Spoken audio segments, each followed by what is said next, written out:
Both have pleaded not guilty.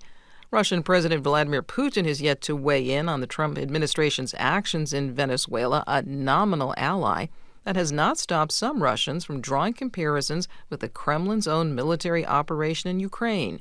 NPR's Charles Maynes reports from Moscow. From hardened nationalists to measured political analysts, a common Russian reaction to the U.S.'s arrest of Venezuelan strongman Nicolas Maduro has been, why was Moscow unable to do something similar in Ukraine? President Trump says the U.S. mission in Venezuela lasted just minutes. The Kremlin's special military operation in Ukraine is entering its fourth year with no end in sight. While Russia's foreign ministry has called for Maduro's release, members of Russia's Security Council argue the U.S. actions in Venezuela also have an upside for Russia. Washington, they say, no longer has a right to criticize Moscow's military campaign or demands for a Russian sphere of influence over the former Soviet Empire. Charles Maynes, NPR News, Moscow. After years of delays, the Palestinian territory of the West Bank is going to get 4G cell service. NPR's Emily Fang reports that Gaza, much of it lying in ruins, is not getting an upgrade. If you're in the U.S., you're probably using 5G data networks, the current industry standard. But in the West Bank, only 3G is widely available, a data bandwidth that is 2 generations older.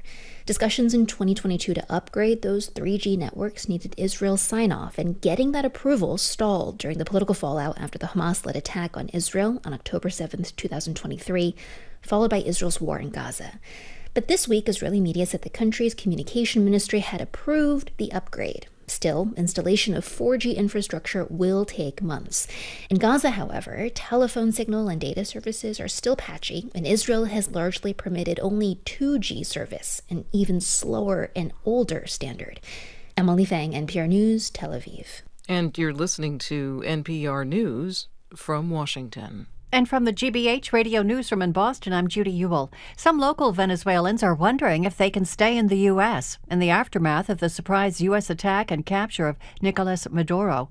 Venezuelan-American Juan Pedro de Morales says he's concerned for others who lost their temporary protected status a few months ago.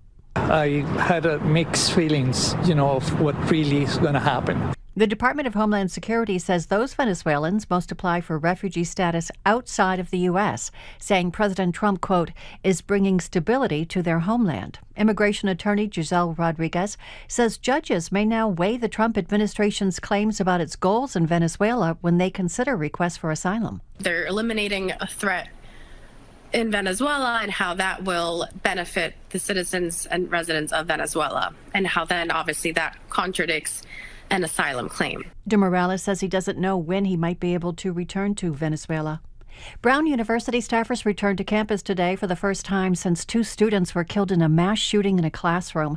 Brown's president, Christina Paxson, says the campus recovery plan called Brown Ever True will provide mental health services to students and staff. The school is also installing security upgrades, including more officers and cameras on campus and panic buttons. Rhode Island Hospital has discharged the 9 patients treated for gunshot wounds. Students return for the start of the spring semester later this month. In sports, the Bruins are in Seattle to play the Kraken. Sun and clouds for your Tuesday, then a wintry mix on the way tonight. Highs in the 30s this afternoon. A winter weather advisory is posted for most of Massachusetts starting at 7 tonight. It's sunny and 29 in Boston. Support for NPR comes from NPR stations. Other contributors include Lilly Endowment, a private foundation supporting NPR's coverage of religion and spirituality, and Jarl and Pamela Mohn, focusing on civil liberties, foster youth, public radio, and the arts.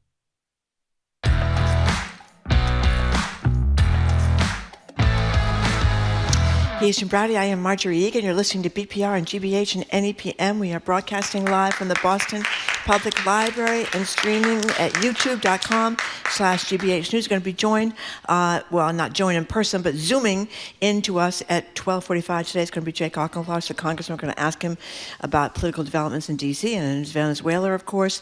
We're going to be joined by the Attorney General, Andrea Joy Campbell, on January 13th, 11 to noon at the library, and the Mayor, Michelle Wu, January 20th, noon to 1 at the library.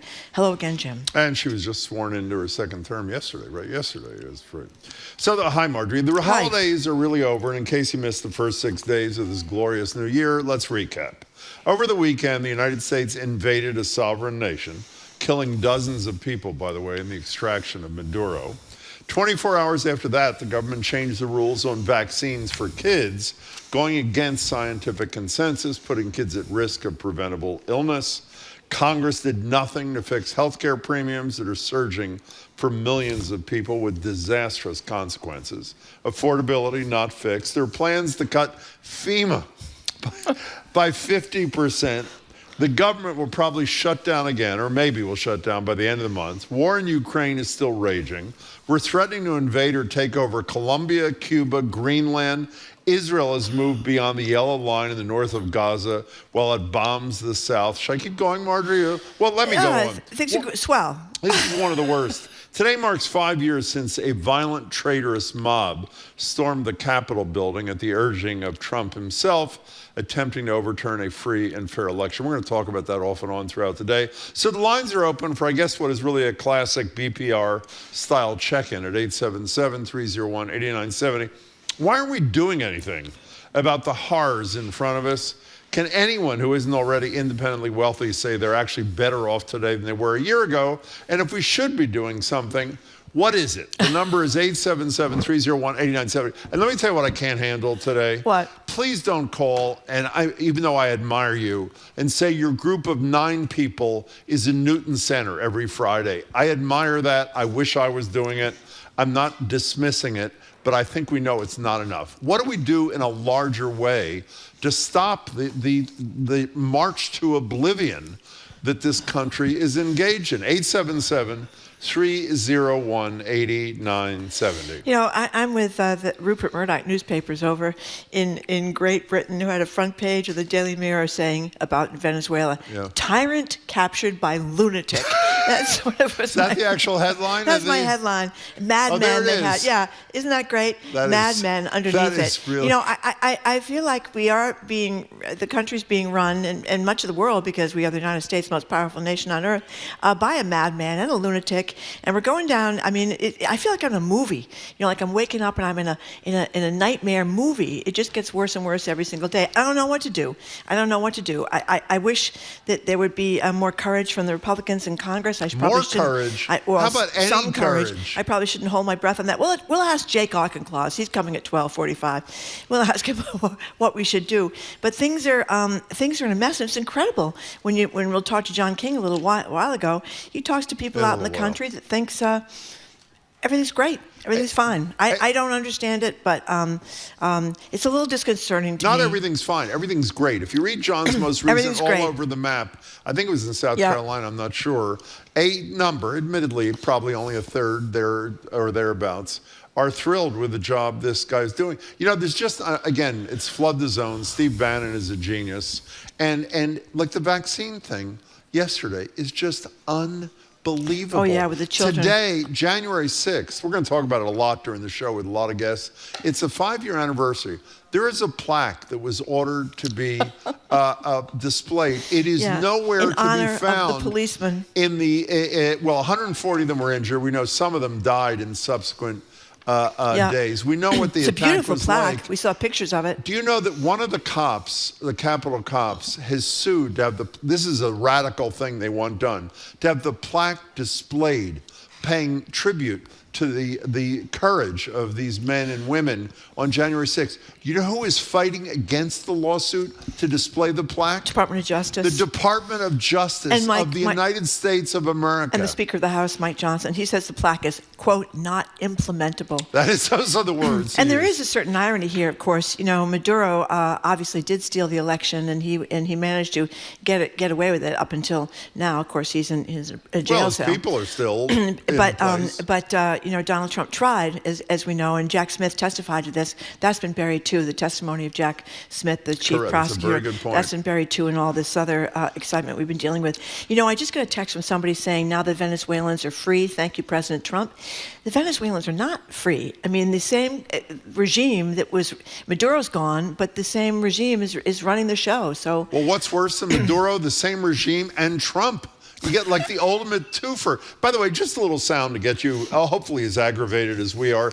Here's Jake Tapper from CNN talking to Stephen Miller. Arguably, can we say this? The most odious human being on planet Earth. Yeah. About his wife's post. His wife's become a big podcast person. And whether the Trump administration would rule out, I can't even read this, a military invasion of Greenland. Here he is.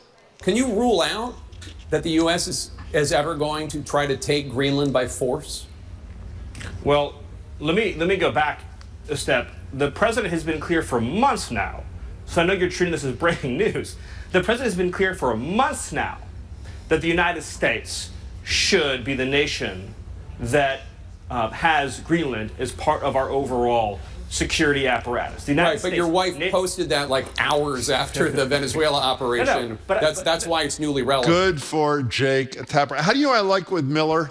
I love when he does the laugh thing.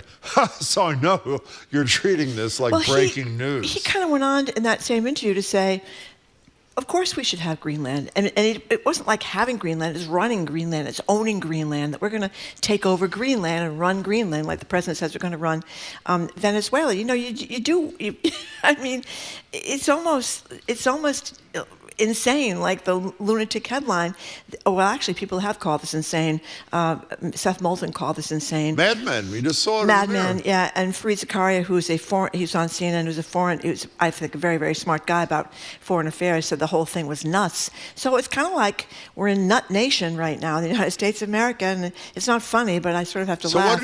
So what do we do? Other than people going on like a national strike and staying there till either the Republicans act like patriots in Congress or something else. What exactly is the remedy here? Well, it's the middle of winter here in New England. I think this is not probably a great time for another big rally. I think we need to have many more big rallies, many more take to the streets kind of thing. When did Bush say we should just go shopping? Was it Bush who just said? That was when the Iraq War right, we should just go started. Shopping. Yeah, so we raised harder. taxes to pay for Vietnam. His solution in the Iraq War was to go shopping, and that would help the situation. Anyway, it's kind of a wild time in the United States of America today, no question about it. Where do we go next? You know, one last thing before we get to the calls, we will. Lauren from Milford, I think, correctly says the only way to fix this problem is to elect progressive Democrats, not corporate Dems. That is probably true, but that's 10 months from now. The list that I read to you is 1 week of Donald Trump. Venezuela, threats to take over Colombia, Cuba, and Greenland, that what's going on in the Middle East, what's going on in Ukraine, the expiration of these subsidies for Obamacare, the vaccines, the invasion, or whatever noun you want to use, of Venezuela. That's 1 week. There are, how many weeks? There are 45 weeks or 40-some weeks until the election. I don't think this country can wait. 877-301-8970. Here's a texter. The only person who had a good 2025 was the lucky bastard from Arkansas who won the $1.7 billion lottery. We don't even know who that person is. Yeah, it was the Powerball thing, wasn't it? It was up to the top. Jane in Concord, thank you for calling. Hi, Jane. Good morning. Hi. Hi. Hi. I was listening to, you guys, and agreeing with everything you've said so far today, and also to the 1A show before you were on. Mm-hmm. And just thinking how, when we talk about Trump, there's any legitimacy even to his presidency, which is based on total lies. It just drives me crazy. I would say that I'm not doing enough myself, and I don't know what will get me to get out in the streets like you're saying, but that's probably what we need. And I think Trump is a hypocrite. If he's going after Maduro, he could go after Putin and stop the war in Ukraine that he promised to do immediately when he took office. And he was the one trying to steal the election, not the other side. So everything he says is always the opposite. His pardons were really horrible and made things worse. And I think January 6th is probably close to as bad as September 11th for the country, certainly for democracy. I have other thoughts. I'd like to hear some guests who were Republicans who aren't any longer, because I don't think he really is a Republican, Trump. And well, he's Republican enough for the Republican members of Congress virtually none of whom, maybe Tom Massey in the House, who obviously was one of the co-leaders of the Epstein file release, Rand Paul, who was against, as a libertarian, any involvement beyond our borders, except if it's clearly and explicitly to protect America. So, I mean, you have it there. Jane, thank you for the call. Okay, I want to point out a couple of things. This is an interesting text. We need a general strike backed by the unions to prepare and be ready to go by the summer. That's sort of a radical idea. That's what happens in other countries. Yeah, stop working as everyone keeps going to work and fueling the economy, nothing will change. Yeah, maybe the labor unions, kind of a nationwide labor union thing, because labor unions are pretty upset at this juncture. You heard the people, the AFL-CIO people, aghast at the fact that that while we're going to countries after their oil, which is obviously what this is about, the oil, we know that the fossil fuels is killing the planet, and that some things that would help that, or at least slow it down, like the wind farms have been shut down by Trump. But I just want to... But you would agree that if he was invading Venezuela to take over the wind farms, if they exist there, that would be a problem. He should too, not right? be invading Venezuela Exactly. to take over anything. But I think it's kind of it kind of shows how he's living like in the 1950s or something. What did he say to the oil guys right after he was elected? Give me $2 billion, give me $1 billion and I'll take care of you. Yeah. Was it $1 billion or $2 Whatever billion? it was, billion anyway, here, billion there. Yeah, but that's, even if that happens, it's going to be years away.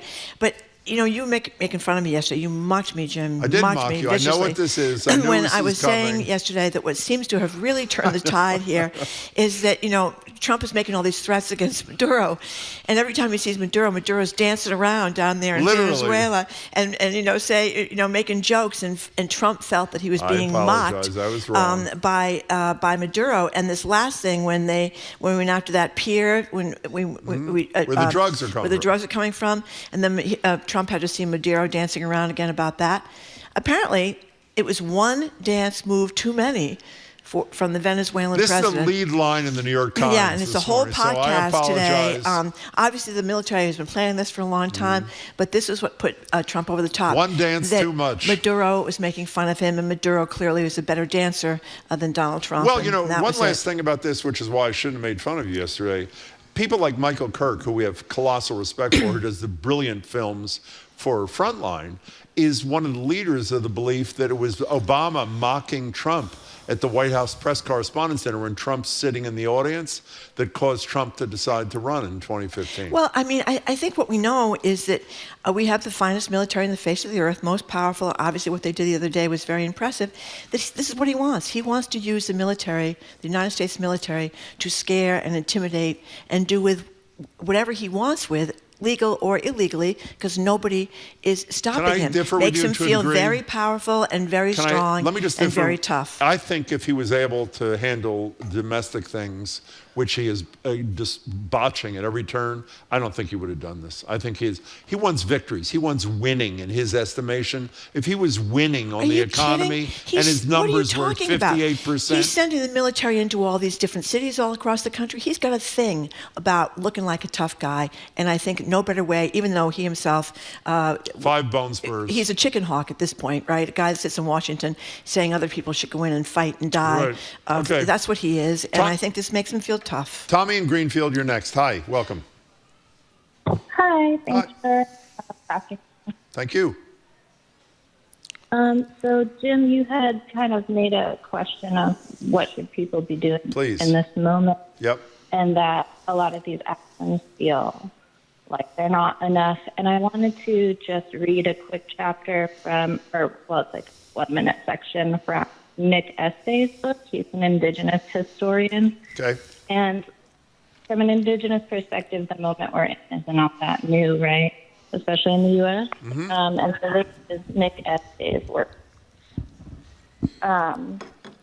Indigenous historians and Indigenous knowledge keepers aim to change the colonial present and to imagine a decolonial future by reconnecting to Indigenous places in history. For this to occur, must make this is a really bad connection. Tommy, can we put you on hold for 1 second?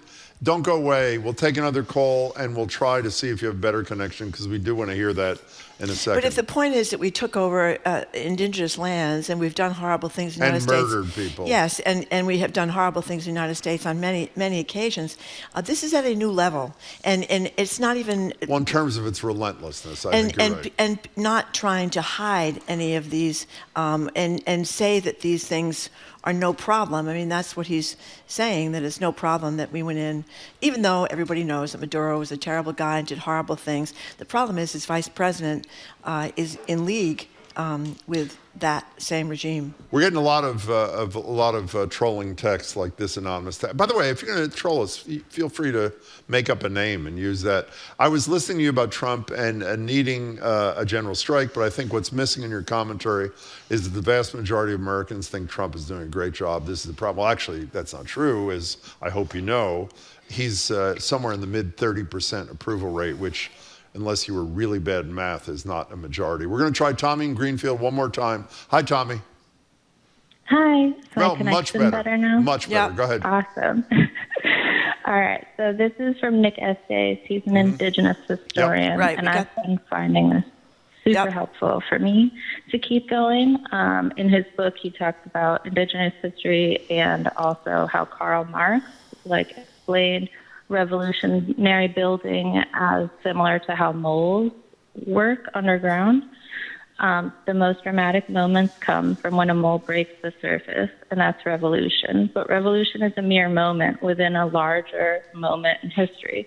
The mole is easily defeated on the surface by counter-revolutionary forces if he hasn't adequately prepared subterranean bases underground. Well, so give us the bottom line from your perspective. Yeah. What should we be doing in light of your embrace of that thinking? What do we do? So I think the most important thing we can do is continue to build our connections with our community members and continue to find them wherever they are, in the streets, in our workplaces, in our libraries, in our town halls, and continue to have those communications, even if it's just standing out. The more people see it, the more people see I agree. that there It's just are people Tommy, organizing. I don't disagree with you. I just think it's got to be fast. I think we are being far too patient with a relentlessly fast-moving administration, but I couldn't disagree with you if I wanted to. Tommy, thanks for the call and the reading. Bessie from Newton was texting about Trump removing the child care subsidies this week, and our staff is just quoting a story from the New York Times posted today. Health Department to freeze $10 billion in funding to 5 Democratic states, jeopardizing child care and other programs that serve hundreds of thousands of households in California, Colorado, Illinois, Minnesota, and New York. Well, we know they're doing Minnesota because of this horrible fraud in Minnesota and child care and beyond. So, I am surprised about Massachusetts because he doesn't like us either. Jerry in Falmouth, welcome to the show. Hi. Hi, how are you today? Never better. Thank you. Good. Thank you for having me on. Thank you for the show. I think it's very important. Thank you. I have an echo. I hope it's not on your end. No, it's not. Our apologies. Good. A few things I would suggest. One is I think that shows like you and the news media in general need to be paying close attention to these 100 monks who are marching with a dog. I think it's 97, something like that, all the way from Houston to Washington, D.C., this March for Peace. Mm-hmm. So let's give credit to those who are standing up. Let's send funds to support people like Senator Kelly, who's shown the courage to stand up. Boy, has he ever. We're going to talk about him and Hegseth later in the show, but thank you for that. Keep going, Gutierrez. Okay. And let's decide what companies need to be boycotted. Let's decide when we're going to have another massive No Kings protest. And finally, I agree with the woman who said, let's work within our community. It is, I could not agree with you more, that things are moving fast and that we're in a very dangerous time right now. Jerry, thank you kindly for your thoughts. We really appreciate them all. Thanks. 877-301-8970. Lewis in Boston, thank you. We don't have time for you. Actually, stay on hold. We're going to get to you, Luis. I'm sorry. Yeah, I didn't realize that we're so seconds. close to the break. Okay. Here's an anonymous texter in Somerville. Displace this administration now, politically and civilly, renouncing abusive military participation, which is one of the hardest choices to make. Economically ostracize the extremist Republicans. After constitutional impeachment failed to stop Trump's abuse, I'm going to lawsuit what institutional government can do to remove power from the hands of this tyrant. I need more answers aside from electoral politics, as do we. As do we. Do you know that if Mitch McConnell had decided to vote his conscience and allow Republicans in the Senate to vote to convict, not have been able to run again. We would not have had any of this. Yeah. Okay. It's very cheerful. Very cheerful. We're going to continue. It's going to get upbeat later in the show. Yeah. Well, it has to get more upbeat than the. Yeah. No, it's going to get more upbeat than this. For a quick break, we're coming back. Marjorie Egan, Jim Braude. This is BPR, GBH, and NEPM live from the Boston Public Library, streaming at youtube.com/GBH News. I will be right back with your phone calls and your texts.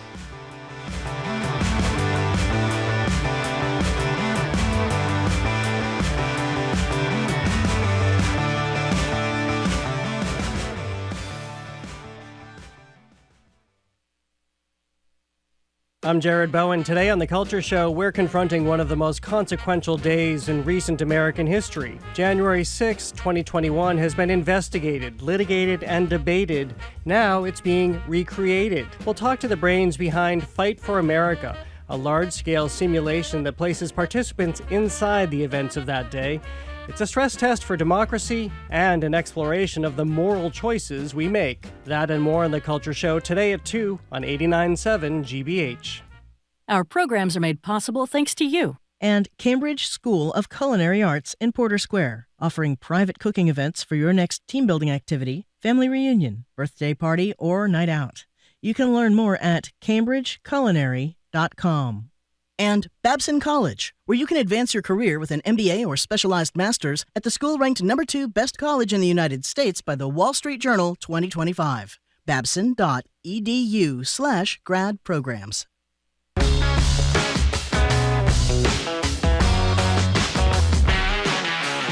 Welcome back to BPR and GBH and NEPM. Marjorie Egan, Jim Braude, live at the library, streaming youtube.com/GBH News.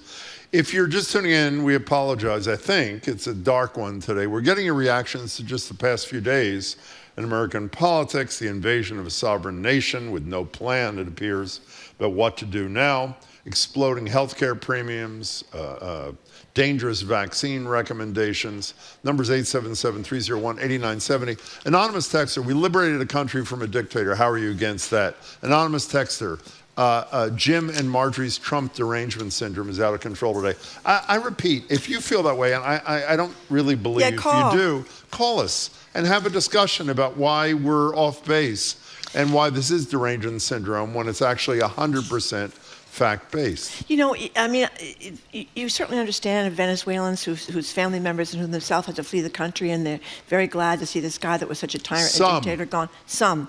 But it's important to note that what you're reading today about this Delcy Rodriguez person. She's the vice president, is the acting president? Okay.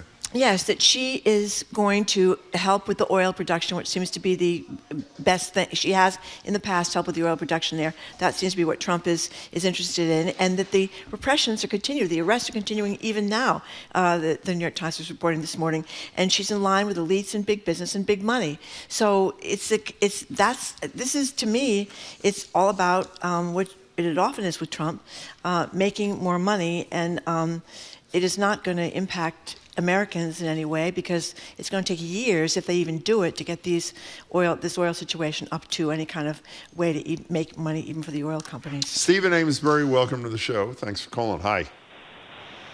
Hey, how you doing? First-time caller, long-time listener. Appreciate it a lot. Thank you. People need to get off their butt. I mean, there's a lot of groups around Indivisible, and that's great. People need to get involved. They need to stand out. They need to make calls to their senator every day. I mean, you can't just sit around. You can't just beep at us standing there. We've been standing in downtown Amesbury since mid-February, every Saturday. And I know people are doing that all across the country. But you just can't drive by and beep. You need to stand there. You need to get involved. You know, Steve, need to make the calls. You know, you made it interesting. You reminded me of something we talked about in the past about things that could be done.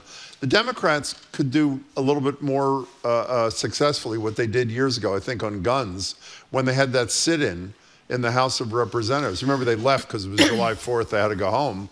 I mean, maybe that should be part of the mix, too, if they're all so concerned, as I know Jake Auchincloss is, who's joining us at 12:45 with his Republicans. Maybe they take action there and inspire others to follow their lead. Steve, thank you for your thoughts. Now, Pete from Rhode Island is texting about what he thinks is a leadership vacuum. He says, we need a leader. There's no one we can stand behind today as a visionary leader against Donald Trump. If there's a person who could inspire the country, we could make the necessary changes to put us back on the right path. I mean, some people are trying.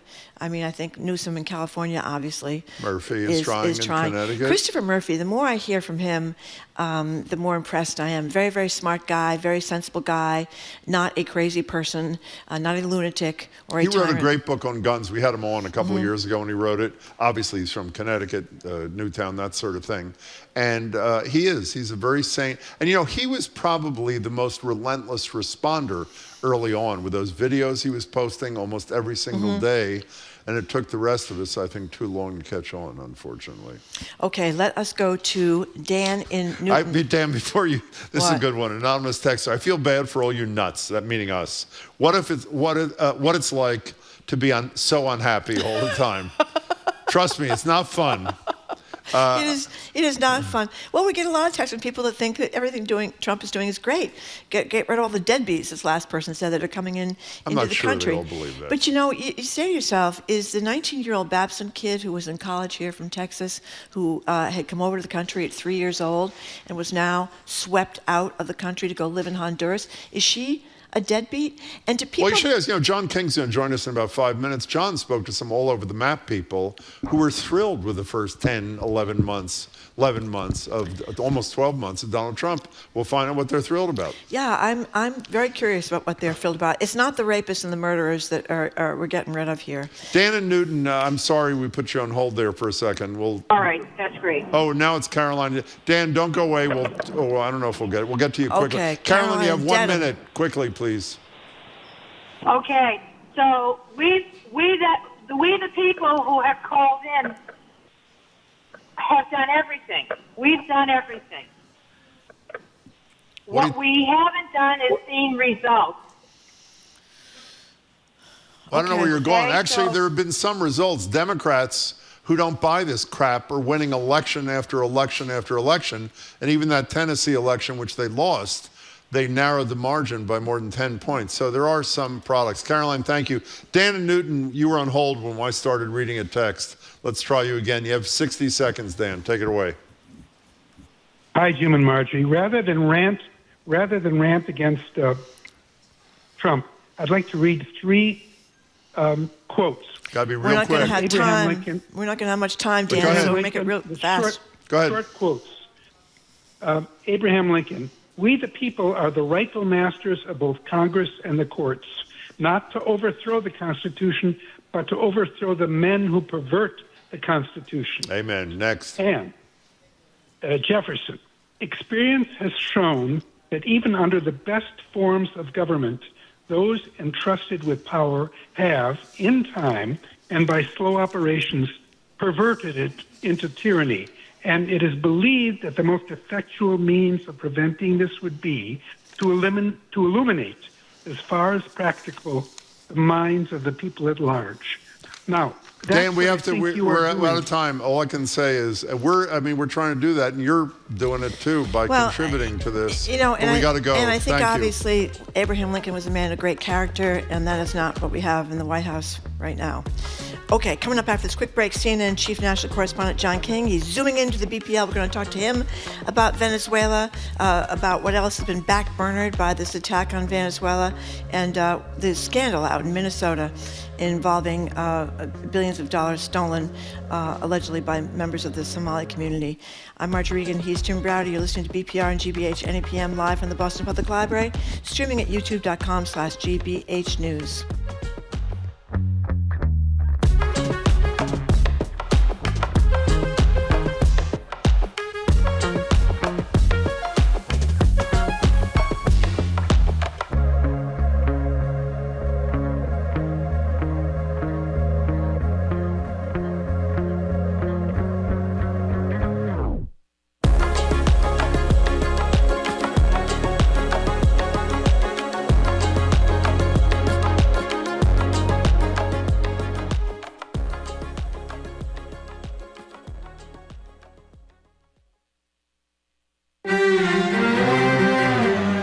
Colombia has a particularly windy stretch of coastline where the government hopes to build a farm for renewable energy.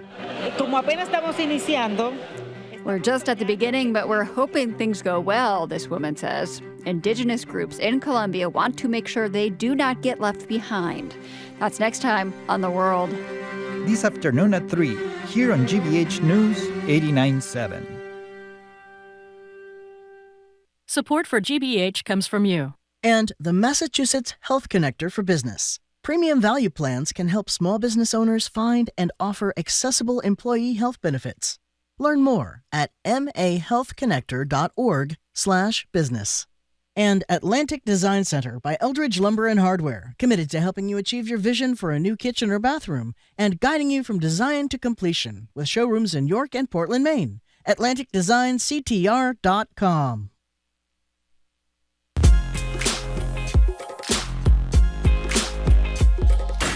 Welcome back to BPR and GBH and NEPM. Marjorie Egan, Jim Browdy, live at the library, streaming at youtube.com/GBH News. Attorney General joins us at the library on the 13th.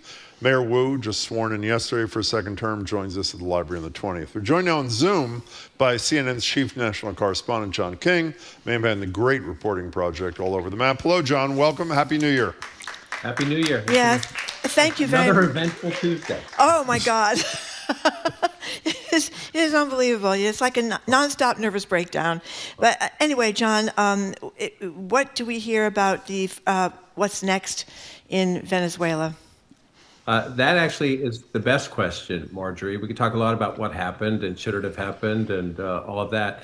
The what next part is something where you're hearing Democrats very publicly, a few Republicans publicly, most Republicans more privately, saying whatever, some who agree with the decision to take Maduro out and bring him into custody, others the Democrats who think, wait a minute, do we have the authority to do this? Or why didn't you notify Congress if you were going to do this?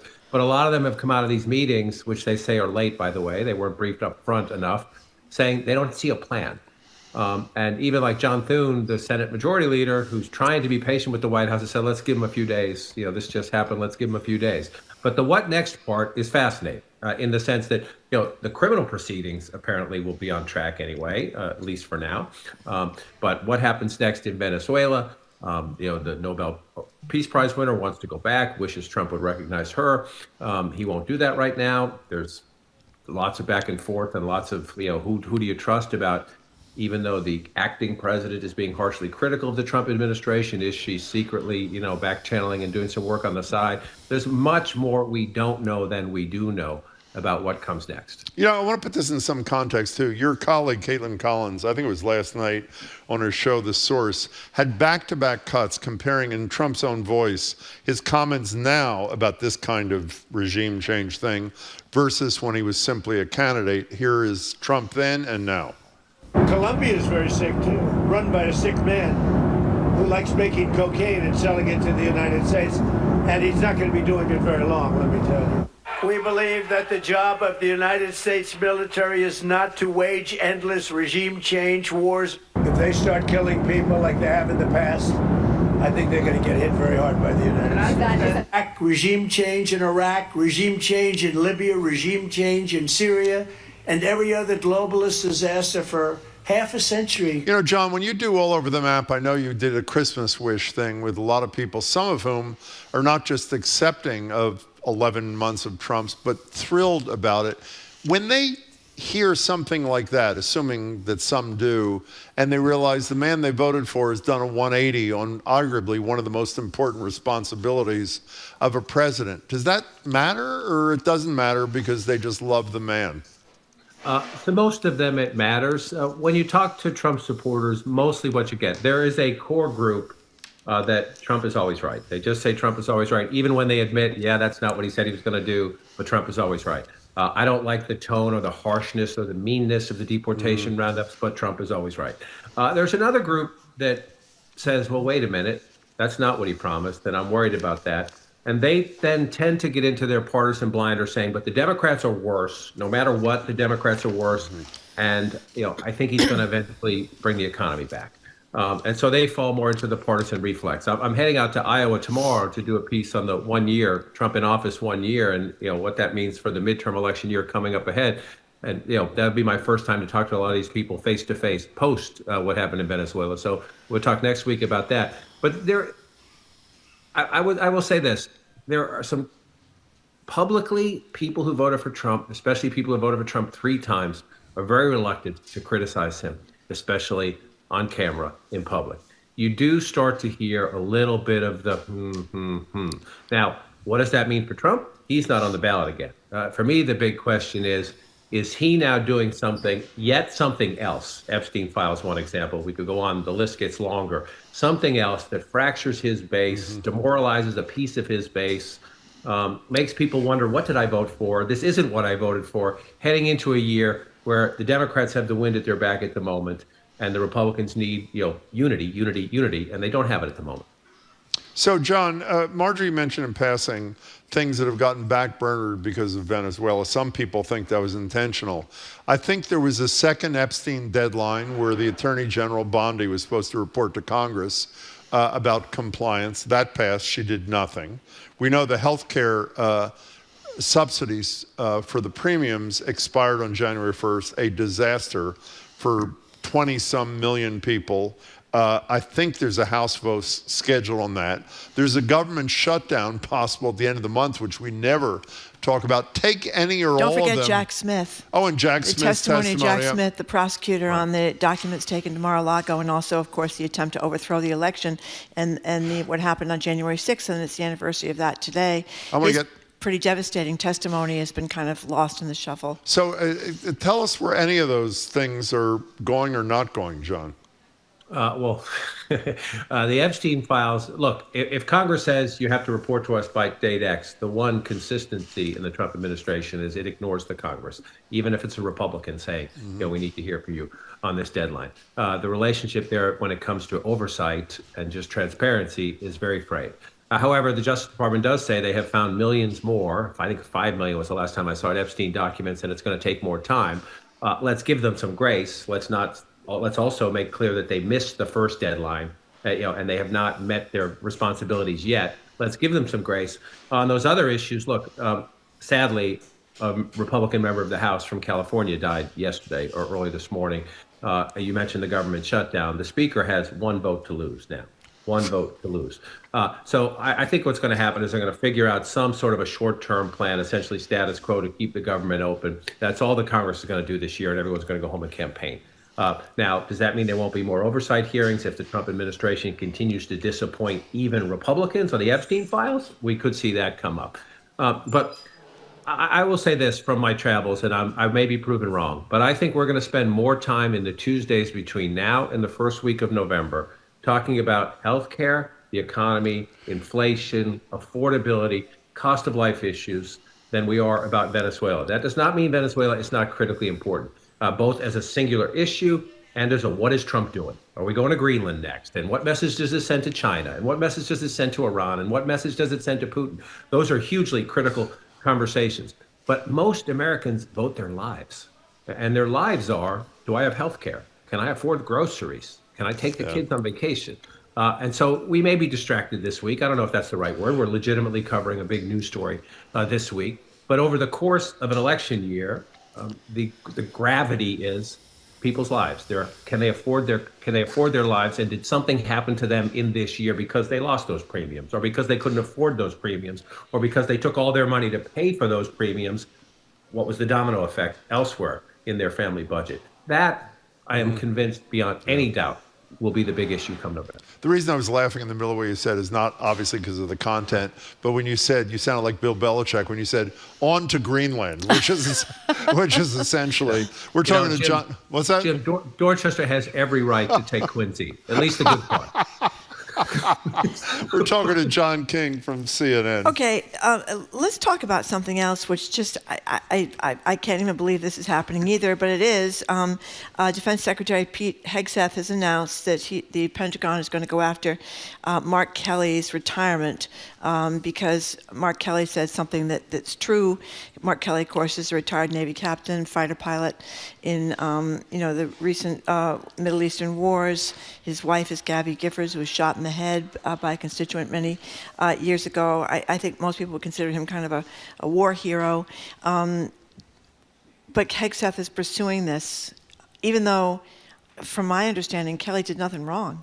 And Hegseth said the same thing years ago. Oh, yeah. Go that's ahead. the point. That's the point I was going to make. So I was just talking to you earlier about, if it's hard to have intellectually consistent conversations about Trump administration policies on many, many, many, if not most issues. They are not intellectually consistent. You cannot go back 2 years ago and say they said this. That's why they're doing this today. To Jim's point, if you feel so strongly about it and you think you are so right that this is a legitimate action against Senator Kelly, then is Hegseth going to punish himself? And if the answer is no, then it opens up to any logical person, I don't care about your political persuasion, to say, oh, then this is about politics and retribution. John, can we go back to affordability for a second that you were talking about going to be the dominant? And I think I definitely agree, and I assume Marjorie does too. The House is going to vote, correct me if I'm wrong, please, on the health care subsidies, and it may pass because there are a handful of Republicans who support it. There was that discharge petition. And if I'm right, and it does, it goes to the Senate where it dies. Is that a fair description of what's likely in both places? That is a fair description today. I think there's, Republicans are going to have a come to Obamacare moment in this election year where they're going to have to make a decision. And again, they have campaigned against it for years. They've campaigned against it since before it passed. And they've said consistently since if they were in power, they would have a much better plan. They've been in power quite a bit since then, including the first 2 years of the first Trump administration and the first year so far of the Trump administration now. And they have presented zero plan, zero. And so what are they going to do? If it dies, then they give the Democrats, I can tell you, even with a lot of Trump supporters out there, a very, very powerful issue. That doesn't mean those Trump supporters are going to vote for Democrats in House and Senate races and governor's races come November. But if they stay home, that's almost the same thing. Mm-hmm. And if the Republicans don't figure this out, they're going to give the Democrats a gift. And I want to say this. I said this on the earlier issue, too. I'm a political guy, so I'm talking about this in the context of politics. This is millions of people who are now going through about the greatest stress you can go through, especially if you have a health condition. I have one. I've talked about this before in a personal context, but I remember, I just remember growing up in Dorchester when, it's home heating season, right? So turn that thermostat down. It's getting cold. We don't have the money for this. We don't have the money for that. Add into that sitting around the table and look at your kids and saying do not fall down. Do not get hurt at football practice. You cannot get hurt because we don't have health care or I can't afford it. So I make this about politics a lot because that's my job, but this is an incredibly personal, stressful issue. And when people get stressed, they get mad. And when they get mad, they take it out when they vote. Well, do you think there's going to come a point this year, because Trump is dropping in different polls, not as popular as he was, that he is going to address, I know he has no plan, he's going to constitute a plan and all that kind of stuff, but that there's going to be, as you say, come to Obamacare moment or come to some moment where this is just going to be seen as too much of a problem for him and for not for him because he's not going to be on the ballot again, but his fellow Republicans. This has become a maze for them. They're trapped in a maze because they are, again, each segment, fractured piece of the Republican Party is against Obamacare. There is no piece of the Republican Party that is for Obamacare. They all say, sometimes for different reasons, ideological, the government shouldn't be involved, it should be market-based, the subsidy should have more restrictions on who can get them, whether that's income levels or something else, but they don't have a position.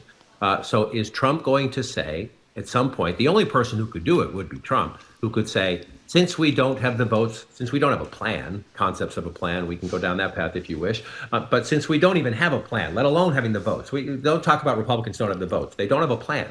So you can't vote on something that you don't have, especially on something so personal and so important.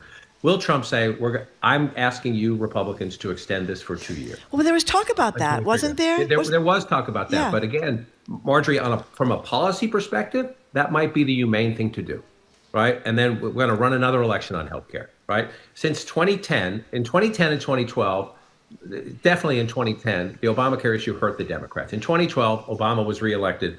You could argue in the House and Senate level, some Republicans used healthcare, to their advantage. In every election since then, that's 13, 14 years, this issue has helped the Democrats, every single election. So politically, it would make sense for Trump to try to figure something out. However, again, you're heading into a midterm year. What about actual principled conservatives who think it's bad policy, are they going to vote? If you essentially abandon them? I don't know the answer to that question, but it's a huge risk for Republicans. From a policy perspective, it's probably the humane thing to do. Just put a Band-Aid in place until you figure it out and let the American people vote in the next election. However, that would just cause a huge in the Republican Party, and that's not, from a political standpoint, what you want to do heading into a midterm year.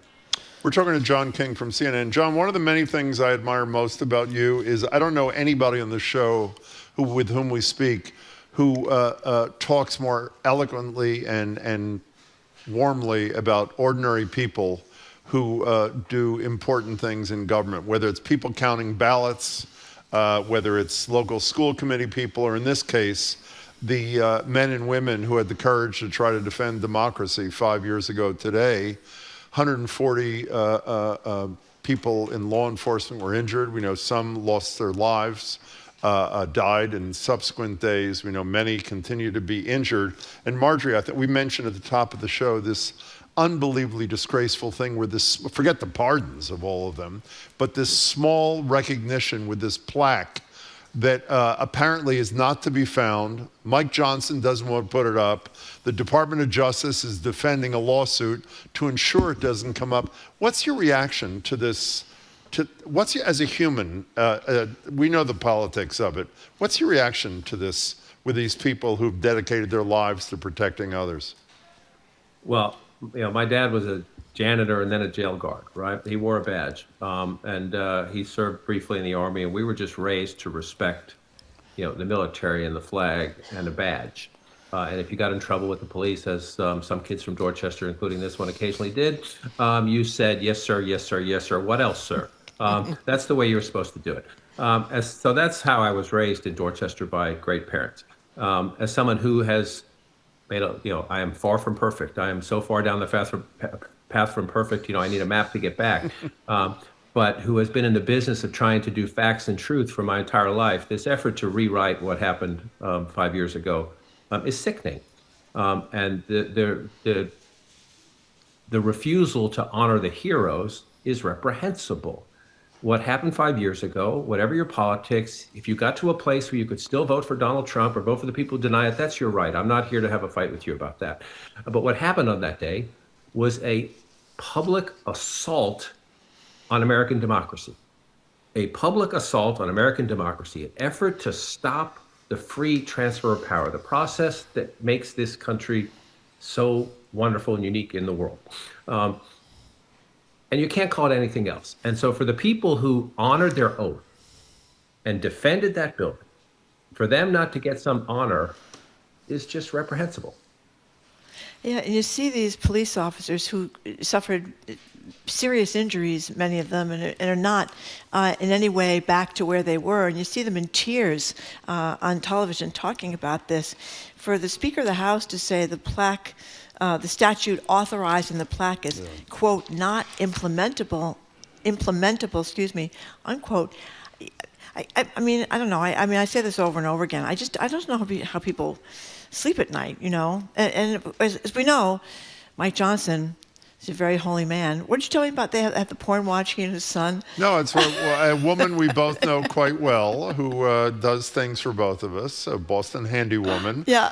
Told us that their kids are on porn watch. He and his son are on porn watch to make sure that if either of them goes in those places. But and he does John, Bible study and all that. The hypocrisy just really drives me nuts. The thing I don't understand, that maybe this is not worth even our time, I don't understand why you can't do the despicable thing and pretend that it was not this violent insurrection, and at the same time, it's no more inconsistent than anything else. Honor these people. And the incredible thing is some of these people continue to serve the very people who reject the reality that their lives were put. I mean, it's just, I don't even know where I'm going with this thing, but I know some of these people. But this is exactly what happens when you start having these conversations. You just end up in a rabbit hole. I mean, so why could put the plaque up in the middle of the night when no one's watching and have a ceremony? That's what I was trying to say. However, then somebody, then Tucker Carlson or somebody would go online and say that they've done it again. They've abandoned you. The Republican, it would just. We got to get to Minnesota before we. We have a minute. Yeah, go ahead. So Governor Walz, Tim Walz, people recall he was running for vice president in the Harris attempt to become the president. He's in big trouble out in Minnesota. Tell us about this whole. And he decided yesterday he's not running for re-election. Exactly. Right? And tell us about this and the stealing of all this. I think it's $1 billion in taxpayer money. We only have a minute too, John. My apologies. Yeah, so sometimes we say two things can be true at once. In this case, 5, 6, or 10 things can be true at once. They have a major problem in Minnesota.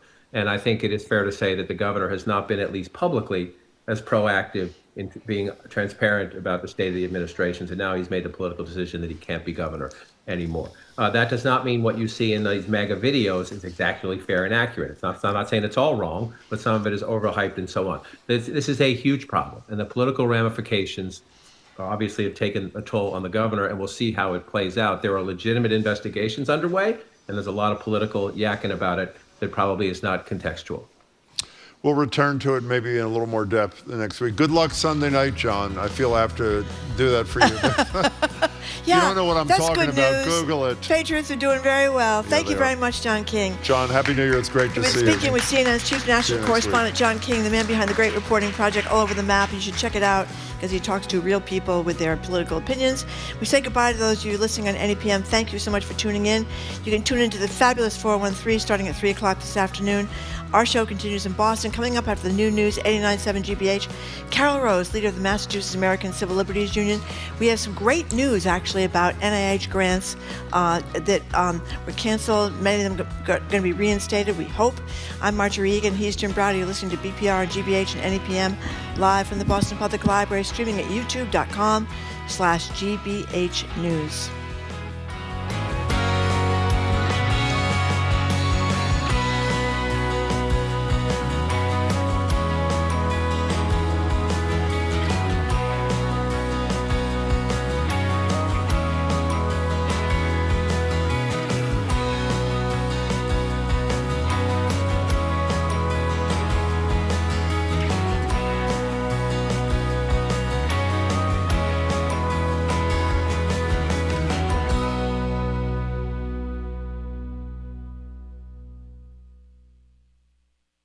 It's not over yet. More smart conversation about community issues up ahead with Jim Browder and Marjorie Egan on Boston Public Radio, right after a news update from NPR. Stay with us here on GBH 89.7. Funding for our programs comes from you. And the University of Massachusetts Amherst. UMass, the state's flagship public research university, empowers students to be the future in the pursuit of progress for Massachusetts and beyond. More at umass.edu. During World War II, a group of intrepid reporters told the whole world the truth about the bombings of Hiroshima and Nagasaki. Watch American Experience Bombshell tonight at 9 on GBH2. You're listening to 89.7 WGBH HD1 Boston. Online at gbhnews.org. GBH News. What matters to you?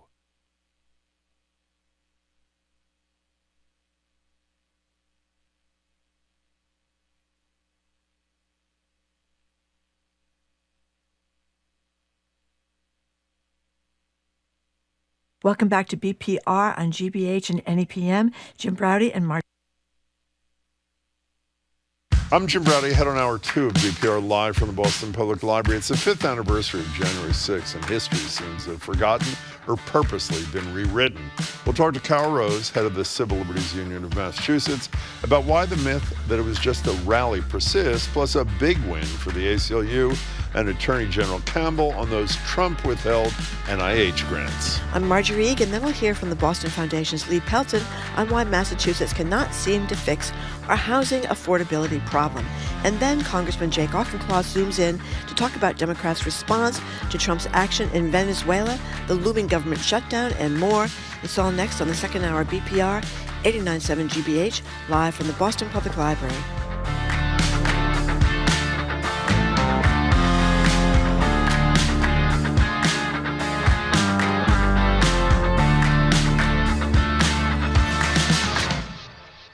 champion on California water issues. He was great on water. He wanted release the water. He'd scream at him. A cause of death has not been released. LaMalfa's death, as well as the resignation of former Representative Marjorie Taylor Greene, further narrows the GOP majority in the U.S. House. At a GOP retreat today, President Trump told Republicans they would need to unify and move forward with their agenda this election year. Today marks 5 years since the January 6th attack on the U.S. Capitol. A mob of supporters of President Trump violently stormed the building and injured approximately 140 police officers. President Trump issued mass pardons to the rioters on his first day in office. NPR's Tom Dreisbach reports police officers who were assaulted that day say they are still dealing with trauma. Washington, D.C. police officer Daniel Hodges was repeatedly attacked on January 6, 2021. Rioters punched him, kicked him, tried to gouge out his eyes, and then crushed him in a metal door. President Trump gave all of the people who assaulted Hodges full pardons. Hodges says that only adds to the damage done on January 6th. I can't draw a straight line between this and the 6th, but I've been diagnosed with major depressive disorder, anxiety adjustment disorder, and PTSD symptoms. Hodges told NPR he will keep speaking out about the insurrection to try to preserve an accurate account of what happened that day. Tom Dreisbach, NPR News. Residents of Caracas reported heavy gunfire last night just around Venezuela's presidential palace. NPR's Ada Peralta reports it appears to stem from confusion. On social media, videos from Caracas showed men with rifles trading fire on the streets. From their balconies, residents saw what appeared to be anti-aircraft fire streaking through the air. The government's information ministry told the Spanish news agency EFE that the gunfire was to dissuade drones overflying Miraflores, the presidential palace. The violence surfaced fears that there might be a struggle for power following the U.S. capture of President Nicolás Maduro. But earlier in the day, Venezuela's Vice President Delcy Rodriguez was sworn in as acting president. The Minister of Defense, Vladimir Padrino, also said the Venezuelan armed forces are firmly behind Rodriguez. Ada Peralta, NPR News, Cúcuta, Colombia. At a federal courthouse in New York yesterday, Venezuelan President Maduro and First Lady Flores pleaded not guilty to drug trafficking, weapons, and other charges in the U.S. This is NPR News. And from the GBH Radio Newsroom in Boston, I'm Judy Ewell. State health officials say 3 children have died of the flu as the spike in cases continues. Officials say a new variant and a low vaccination rate are contributing to the deadly surge. Public Health Commissioner Dr. Robbie Goldstein is urging everyone to get the flu shot, saying it will protect families, friends, colleagues, and community. Officials say the flu has also claimed the lives of more than 24 adults, and it hasn't peaked yet in Massachusetts. The calls for more people to get vaccinated coincides with the CDC decreasing the number of vaccines recommended for children. Meantime, doctors at Mass General Brigham are now required to wear masks while interacting with patients. Mourners are contributing to a memorial in Boston's Back Bay to honor a longtime benefactor of the Museum of Fine Arts. 79-year-old John Axelrod was killed in a hit-and-run crash while walking his dog Saturday morning. Prosecutors say it was intentional. They charged the driver, 42-year-old William Haney, with murder and animal cruelty.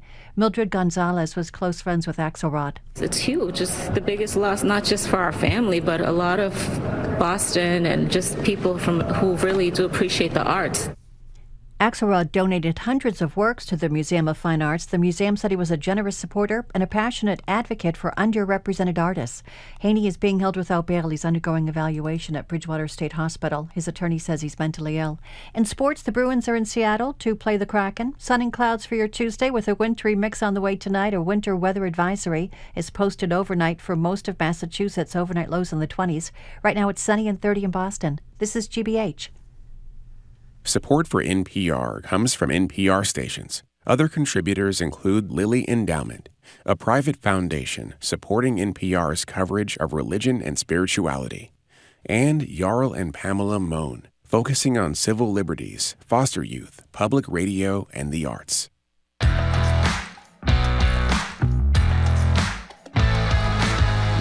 Welcome to hour number two of Boston Public Radio. Jim Browdy and Marjorie Egan. We are broadcasting live from the Boston Public Library and streaming at youtube.com/BPL facebook.com/GBH News. I think Marjorie's eating. I can tell I'm she's sorry. eating. I did have some. I had a bite of my sandwich there. I apologize. I didn't realize we were so close to going back on the air. Discipline, Marjorie. Anyway, the Attorney General, Andrea Joy Campbell, is going to be with us January 13th, 11 to noon, and the mayor will be with us January 20th, 12 to 1. Hello again, Jim. Now, I'm going to introduce our next guest. You can have a sandwich while I'm doing that. We're joined now at I'll go slowly, at the library desk by Carol Rose. Carol's right there. It's great Carol to be is here. Executive Director of the American Civil Liberties Union of Massachusetts. Hello, Carol. Hello, it's great to be here, and Happy New Year. And to you, speaking of Happy New Year, in light of the fact that we're going to end the show with New Year's resolution segment today, very original, I should say. Good. Do you, I mean, you're like in a different league from us. You're not quite as low rent as Marjorie and I. So do you, and I mean that as a compliment, by the way, do you, you don't do New Year's resolution? I do. Oh, you do? Yeah, and I have a New Year's resolution, and I invite you and everybody else to join me on it. Oh, It's this a is good going to one. be like a democracy, get involved. Of course it is. Of course, go ahead.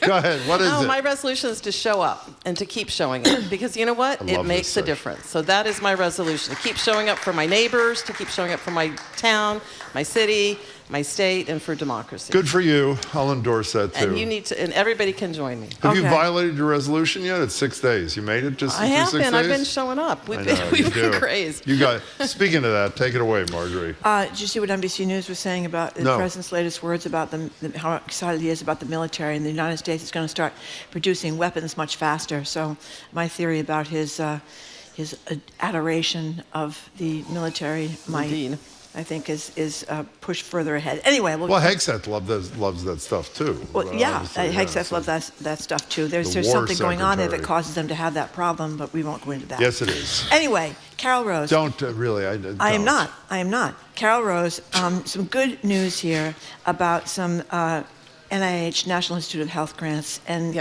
so tell us. Yeah, well, this really goes back to the notion that, when we fight back, we do win. And I think it's important that the media, other than you two, doesn't always cover all the victories. But, we win when we fight back, and we are winning a lot, especially here in the First Circuit in Massachusetts. So this is a case about the Trump administration's ongoing attacks on life-saving medical research and on scientific progress itself. So we're actually in court today, in a couple of hours, to challenge the Trump administration's unlawful efforts to try to wipe out tens of millions of dollars for scientific research, for biomedical research into things like Alzheimer's disease and cancer and maternal health and public health and these kinds of things, on the basis that any of these studies might mention things like gender or women or racial justice or anything like that, anything DEI. So it's an ideological decision. And we've been lucky. So we went to the district court here in Massachusetts. That's the trial court, the first federal court level. And we won on the merits. And they said, yeah, that's unconstitutional. It's arbitrary and capricious. You can't make policy decisions based on that. So here's the good news, bad news.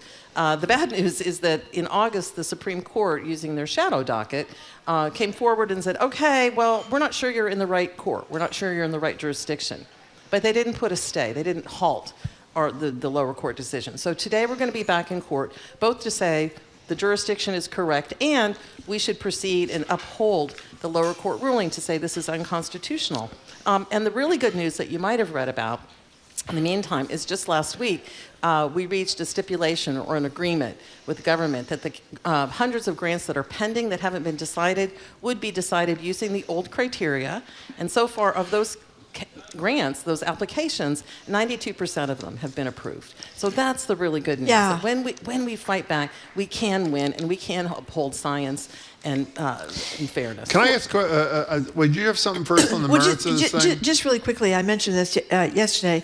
Tatiana Schlossberg Kennedy was one of the saddest stories over the holidays, where just had a baby, her second child at 31, realizes she's got leukemia. She's dead like in about a year and a half. And she talked about this incredible essay she wrote in the New Yorker. People should read it. It's a great essay. Great. She's a wonderful writer. Talked about how furious she was with her cousin, RFK Jr., because he was stopping research into life-saving cancer and trials. And many of us know people whose chemotherapy failed, and they went back for a experimental trial, and the experimental trial worked. So those lives that might have been saved, been put on hold, those trials have been put on hold by the government. So I'm really thrilled about this. Well, I mean, I think the American people really want to choose compassion over cruelty. You know, just like they want community over chaos, they want compassion over cruelty. And so whatever your ideological bent, whatever your, the ACLU is nonpartisan, so wherever you fall on the political spectrum, you shouldn't be against health care and scientific research. These are nonpartisan issues that we should all defend, and the ACLU is in court doing that today. By the way, this litigation, to give credit, isn't this also where A.G. Campbell is part? Am I right? Is it the NIH litigation? There's a different set of grants. Oh, different set of grants. Okay. But just to your point, though, let me just say, because we don't work alone. I mean, it's the ACLU together, and our clients are the American Public Health Association, the UAW, and IBIS Reproductive Health. And the other groups we're working with, it's ACLU, Protect Democracy, and the Center for Science in the Public Interest. Okay, so I have one more thing. I know I'm a broken record, but I think Margie and I are both broken records on different things. Nancy Gertner, former Judge Gertner, gets aggravated every time I bring this up, even though I don't know if she agrees, and you probably do too. Every time a lower court, not Supreme Court obviously, rules against Trump, which they've done in overwhelming numbers, my analysis is it's like the guy who robs the bank. He's caught. He says, they say you have to give the money back. He does, and then he goes and does whatever he wants to do. Robs another bank. There are no sanctions ever against the Trump administration for violating the law. They admit they deported somebody who, subsequent to an order not to deport them, they bring the guy back, no sanctions. The NIH grants, they cancel them or at least delay them, and then wanted to cancel them because of DEI, trans stuff, whatever it is. The lower court in this case says you can't do that, it's unconstitutional, it's arbitrary and capricious. Nothing happens except the good thing that hopefully the grants are going to happen. What is the incentive for a lawless, Constitution disrespecting president to ever respect the Constitution or ever obey the law when the worst that ever happens is he loses and it goes back to what it should have been had he not done what he did? Why should he ever not violate the law? Well, that's why two things. First of all, the courts are really important because we can delay and defend and we can protect actual people. I mean, when we set someone free from a detention situation, when we get someone their grant back, that actually impacts real life. So I don't want to downplay the importance of these victories. And I will just say that in terms of the holding people in contempt and having people disbarred, I would just say stay tuned. I think that's going to be coming. We've seen this happen, but first you have to have these things work their way through the courts on the merits. But we're seeing it with the Emil Bove situation, with the Abrego Garcia case. Why? What's happening there? So the judge is now a judge, right? Well, he is, but he might be called in for questioning. Okay. So there's ongoing cases and litigation to try to bring contempt claims against that. So these are very novel. I mean, we've never, certainly not in my lifetime, have we seen a federal executive branch that's been basically scofflaws. I mean, we just talked to John King about Pondy, the Attorney General, had a January 3rd deadline to report back to Congress under a law signed by Trump and passed, I think it was 427 to 1 on the Epstein files. She just ignored the January 3rd date, on to the next thing. And part of it, I want to say, so the courts are important. There are contempt and things like that working their way through the courts. But at the same time, the courts alone aren't going to be enough. It's really important. That's why my resolution about showing up is like, to me, so important. Because if we show up and defend voting rights and go to the polls and have poll watchers like we're doing, we're suing onto the gerrymandering, we're challenging efforts to try to get the voter rolls and purge them. So all of these things are happening, but I have to tell you, it's going to be so important for people to show up all this year, and especially leading into the midterms, because ultimately the only way to address this isn't going to be the courts alone. It has to be people power. It has to be all of us showing up and exercising our franchise and making sure that people who don't respect our Constitution and our democracy are no longer in positions of power. Okay, so speaking of broken records, I'm going to channel Marjorie on that note since you mentioned the midterm elections. Why don't you tell Carol what your fear is, which I share, come November, even if Trump's numbers and the Republican numbers in congressional elections are atrocious? Well, I'm afraid that even people who are here legally or United States citizens eligible to vote. People of color won't show up because they'll be afraid of ICE. I'm afraid there's going to be troops at polling places intimidating people so they won't come. I'm afraid that they're going to mess with the mail-in vote.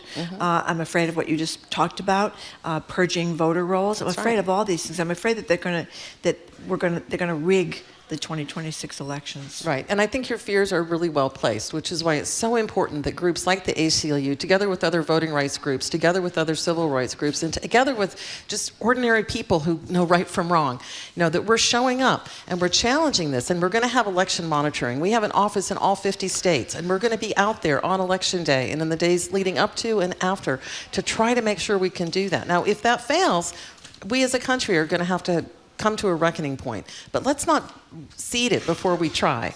I really think if we show up, if we fight, if we begin to talk about what is it that we do want to build. I don't want to go back to anything. Let's go forward to something better for our children and our grandchildren. We can do it, but when somebody builds a skyscraper, they don't say, we probably will fail. They look at it and say, we're going to go build the skyscraper, and that's what we have to do, and have that same kind of hope and that same kind of commitment and focus and dedication that the people who did Project 2025 brought. One last thing. You're deeply involved. You're with the ACLU. We're in the news business, so we're paying attention because this is what we do for a living. But sometimes I wonder if other people are just shutting it all out. They just are not. Yeah. We know it. People call the show and say they can't watch the news. Right. And that's why, I don't think self-care is also a political act. I spend a huge amount of time visiting, the museums around here, the MFA and the Gardner. Yeah, I love it. I go to live music. I listen to live music all the time. Yeah. And I think those are not just about taking care of my psyche. They're actually political acts because, we at the ACLU were known for defending freedom of expression, but I want to go celebrate that freedom of expression. And we have such a robust arts community here in Boston that I think that in and of itself is also a political act. So you choose to go to a museum rather than what I do, which I thought was is I just sit on the couch and doom scroll until we have to come back at work the next day, and then we do it on the air for 3 hours, and I go home again. Who was it who said the three pastimes in Massachusetts, in Boston are, sports, politics, and revenge? It is? Our good friend Larry Moulter. It was in the New York Times the other day. I didn't know Larry was the source of that. Larry Moulter used to run the Garden, was the originator. That's his quote? Yes. Sports politics, and revenge. I didn't know. So set down that doom scroll and go and take in the art and the music that we have here in Another positive thing that people can do, which is a variation on showing up. There's an ACLU thing. I think it's a national ACLU, but obviously you're a piece of that action. About when Trump was threatening all the non-profits. We're about to talk to Lee Pelton in a few minutes. He's pretty familiar with this. As domestic terrorists and that sort of thing. And not too long ago, while it wasn't a nonprofit, the Trump administration was seeking detailed information on voting records, and one of the places that refused to comply was Bill Galvin, the Secretary of State here. So explain what the ACLU is suggesting state and local officials and entities do in the face of these data requests, or for example, around nonprofits. Absolutely. So we have a fabulous campaign we're calling it Firewalls for Freedom.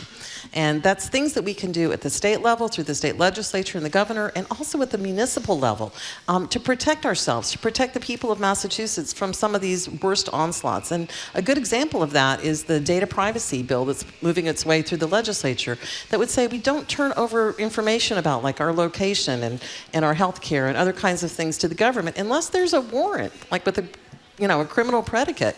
You don't just turn that stuff over to data brokers. You don't just turn that stuff over to bounty hunters from other states. So there's so many things around data that we can do to protect our people and protect ourselves and stay strong and be the Commonwealth that 250 years ago stood up to a king. It started here, and it has to continue to be here, starting in Massachusetts, because we have the breathing space to do it, and we're going to continue to show up and make sure it happens. I'm sorry, Margaret. I was just going to move on, if I may. Feel free. Let's pump up our own organization, National Public Radio. Yay. Big investigations, January 6th today, about how the government is trying to erase information about January 6th. What's NPR done? Oh, yeah. This is why journalism, the fourth estate, is so incredibly important and exciting. No, I actually mean that. We should all support your public radio station here in WGBH. So 5 years ago, we watched the whole January 6th thing, it's today, with all these people who were attacking, the Capitol. They injured, as you were saying earlier, Jim, 140 law enforcement officers. They threatened to murder elected officials, all these kinds of things. And 5 years on, the Trump administration is trying to erase that. They've purged the records. They have pardoned the 1,500 people who had been... Explain what purging the records means, because I didn't know this till today in the NPR story. They're literally erasing documents history from government websites. That's right. They're erasing history. They're purging documents so that they can rewrite a different narrative of history. Isn't it insane? Well, it's like a post-truth moment, right? It's like Russia and China. Exactly. And, it's just okay. Go ahead. No, it's straight out of the authoritarian playbook. You're precisely right, Marjorie. And so what NPR has done is to actually collect all that data, collect all the videos, to put them aside, and so that future historians, we today, but especially future historians, can look back and say, no, this is really what happened. Let's not have the authoritarians erase the history. We have to go back and make sure that we catalog that we document it, that we make it publicly available. And the ACLU is all about transparency, because we know that transparency is the first step toward accountability. Well, Trump says most transparent administration. Carolyn Levitt says too in history. So can I ask a question that this is for both of you, including Marjorie, because you're a Fox News overseer or whatever you are, observer, whatever the word is. I'm looking for monitor. Well, you do. I haven't been able to watch it. So to the people, in months. When on January 6th, the 5th anniversary today, when we know all the pain that was caused, and as we said with John King, an attempt to overthrow the government of the United States. That's what it was. I mean, it was an attempt to overthrow the government. Did the 35% of people who support Donald Trump actually believe that it was not violent, that it was a visitation thing, that it's being grossly overplayed? It's a day of love, Jim. No, I'm saying, but that's what the president said. Do they believe this? Or I know this is not your area of expertise, but you are a citizen of the country. I will tell you. Do they believe this, or do they just do it because to be loyal to Trump, you have to be loyal 100%? I think there's all sorts of emotional things that go into this when you have really charismatic authoritarian leaders. I mean, we've seen it throughout history, right? Do they really believe it? Do they later deny that they were a part of it? I think the bottom line is they've been misled. And while we can, and those people got due process, and the ones that were prosecuted had due process, all of those things. So I think what's really important to remember is that they were misled by the leadership. They were misled by our leaders, right? January 6th didn't emerge in a vacuum, and it hasn't gone away. It's still with us, that energy to try to destroy, because just the energy of destruction is so much easier to invoke than at building something, right? Well, so we can blame them as individuals, but what's the point? I think they're now feeling like, well, if that was justified, where's my reparations? So it's not going to go away, right? Their discontent may well be turned against Donald Trump down the road. What Mark, you mentioned before. It's important to remember that Fox News had to pay nearly $1 billion because they knew that Trump lost the election. John Hannity, Tucker Carlson when he was still there, Laura Ingraham, they all knew. Right. But the leadership of Fox was worried because they were worried about money, that they were going to lose viewers because their viewers didn't want to hear that Trump lost the election.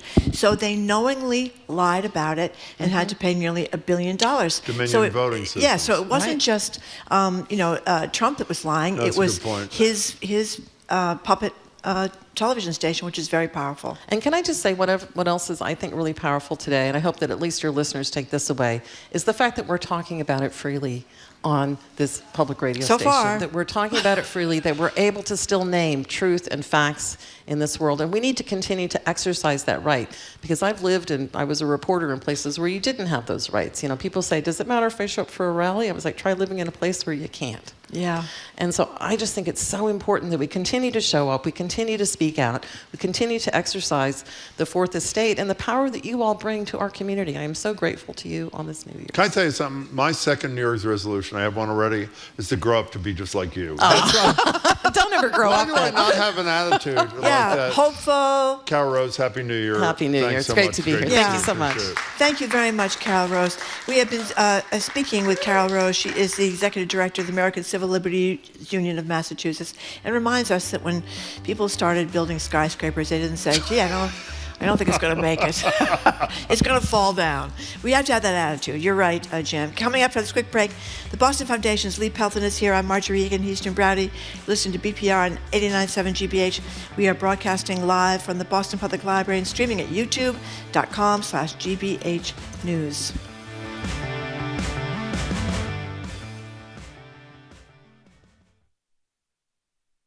This year, the world celebrates a milestone anniversary. 30 years on the air for the world. It is simply extraordinary, the kinds of cataclysmic events that we've reported on over 30 years. We covered the prison at Guantanamo Bay in Cuba, CIA black sites. This work has never been more important than now. We have to continue to tell these stories and act as a bridge between these different communities. Thank you for listening, and happy birthday to the world.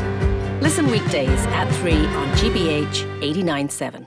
Our programs are made possible thanks to you. And Celebrity Series of Boston, presenting the Tyshawn Sori Trio, with Pulitzer Prize-winning Sori on drums, Aaron Deal on piano, and Harish Raghavan on bass, January 16th at Berkeley Performance Center. More at celebrityseries.org. And MIT Sloan Executive Education, a global community of leaders seeking fresh insights on strategy, innovation, and AI. More than 90 programs offered year-round. More at executive.mit.edu.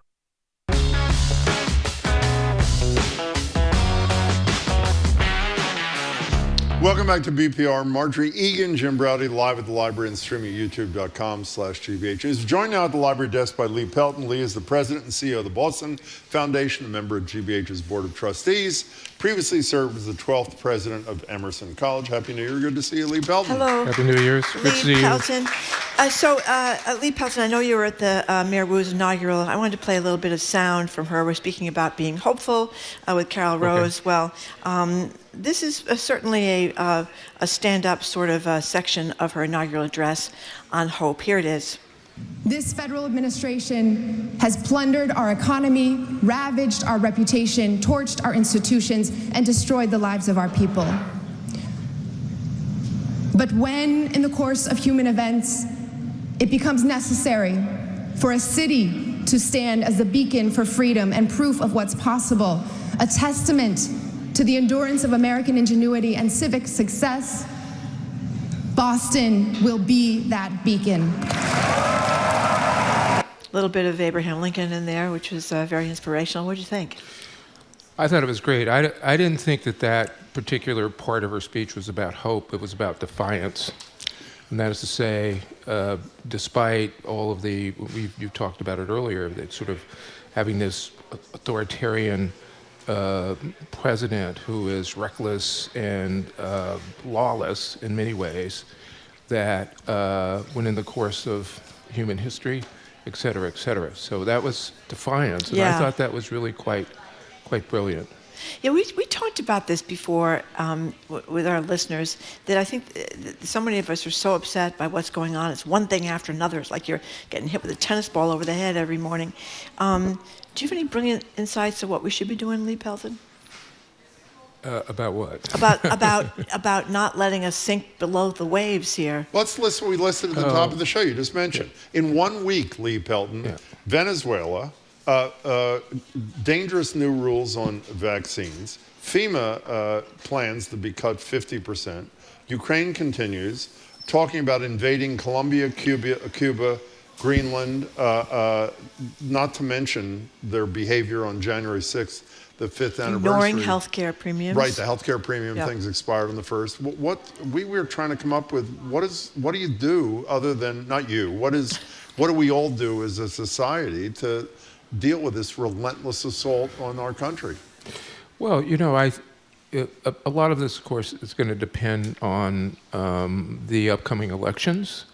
And I think that those of us with goodwill and who have positions of power and authority ought to speak up and speak out about what we see and to call it for what it is. Here's what I worry about, is I don't think most Americans understand that we're living in an authoritarian regime. I agree with you 100%. I don't think they understand that, yep. and it's right there. We get texts from them all the time. Exactly. It's right there in front of our faces, and we experience it every day. So until that happens, I'm not sure how we can sort of return or to some place of normalcy. But that is where we are today. You know, one of the things we didn't discuss when we were talking about potential solutions, Marjorie, at the top of the show with listeners, we didn't talk about what Margaret Sullivan, who's going to be with us later this week, the brilliant press critic, former ombudsperson in Washington Post, New York Times, etc., about the press's responsibility. What's the headline you read from the British paper, The Mirror? Oh. What was it? It's something like, I got it, let me see it right in front of me. Here Tyrant it is. takes out... Tyrant captured by lunatic. And then Madman was underneath it. That was a Rupert Murdoch paper in Great Britain. But I think they kind of nailed it. Tyrant captured by lunatic. Yeah, there it is. There it is. And that may be a bit much, even though I think you and I would agree it's accurate. The media's got to play more of a role in this. They do great reporting, but as she says, this two-sidism and all this other crap is just out of control. But they're going to be reluctant to do that for a variety of reasons. So, well, if you're Jeff Bezos, you're reluctant, or if you're owned by, but responsible journalists have the obligation. Yeah, by the way, you're a big fan of his. Somebody who's done a really good job is Jake Tapper, by the way, on CNN. He's a good interviewer. Who does not mess around, and he is good. And Rupert Murdoch, by the way, who owns the Wall Street Journal and owns all these newspapers and owns Fox News, he doesn't have anything pending before the FCC or anything. So maybe he has a little more freedom than some of these other people do, or a little bit less to make him quiet down. But anyway, let's talk about housing. The mayor talked a lot about housing in Boston, and we've read a lot about rental deserts. Yes. What's a rental desert? Well, it's defined as a place, a city or a municipality where that less than the percentage of rental is 20% or less, and so we actually have that in a number of municipalities. It's less so in Greater Boston proper, but in the Greater Boston suburbs, it's more very significant way. And so, we need to think of rental housing as part of the housing issue. It's part of housing. And, what we know right now is there's a real shortage of housing available, both rental and being able to buy homes.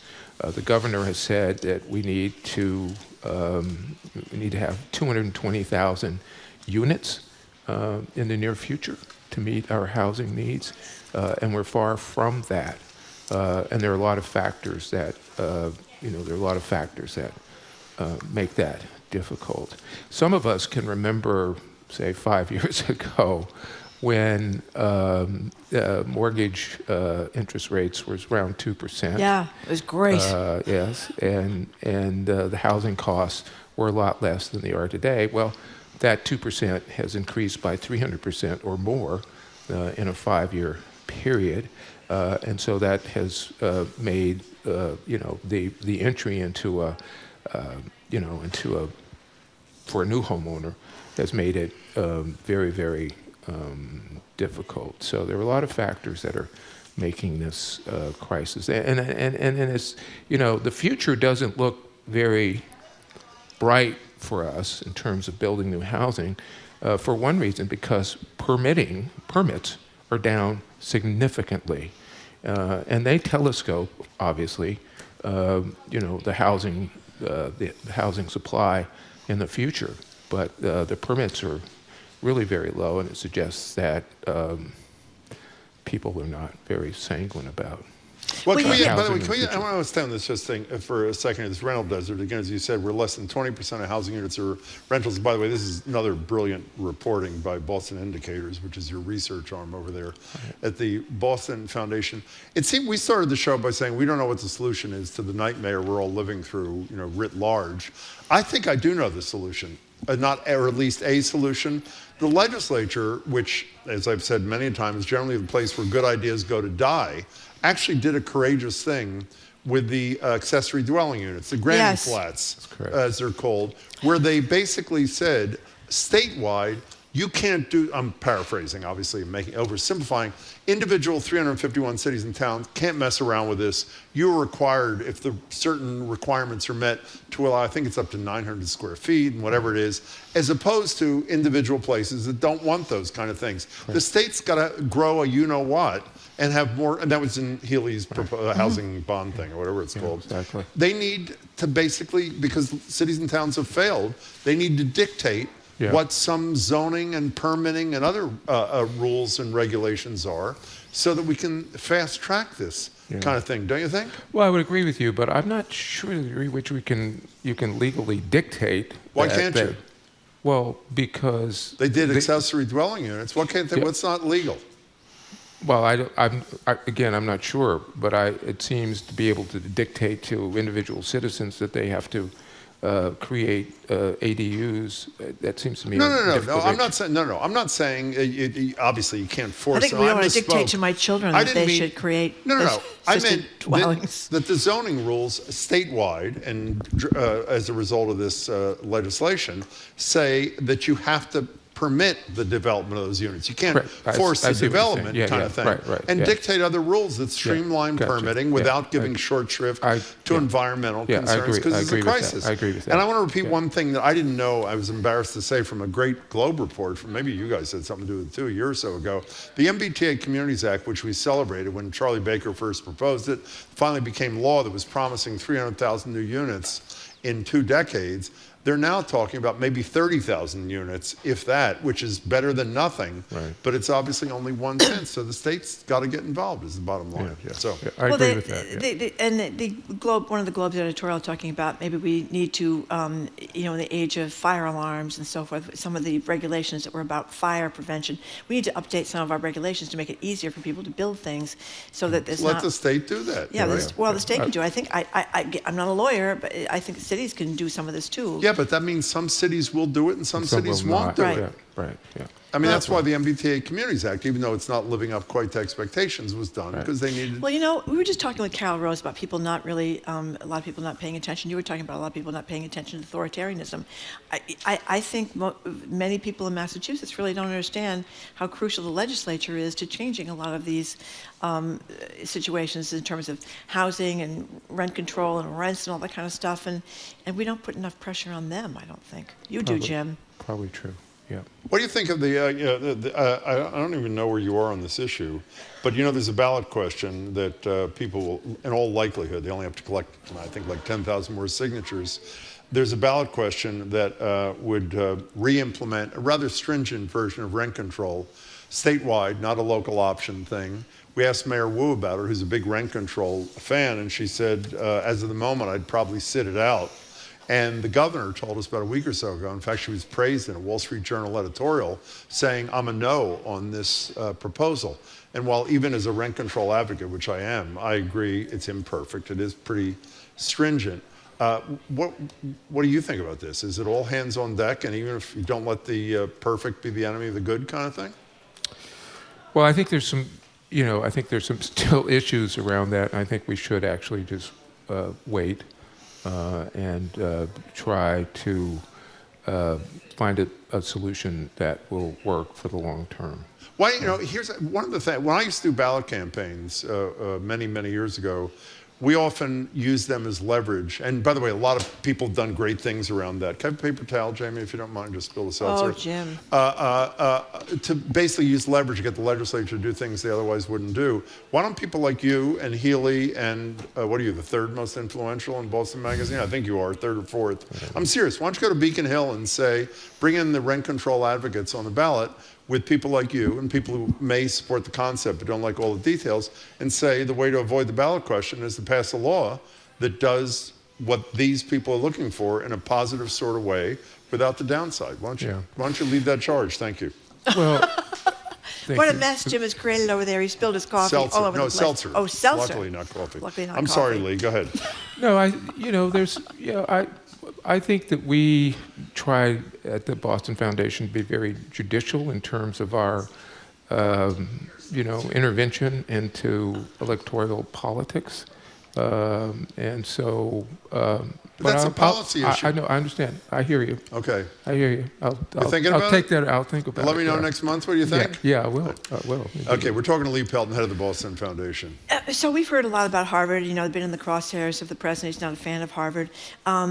Alan Garber was on a podcast, and he said that he thought that the university had gone wrong by allowing, he's the president of Harvard, by allowing professors to, as the Crimson put it, inject their personal views into the classroom because faculty activism had chilled free speech and debate on campus. What do you think of that? Before you say what you think, we actually have him saying something. Oh, I'm sorry. No, it's okay. Here he is. He's on the Vilna Shul in Boston, speaking about Harvard, leadership, and free speech. Here he is. I'm sorry I brought that up. Okay, so as Marjorie was saying. We'll look at it in a second. What do you think about that? Well, listen, I admire him greatly. I think that he has performed brilliantly during a very difficult time at Harvard. He had, he had stuff coming at him from every possible, vantage point that you can imagine. But with respect to at least my understanding of what he's talking about, I think his perspective is not the right one. I do think that students, first of all, they're not empty vessels that you just fill up with not. They have ideas. They can, in fact, even if a professor says X, they don't have to accept that point blank. And that's what a college and university is all about, is this intellectual engagement and even disagreement. And so this notion that somehow faculty are interjecting their personal points of view in their classrooms seems to me to be not valid. Because, listen, I used to teach, and of course, there's some part of you that you interject personally into your lectures and into your conversations with students. So I don't. On this, I'm not quite understanding how Alan got to this. Can I give you point of view? A thesis, and you tell me if you buy it or not? Yes. That it's an attempt to throw a bone to a guy who doesn't care about bones. Well, Donald Trump. It could be, but I don't know. I don't want to make that assumption. I don't know either. Yeah, I don't know. It could be, but I don't want to make that assumption. But we should be mindful that Alan did, in fact, stand up to Trump during a lot of previous efforts to shame or to quell. Do you know more Harvard. about the status of the so-called negotiations than you're sharing with us? Or no, I don't know. Do you really not know? No, I don't know. Okay, well, he's not looking at me when he's saying this, so I just... I don't know. But you think about this in practical terms. If you're teaching Latin American history at this particular moment, and your kids are back in January, it'd be difficult for a professor to just not give some hint about what they thought about it. Yeah, you know what I mean? Not. It seems kind of. It would be like learning from a robot or something. Yeah, of course not. Yeah. And that's not what the educational experience should be for professors or for students or for the larger community. So, can I ask you? I'm sorry. One last question. Can we go back to if people want to read these reports, like the Boston Indicator thing? How do they find this thing on rental deserts? Where do they go? Just go to our website. TBF.org? Yeah. TBF.org. Yeah. You got to go because I know you got to work on that rent control thing at the State House. So we'll continue. Is that okay next month? I know you're going to do it. No, ask these questions in a month. I'll be able to answer all of them for you. Lee Pelton, it's good to see you. Happy New Year. Thank you very much. I hope 2026 is better than 2025. We've been speaking with Lee Pelton, President and CEO of the Boston Foundation, a member of GBH's Board of Trustees. He previously served as the 12th president of Emerson College. Thank you very much, Lee. Coming up after this quick break, Congressman Jake Auchincloss zooms in. We're going to talk to him about Venezuela and a lot of other stuff going on in Washington, D.C. I'm Marjorie Egan. He's Jim Browder. You're listening to BPR 89.7 GBH, live from the Boston Public Library and streaming on youtube.com/GBH News.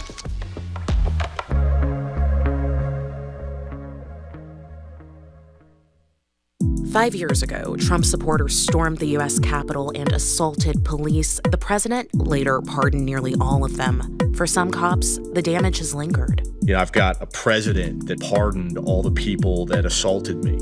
I lost my career. I lost my friends. I'm Juana Summers, inside the effort to rewrite the history of January 6th on All Things Considered from NPR News. Today at 4, here on GBH News 89.7.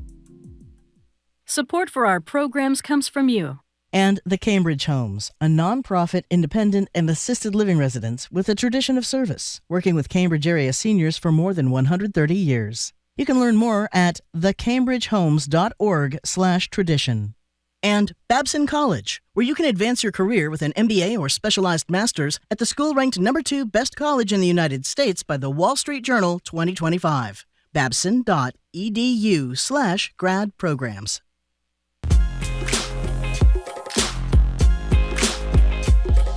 Welcome back to BPR. Marjorie Egan, Jim Browdy, live at the library, streaming at youtube.com/GBH News. We're joined now on Zoom by Congressman, Marine Corps veteran Jake Auchincloss.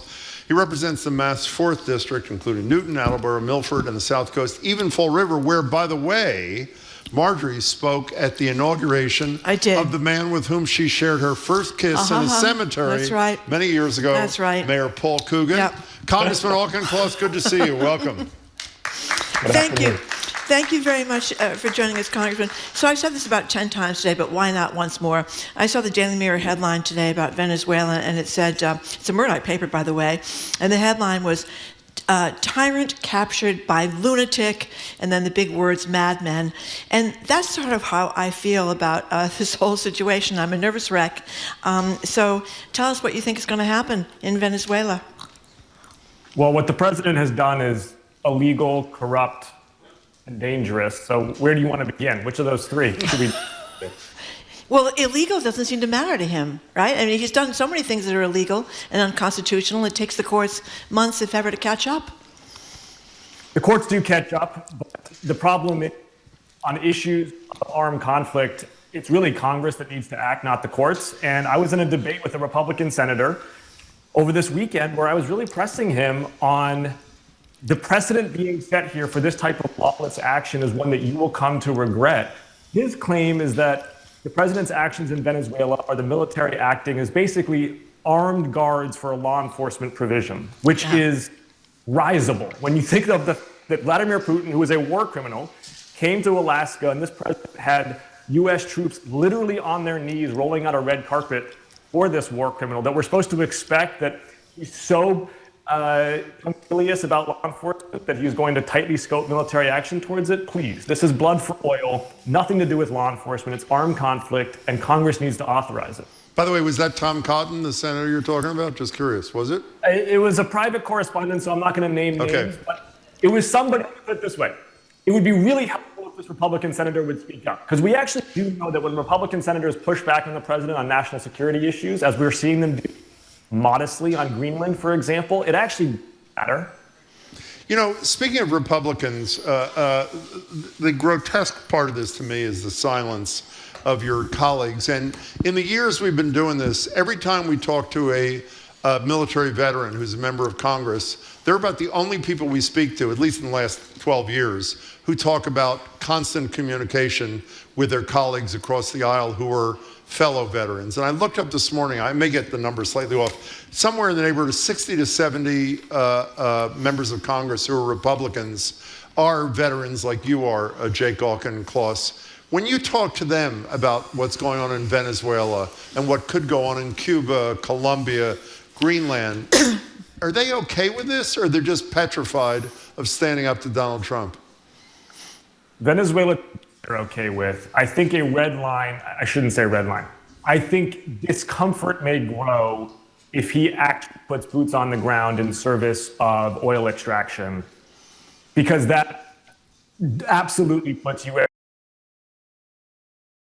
the South American jungle. And I can tell you that we are the finest fighting force in the world, but we have not been training for tactics, for navigation, for communications, for close air support in the dense jungle canopy, whereas these transnational criminal organizations, these leftist guerrillas, they have been. And that is going to be a nasty and new mission for U.S. Marines or soldiers. It could cost lives. And in pursuit of what? So Donald Trump can hook up his oil major donors? So when you say that they're okay with Venezuela, but not boots on the ground kind of thing, I understand Mike Johnson, who essentially is a lapdog for the president of the United States, and Hegseth, who is good only at abusing women and drinking. I mean, it is what it is. Why are they okay with the president bypassing them and you in terms of authorization, or at minimum prior consultation before they invade a sovereign country? Yeah, so it's two parts. I think the MAGA national security argument here is some confluence of, one, this was a law enforcement operation. Maduro was indicted by the District of New York, and this is serving that indictment. Or two, that Venezuela has been corroded by transnational criminal organizations, and that we are in a non-international armed conflict with them, and thereby the president has the authority to engage in conflict back to protect Americans. That's the kind of arguments you hear from MAGA. I reject all of them, but that's the premise they put forward. In terms of the precedent of consulting Congress, this is the one that really, I think, is so even seen from the other side of the aisle. And what I've said to them is, hey, Mr. Senator, Republican Senator, imagine it's 5 years from now, and President Mamdani abducts Benjamin Netanyahu under the writ of an international criminal court order. How would you feel about that if you didn't consult Congress? You would be this is a really bad precedent to be setting. Talking to Jake Auchincloss, member of Congress. Jim mentioned that quite a few members of Congress are veterans.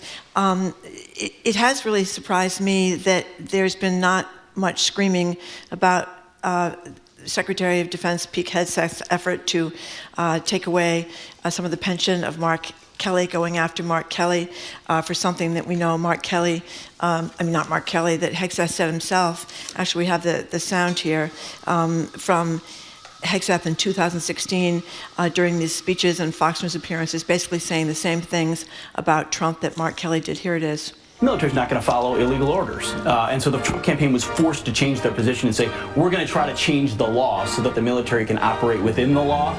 That's a tall order also.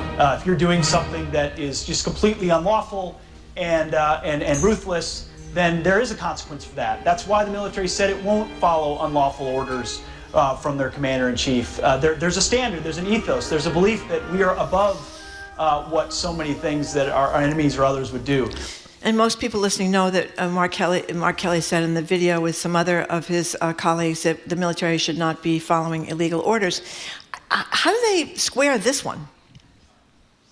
I mean, they don't, right? This is the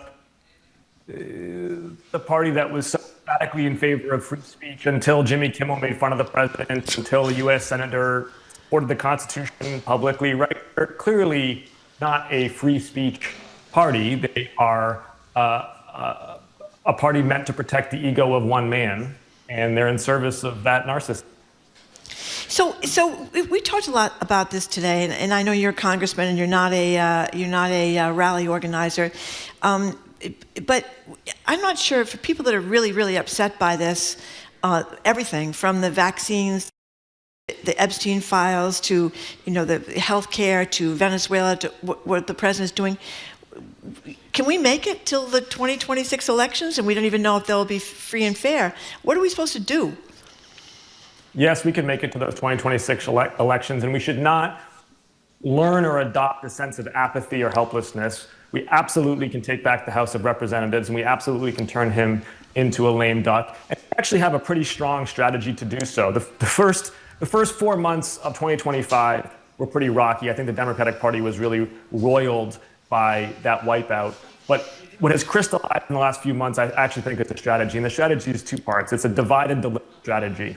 In Washington, we now have 4 to 6 issues that truly divide Republicans in Congress. We've got, it's Venezuela, it's tariffs, it's ACA premium extensions, it's Epstein, it's posse comitatus, Greenland maybe in the next couple of weeks.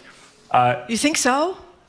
Yes, that Republican conference is a miserable place to be. There's a reason they're all fleeing for the exits, that they are tearing themselves apart. And what we want to do is we want to lock all those ferrets in one phone booth and let them attack each other.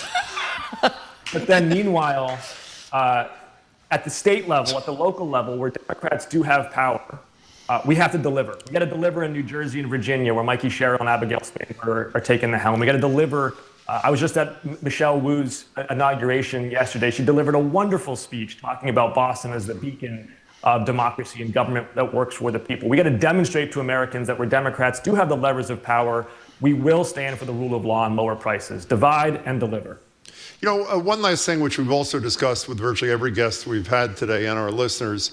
Today's the 5th anniversary of January 6th. We talked about this disgraceful, not only ignoring of this plaque, a very, very small tribute to the men and women who risked their lives, some of whom subsequently lost their lives, protecting the very same members of Congress who are ignoring them now. The plaque, who knows where the plaque is? The Department of Justice is fighting a lawsuit to put it up. I believe you were sworn in, correct me if I'm wrong, just 3 days before January 6th. You are protected by these very same people who are being so grossly disrespected. What's your reaction to all this, Congressman? It's a travesty. And it is one of the most frustrating things for me as a national Democrat is that somehow Republicans wrap themselves in the mantle of public safety and law and order when they have stood by and allowed our police officers to be assaulted by insurrectionists, and then didn't so much as squeak when the president pardoned those criminals who have since gone on to commit crimes out in the United States, targeting other Americans for crimes but they should have been locked up already. And it's on Democrats, candidly, to reclaim that mantle of public safety and law and order. And I've spoken about this frequently.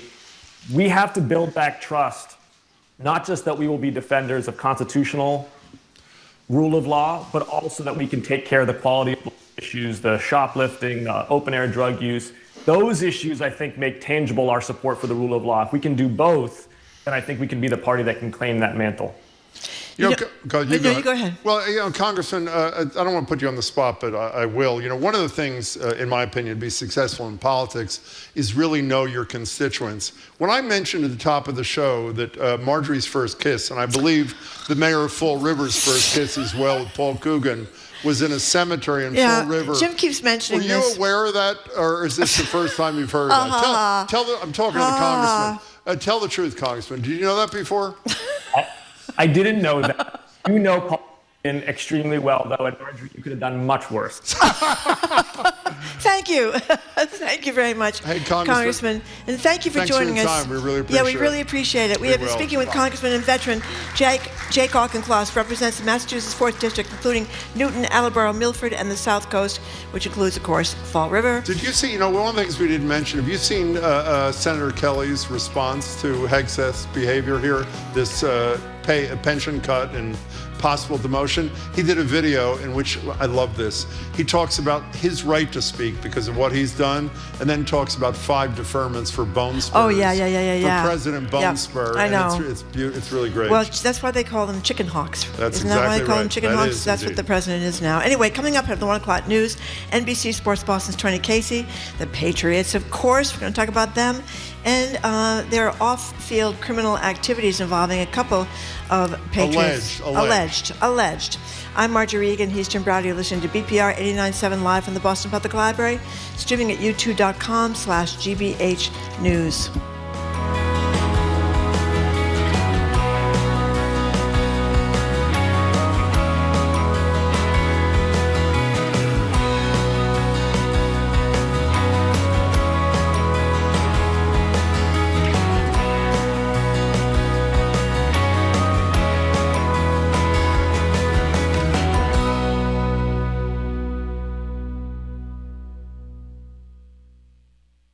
Join GBH for Behind the Curtain, an inside look into the making of the new hit musical, Wonder. You'll be joined by their acclaimed creative team for an interactive virtual discussion. Get your ticket now at gbh.org/events. Support for GBH comes from you. And PNC Bank, who believes when you pay attention to the details, amazing things can happen. Like when you check the pockets of a jacket you haven't worn since last fall and find $20. PNC Bank. Brilliantly boring since 1865. And American Repertory Theater with Wonder, a new musical for the whole family based on the best-selling book and beloved movie. Wonder celebrates the power of choosing kindness. Tickets at amrep.org. You're listening to 89.7 WGBH HD1 Boston. Online at gbhnews.org. GBH News. What matters to you? I'm Jim Brady, ahead on Hour 3 of BPR, live from the Boston Public Library. We'll start the 1 o'clock hour with NBC Sports Boston's Trenni Casey on the red-hot Patriots season. Of course, there are 2 players facing domestic violence charges, and the fictional steamy same-sex romance on the ice on HBO Max. I'm Marjorie Egan. Then 6 days into this glorious new year, how's that New Year's resolution working out for you? Are you still dedicated to that new diet or workout routine? Or have you already given up, like Jim, who's already failed to fulfill his resolution to call Harriet Heinemann, call or text? Maybe we'll get you back on track, or at least feel better about giving up already. That's next in the 3rd hour of BPR 89.7 GBH, live from the Boston Public Library.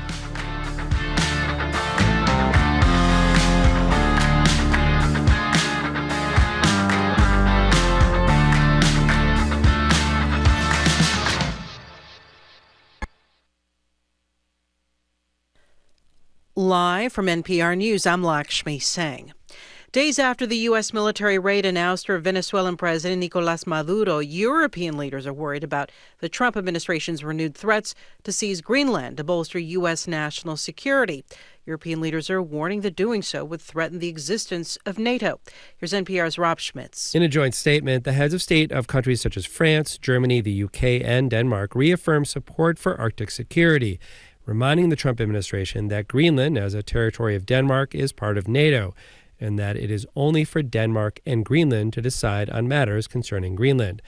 Danish Prime Minister Mette Frederiksen says a U.S. takeover of Greenland would amount to the end of NATO, while Greenland's Prime Minister says Greenland should not worry about a U.S. takeover, saying the mineral-rich territory is nothing like Venezuela and that it wishes to build ties with the U.S. Rob Schmitz, NPR News. Democratic U.S. Senator Mark Kelly of Arizona is firing back after Defense Secretary Pete Hegseth said he was taking administrative action against Kelly. Hegseth is accusing Kelly of sedition for taking part in a video message to U.S. service members to not follow illegal orders. On CNN, Kelly said Hegseth said the same thing as he reacted to a 2016 video attributed to Liberty Forum and YouTube. He was correct, and isn't this the height of hypocrisy? Pete Hegseth says something in 2016 specifically about Donald Trump. I said something generically about you must follow the law, the Uniform Code of Military Justice. His case, it seems to be fine. My case, the president wanted me hanged, executed, prosecuted, and now they want to demote me. In a social media statement, Hegseth said he has begun a formal 45-day process to reduce Kelly's rank and retirement pay. The Pentagon is mounting a 6-month review of women in ground combat jobs, according to a memo obtained by NPR. The review is set to determine the effectiveness of having several thousand female soldiers and Marines in infantry, armor, and artillery, a decade after those positions were open to them. Here's NPR's Tom Bowman. The memo from Defense Undersecretary Anthony Tata calls for Army and Marine Corps leaders to provide data on the readiness, training, casualties, and command climate of ground combat units. Tata is also asking for any internal studies on the integration of women in ground combat, which is open to them in 2015. Pentagon Press Secretary Kingsley Wilson tells NPR the review is designed to make sure the military is the most lethal. She said Defense Secretary Hegseth will not compromise standards. As a Fox News anchor, Hegseth opposed women in ground combat, but he said during his confirmation hearing in January, combat if they meet the same requirements as men. Tom Bowman, NPR News. This is NPR. And from the GBH Radio Newsroom in Boston, I'm Judy Ewell. Some local Venezuelans say they're wondering about their future in the U.S. after Nicolás Maduro was ousted over the weekend. Venezuelan-American Juan Pedro de Morales says he's concerned for others who lost their temporary protected status last year. I had mixed feelings, of what really is going to happen. The Department of Homeland Security says those Venezuelans must apply for refugee status outside of the U.S., saying, quote, President Trump is bringing stability to Venezuela. Immigration attorney Giselle Rodriguez says Venezuelans in the U.S. can still apply for asylum, but immigration judges can weigh the Trump administration's stated goals. They're eliminating a threat in Venezuela and how that will benefit the citizens and residents of Venezuela, and how then obviously that contradicts an asylum claim. Some Venezuelans without legal status say they fear going back. It's the end of an era on Martha's Vineyard. The island's only music store, Island Music, closed and moved out of Vineyard Haven on New Year's Eve. The store's owner, Lee Grigg, started the Main Street establishment with her late husband, Ed, over 30 years ago. Grigg says she tried to find new owners to save the business. Everybody was responding. I was getting a lot of interest, but when they looked at the building and how expensive that lease was, and she was going to raise the rent this year, it just didn't happen. Grigg says Island Music was more than just a store. It was a gathering space for musicians. In sports, the Bruins are in Seattle to play the Kraken. A cloudy afternoon, a wintry mix on the way tonight. Highs in the 30s this afternoon right now, 31 in Boston. This is GBH. Support for NPR comes from NPR stations. Other contributors include Charles Schwab, offering investors choices like full-service wealth management, advice, investing, and trading on Think or Swim. Learn more at schwab.com. And from the Doris Duke Foundation.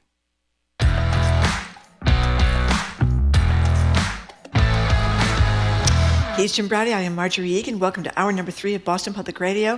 We're going to be joined by the Attorney General of the Commonwealth, Andrea Joy Campbell, January 13th, 11 to noon, and the Mayor of Boston, Michelle Wu, newly inaugurated. She'll be here with us January 20th, 12 to 1. Hello again, Jim. Yeah, before I introduce Trenni, do you know, we passed over, we didn't say during the break, Auchincloss seemed to think that this Greenland thing is not just, macho stuff, but that he's going to do it. Well, I think I think we heard Stephen Miller talking about how it should be ours already. And as I said before, I think my theory is that now that he's seen how he can deploy the military into Nigeria or into the cities of America or into Venezuela, that I think he likes it. I mean, we just talked about today how told NBC News we're going to be building more weapons. In any case, we're joined now at the library desk by Trenni Casey. She's an anchor and reporter for NBC Sports Boston and a BPR contributor. Hello, Trenni. Hi, guys. Hello. Happy New Year. So thank God for sports. The Patriots. Although last week I had to cover 2 guys getting charged with domestic violence. Well, that's so true. It's not always, sunshine and rainbows. It's not always sunshine and rainbows. But I mean, the Patriots are in the playoffs, Yes. and I think they're playing Sunday night. Yep. They're playing Sunday night. They will play the Los Angeles Chargers, formerly known as the San Diego Chargers, which I still call them on occasion. I personally think that they are going to blow the doors off the Chargers. You do? I do. I think it's just going to be another... I mean, listen, I don't want to jinx anything, but it feels like it's going to be one of these games like Miami. Like, maybe it'll be a little close in the first half, and then in the second half, you'll end up looking at the score and go, oh, wow, the Patriots just won 35-17. Okay, why do you think? They're on a roll? Well... One, Justin Herbert, who is the quarterback for the Chargers, has a left. It's not his throwing hand, but it still affects how he throws the ball. His left hand is injured.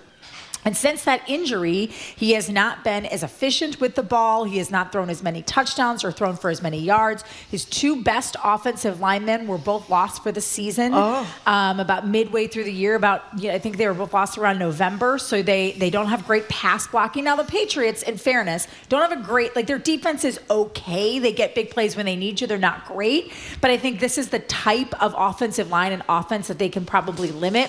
I am told by our very smart Patriots insider, Phil Perry. I haven't read the whole entire email yet, but I saw in there that the Chargers do have a very good defense. But I feel like Drake May and Josh McDaniels do a fantastic job of adjusting the game plan to whatever type of defense they face. And other than the Bills, not many people have been able to stop Drake May or contain him.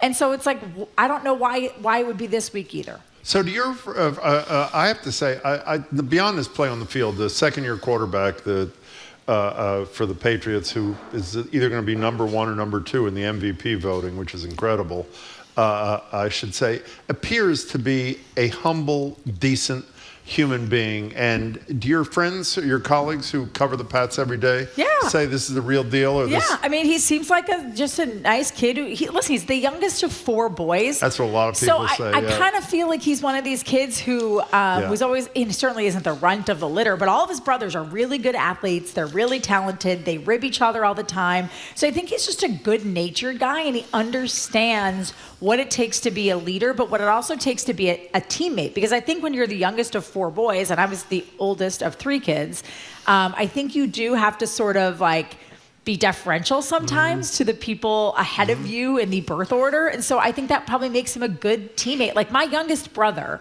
is great with people. He's really good. He's a teacher, so he's just really good. And he's also been in sales and he bartends. Like everything he does, everyone loves him because he kind of knows how to get along with everyone because he had to figure out how to manage me and my sister. And I think there's something to that. Sort of like me, knows how to get along with everybody. Yeah, Jim is an only child, which explains a lot. Okay, thank you. Can we talk about those 2 arrests for a second? Both domestic violence. Yeah. One is charged with felonious strangulation of an employee or a contract employee, and the other of throwing to the ground with a baby in the room of a girlfriend, mother of his kid. Both domestic violence charges. Both have had their arraignments put off conveniently till way later in the season, right before the AFC Championship or the Super Bowl. Explain to me, and don't get upset, all you Patriots fans, just asking, why are they allowed to play? So it's just the way that the NFL works now, right? Unless you have it's the players agreement and the commissioners, like there is something called the commissioners exempt list. So if you have been arraigned, if you have been have appeared in court and charges more formally filed, then I believe... I misspoke. They haven't been arraigned. The arraignment was postponed. Yes, You're the right. arraignments have not been. They have not been arraigned yet, and that's sort of that gray area where the NFL has decided that unless there's some sort of picture or video that they see or that becomes public that is so damning that they have to step in, that they allow the legal process to play itself out before they dole out any punishment. I will say though, guys, so this story broke. I worked last week. You guys were lucky enough to be on vacation.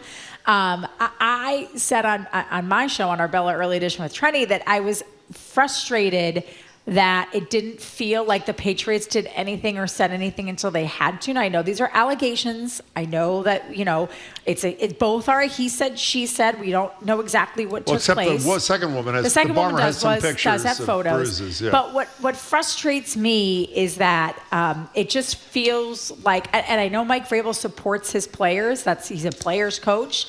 But to me, it says if you're a good enough player, and both Stephon Diggs had 1,000 yards receiving this year. Christian Barmore is one of their best defensive linemen. If you are good enough and you are a big enough contributor to our team, we'll look the other way until we don't have to look the other way anymore. And I don't like the message that sends to other players. I didn't really love how Mike Vrabel handled his first press conference last week. He was asked by Karen Guregian of Mass Live whether or not he was disappointed that they were even having to talk about this, disappointed in his players. And the guys who cover him say if he could take it back, I'm sure he would, because his response was, no, I'm not disappointed. Well, I'm disappointed. I'm disappointed that your players put themselves even in a position to be accused of these actions, whether or not they're actually ever formally charged or convicted. Can I reinforce the notion briefly, and we're not going to do all downsides here, but just to get it out of my system, because I'm as upset as you are about it, to prove your point that it's because they're good players that they're there.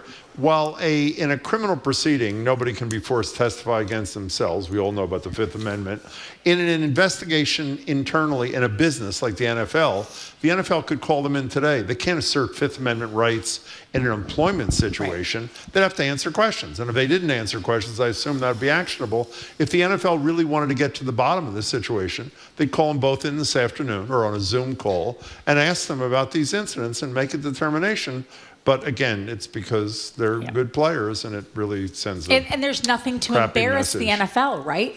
Like if these so what was interesting to me is I read both like hard copy police reports. In the Stefan Diggs report, there were screen grabs of text messages that took place between his personal chef and him. In the Christian Barmore incident, there were allegedly pictures, but those pictures were not attached to the complaint. But what was in the complaint was that this was not the first time the police had been called regarding an incident between Barmore and this woman. Another one happened in June of 2022. So this is not the first time that there has been domestic issues at the home of Christian Barmore. And to me, Jim, that's really the one that I would look at if I was Mike Vrabel and the Patriots and say, this is not the first time. This is also not the first time you've been in trouble. At some point, there have to be consequences for your actions. Okay. We're talking to Trenni Casey of NBC Sports Boston. So let's talk about this HBO Max series, this new series. We have some sound. Heated rivalry. Here's the sound. Canada-Russia final showcasing the two most talked about prospects in the world. Canada's Shane Hollander. Shane Hollander, I wanted to introduce myself. Okay. And Russia's Ilya Rozanov. You're an awesome player to watch. Yes. Very good at hockey. The best, probably. We will be seeing each other a lot. Yeah, Boston and Montreal play against each other often. Guys, you gotta see this. He's like a huge movie star. Are there any gay hockey players? None that have said it publicly. So tell us the story of Heated Rivalry. Okay, so I have not, full disclosure, I've not watched this series yet. My husband and I have been getting through Black Rabbit, which we finished last night. How'd you like it? It was great. But very dark. But this limited series on HBO has taken the sports world and like the social media by storm. Jamie, have you seen it? You said no. We talked about it ad nauseum this morning, all three of us, four of us. The premise of the story is that there are two top, like imagine David Pasternak and Connor McDavid. And they were in love with each other secretly and keeping it under wraps. But then at the end, I don't want to give away, but I guess there's a scene in which it becomes public don't give it away, and whatnot. Okay. But it does touch on the taboo nature of being gay, and particularly in men's sports. Obviously, in women's sports, it's accepted at a different level. But think about it. And there was a column, I think it was in The Guardian, that talked about like sort of the NHL's complicit silence and how they used to really push like inclusivity and trying to expand their fan base, and that would include LGBTQ plus individuals, and how they've sort of backed off on it and they don't push it as much anymore, and how there aren't any players out in the NHL. But I would say are there any active players out in any of the four major sports? Well, you know, active I was trying players, to think this morning, the only people I can think of who were in a pro sport who came out while they're playing, there was the guy who was Joe Kennedy's roommate at Jason Collins at Stanford. Yeah, I interviewed him. He was great. And he kept playing. And there may have been a football. Oh, there was Michael Sam, who was a college player who came out. And he made it in a camp, but he never played in a game. Played the game. Like, there's no, like, you cannot tell me that on an active roster of 62 players. Of course not. In the NFL, that 62 times 30, I don't know what it is because I'm real bad at math, but that's a lot of players. You cannot tell me that every single one is heterosexual. That's just not possible. And what I thought was interesting is in the Guardian article, and I can't remember who they spoke about, but they talked about how when someone does come out in the NHL, the acceptance is actually there. Like the homophobic jokes, cease in locker rooms. Guys are accepting, like, it's not the taboo that it used to be, but for some reason, we're still in this era where, like, you're not seen as manly if you aren't heteronormative. Well, it was only a year or two ago when the guy on my hometown team, the Philadelphia Flyers, refused to wear yes. the pride I believe thing, saying it was Russian, a religious. right? Well, I think he was a religious. And the interesting thing, I know people are going to say, well, it's different, but the fact is, you say that there's no issue in women's pro sports. No issue. Some teams, overwhelmingly lesbians, who are totally open and comfortable about it. Sometimes they're married to each other. I know, but they're the on man different thing teams is, and they're married to each other, and they make it just there. But you know what? That just obviously that kind of circles back to just our culture, right? Like this culture of machismo and what really makes a man, and it's just. You would hope that in 2026 we would be past this, but we're not there yet. I am curious, though, what this does for people's perception of gay athletes, gay male athletes in particular? Does it open any eyes? Does it give anyone courage? Like I do, and listen, this isn't a pro athlete by any means, but it is someone who played hockey when they were younger, and he set his iPhone up or whatever he uses, and he spilled his guts that he was once in love with someone that he played hockey with, and they had like a clandestine affair. Who's that? I didn't know this. It's just, his name is Matt runs on, he's got like a regular job, but he runs and does a lot of social media, so it's not a pro athlete.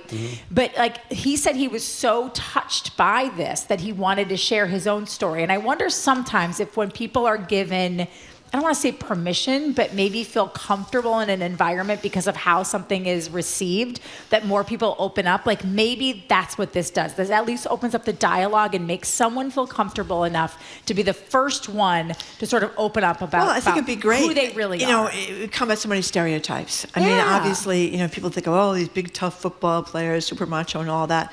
Well, as you say, some of them are probably gay, and they're still big, tough, macho football players. So it would erase some of those. But you have to blame, I think in terms of hockey alone, not the other sports, maybe them too, when they were embracing diversity in an attempt to get more people to their games 3 or 4 years ago and step back like much of corporate America has done, you're basically sending a message to we should talk about it. The guy who walked onto the set a couple of weeks ago when Governor Healy was here, we should have, in fact, Jamie, let's get Mayor Walsh in, who I assume people know is head of the Players Association in the NHL. Yeah. And we should talk to him about where things are. Marty Walsh, We're talking to Trenni Casey. Tarzan Brown. I'm about to make a horrible admission. I didn't know who he I've heard of was. him before. Me neither. A Native American winner of at least 2, I think. 36 and 39 Boston Marathons, 1936 and 39. And also responsible for beating the legendary Johnny Kelly for the naming of what became Heartbreak Hill. Yeah. So who is he and what are they doing? So he is a Narragansett Native American, Westerly, Rhode Island, who never got his due, probably in large part because he was not a white man winning races in the 1930s. And so, to their credit, Westerly, Rhode Island, they had honored him in different ways before. They have a race, like a local 5 or 10K that is named in his honor, but they decided that he deserved more than that. And if you've ever run on the Boston Marathon course, there is a statue. Is it of Johnny Kelly, the one that's of Newton? There's like a big statue there for him to commemorate him on Heartbreak Hill. And there is nothing for Tarzan Brown. So Westerly, Rhode Island, actually, I think it was a local running group that came together, raised $72,000. Westerly Track and Athletic Club. To commission a statue of him. Different designer, different sculptor, but it was cast in the same place where the Tom Brady statue was cast. They took like 17 guys to take it off the truck and put it, but it now stands prominently in Westerly, Rhode Island. And they're hoping to build an entire sort of park with benches, nice green space in the area to make it a place, so at the very least, like, how often do you walk past a statue and go, I don't know who that is? And then you learn about it. Because I don't know why I ever read the comments on anything. That's all I read are the comments. But I always go read the comments and someone's like, geez, we're getting a little out of control with the statues here. And I'm like, well, not really. But I think about how often that is something different than just like a local road race. With all due respect, a lot of times you don't really care about the origin of why it's called something. But if you're, stalking Taylor Swift on Watch Hill this June to see if you catch any celebrity sightings before her and Travis Kelce get married. Oh, do we think it's going to be at Watch Hill? I think it's going to be at the, I believe it's like the Ocean House? Yeah. Oh my God. I've actually been there. I was there before it was redone. Now it's like really snazzy. It used to be kind of falling apart. Oh no, it's not falling apart now. It's not falling apart now. I curiously looked at what the prices were to have a very wedding there. Expensive. It's very expensive. Yeah, I think she can maybe afford it. Well, Watch Hill is like right next to Westerly. Yes, because she's got her house on Watch Hill. But anyway, the point is maybe there are people and you stumble upon this statue and you say, who is this? And you learn about him. And then maybe you're more also curious to learn more about the origin of the Narragansett tribe and their ties to New England. And hopefully there is a trickle-down effect, because I think too often now we are erasing history instead of furthering it and erecting Oh, I'm so monuments. glad she's going to get married and watch Well, I mean, that's just the page 6 rumors. big wraparound I hate porch, to interrupt that discussion, spas. but can I say something else about the marathon and unrecognized people? Some of the joys we've had on the show through the years, and I think you'd agree, is before, was Joan Benoit, I think, the first official, Nina Cusick was the first official women's winner of the marathon, and then Joan Benoit, I think now Benjamin. What about Catherine Switzer? No, I think it was Cusick. Can you look this up if you don't mind, Jamie? She was the one that was pulled. That's not my point. That's not my They point. grabbed onto her uniform. You're right. My point is, remember when we met Tried to Bobby pull her out Gibbs of a the couple race. of years ago? Yes. Who'd won a couple of races, I think, in the 60s. A neighbor of mine who's very deeply involved and wonderful in Cambridge politics, Sarah Mae Berman, who I knew for years and had no idea till Bobby Gibb mentioned her to us, had won 2 Boston marathons also, I think, in the late 60s or early 70s. And so a lot of those people were totally ignored until because we weren't supposed to be able to do it. They weren't allowing that then. They were winning races. Yeah, but when did they they first allow it? It was the late 60s, though, right? After a jock I think it was early 70s. tried to pull Switzer out of the race. off the race. Yeah. I think it was Nina Cusick who won. I'm pretty sure Cusick. Okay. In any case, Jamie's checking. I know, it's funny that the one female that is always held like high esteem, or the story we know, is Rosie Ruiz. Yeah. Oh my gosh. gosh. Disgrace. Not right. Like the disgraceful story, not the stories of triumph and winning. We should say briefly, for those who don't know, Rosie Ruiz was declared the winner of the marathon, and there's a great photograph, if you haven't seen it, Google it, with Bill Rogers, then the winner, who's also joined us from time to time. Bill Rogers winning the race, sitting next to Rosie Ruiz, staring at her like, really? And then after she was exposed, and remember the sweatshirt that was created in her honor? It had a subway token on it. Because the notion was she ran a little bit, took the subway, and then ran to the finish line. Oh, our staff just found a little note from the New York Times in 2017 that 50 years ago, which would have been 1967, a runner entered as KV Switzer, participated in the Boston Marathon, was pulled from the race when they discovered because she was all covered up like in a sweatsuit. On Monday, she did it again at age 70. I didn't know that. Nor did I. Yeah, so she ran the marathon just a few years ago. Yeah. So before you go, she has a foundation now that's tied to her number. I think the number she finally got an official number. I think it was like 161 or something like that. Women were finally allowed to enter the race in 1972. And who won in 72? Doesn't say. Okay, good. So, but Bobby Gibb ran undercover in 66. I know. And Sarah Mae Berman, same thing. Late 60s, early 70s, It's something crazy like that. to me because, if you're born in 1972, you're only 54 years old, 53 years old. Yeah. Like, that is not that long ago.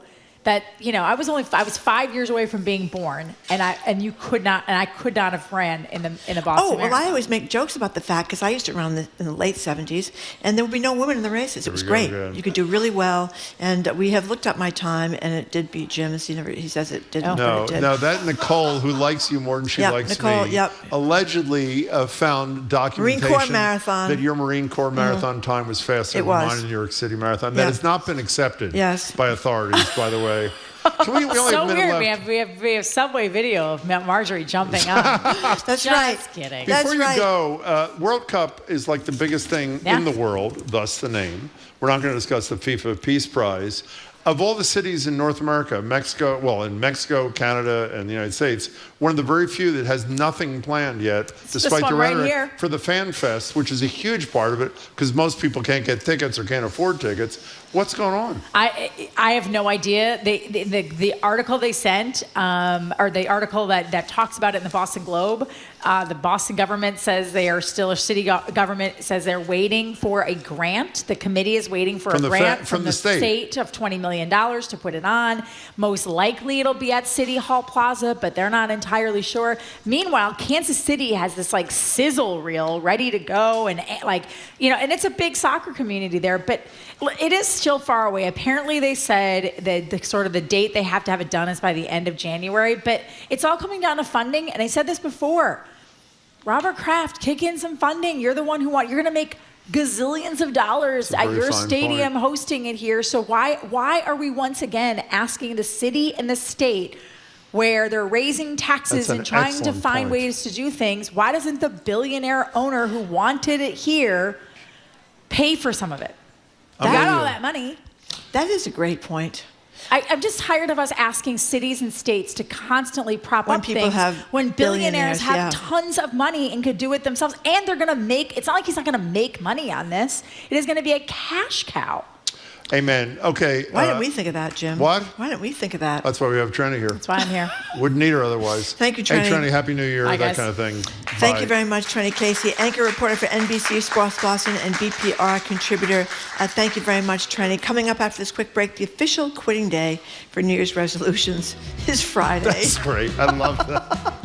Okay, what's Friday? Like the 9th? Yeah, by the way, that's when half of the people who Yeah. made a resolution give up on their resolution. Okay, so you make it for your New Year resolution lasts a week and a couple of days. But we have a hunch our audience might be ahead of the curve, of course, maybe giving up even sooner, given the state of the world. We're opening the lines to get your thoughts on making and breaking New Year's resolutions. I'm Marjorie Egan. He's Jim Brady. This is BPR 89.7 GBH live from the Boston Public Library, streaming at youtube.com/GBH News.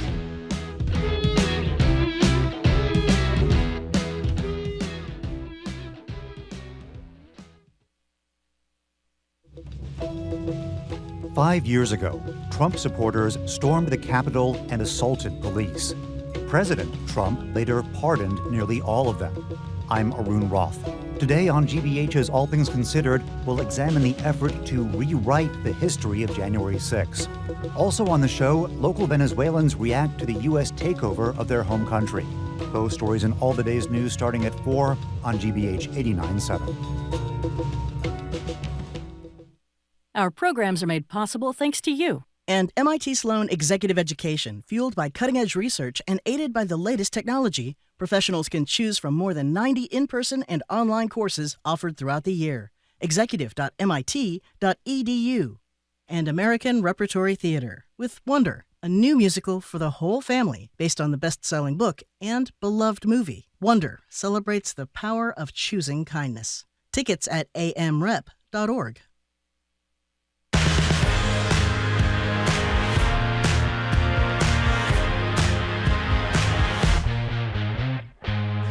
Welcome back to BPR. Marjorie Egan, Jim Browdy, live at the library, streaming at youtube.com/GBH News. Back here tomorrow and Friday. So as you may know, the official day to throw in the towel, as Marjorie just said, I thought this was a joke. It's not. On your New Year's resolutions is Friday. It's called Quitter's Day, marking when the majority of mere mortals quit their New Year's resolutions. But considering the state of things, we figured you might be considering giving up a lot sooner. Some studies show the more vague the resolution, the more likely you are to fail. So instead of saying something like exercise more, you should try to commit yourself to a specific number of workouts a week. At least that's what the experts say. We check in with listeners at the top of the show about how bad things are. Does the state of the world make you want to be better or make you just want to give up? Is giving up your resolution? Is showing up, which was the resolution of Carol Rose before? Did you make a resolution? If you did, how long are you going to keep it if you've lasted 6 days? If you didn't make one, why? And actually, I want to add a question to this discussion that Trenni suggested when we were talking during the break before. We said Happy New Year to her. How long can you continue to say Happy New Year to people and not be, offensive or seem affected or that sort of thing? So 2 questions on the table. New Year's resolutions and you. Have you kept them? If you have, why are you able to? What is your resolution? Or if you didn't do it, tell us why. And if you're still saying Happy New Year to people, what's the statute of limitations? That's an easy one. What's the answer? You say it once to people you haven't seen since New Year's, and then you never say it What again. if you don't see them till March? Then you don't say it. Well, why? Because that's ridiculous I think to say you do. Happy I think New you Year do. in March. There's a good friend of mine who I don't plan to see till early December. And I plan to say Happy New Year to them. All right, Jim. Whenever I see them. 877-301-8970. I am guessing. I don't have one because I make these ridiculous plans and then I never follow through them. And that is one of the problems, by the way, that what you really should do if you want to keep your resolutions is lower the standards. You don't want to be vague. You want to have a small thing, make the goals small, but very. So why don't you do that? Well, because I didn't read the story until today. So there you go. But have you ever done New Year's resolutions in the past? Yeah, I think I did, but I forget what they were. They probably, when I used to smoke, they would probably quit smoking. But that wasn't why I quit smoking. Okay, it wasn't. I don't. How about you? Well, how about me what? Do you do New Year's Of course resolutions? I do. You And do? I keep all of them. Well, yeah, what's yours? I do. This year, I've decided to be more forgiving of people with whom I disagree. Okay. How long do you think that'll last? I think it's over already, Jim, based on your conversations today. I am totally into, by the way, the vague thing, as someone who does make New Year's resolutions, you would think vague is good because it's easier to comply. It's not at all. You need a concrete thing. Yep. You know what the other thing is? You need somebody to check in with. That's right. You need like a sponsor. Like an external, yeah, exactly. Like they have in AA. Okay, so they say little goals like 10 minutes of meditation, if that's what you're into, or one lap around the park, or one email to a friend you haven't seen in a long time. Or one push-up, for example. Or one push-up. That's right. You don't want to go crazy, and you should definitely tell somebody else, and you don't want to attach the habit to your mood, because there's I don't know what that means. Well, because you can always say it's too cold to go. Well, how do you not run attach today. it to your mood? Because you're supposed to do it no matter what your mood is. That's the idea. You do it anyway, even if you don't feel like it. That's very important, to go ahead and do it anyway. Okay. And then there are people that think, this is kind of a ridiculous What's one. that? The paradoxical intent one. Did you read this story? Huh?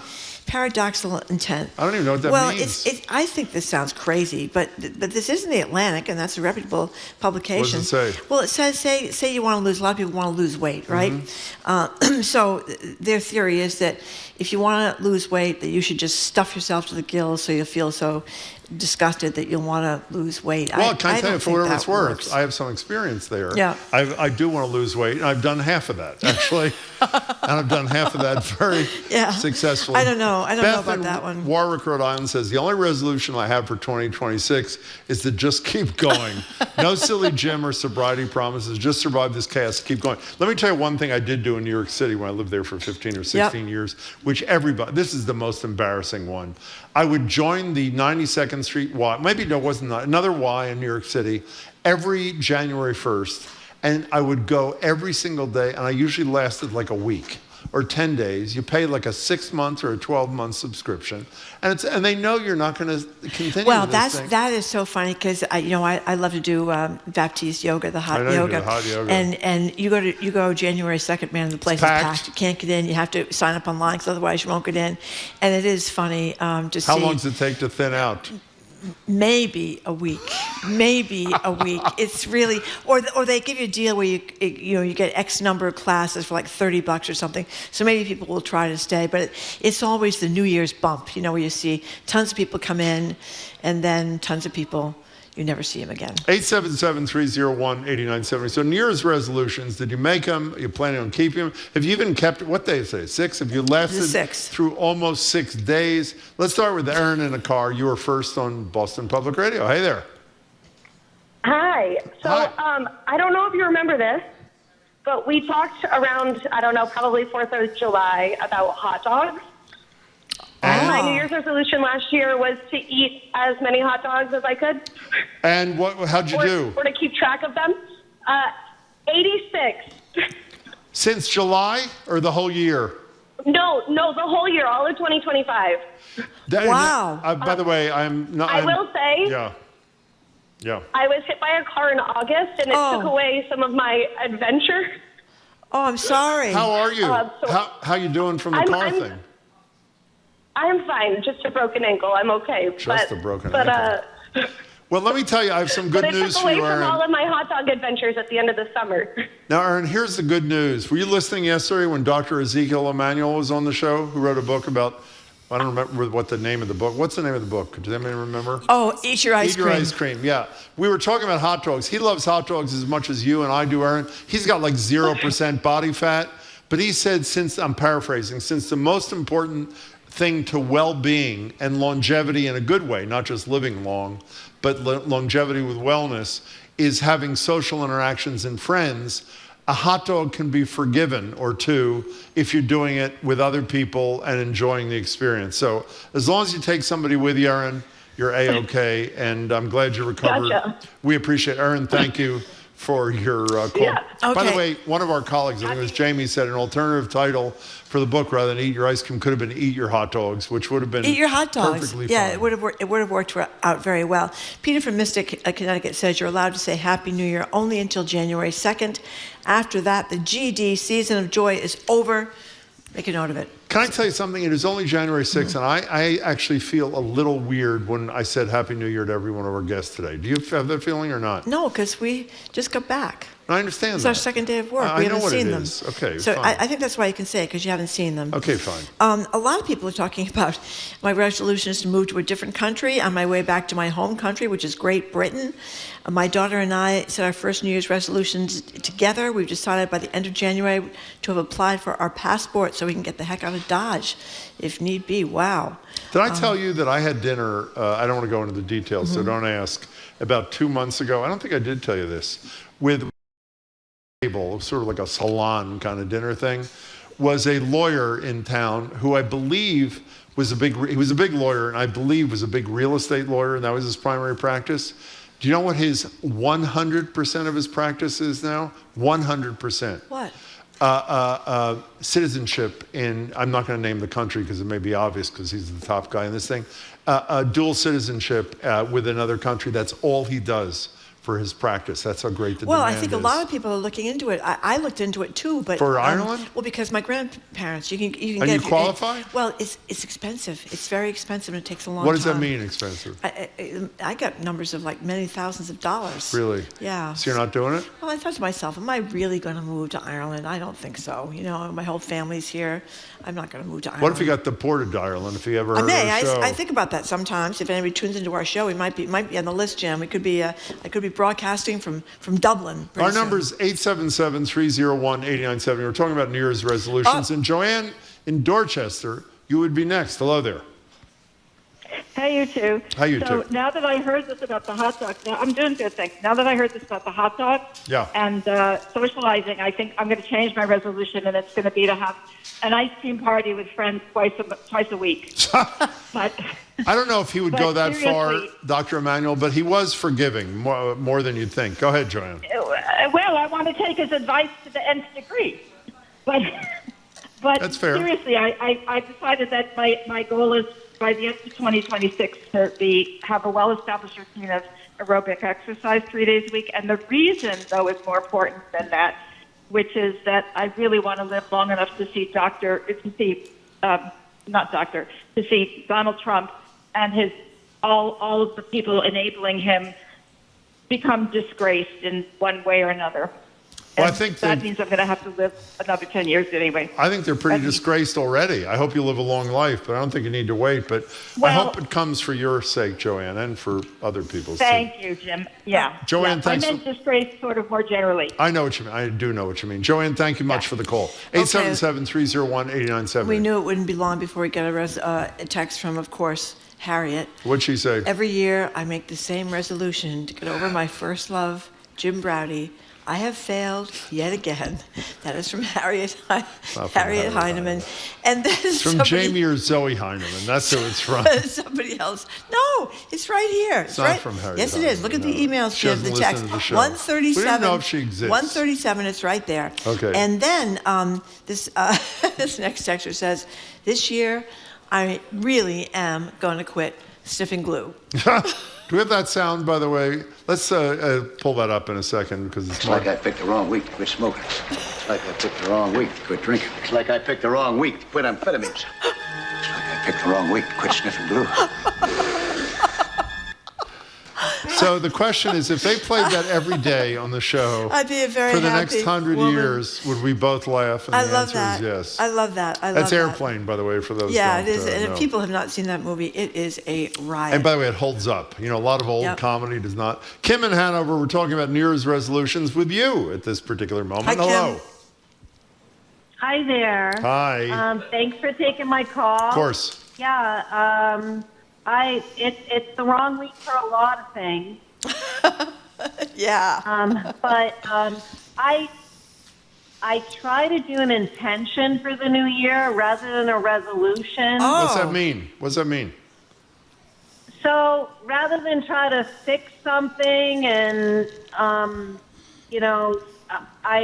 really just trying to set an intention for myself. So I intend to be the most positive. I'm trying to bring more positivity to myself and to the people around me and to the world at this date and time. Let me just say I worked for the U.S. House of Reps for over 20 years. Oh, wow. And I cannot believe what is happening. Never in a million years would I believe what is happening would happen.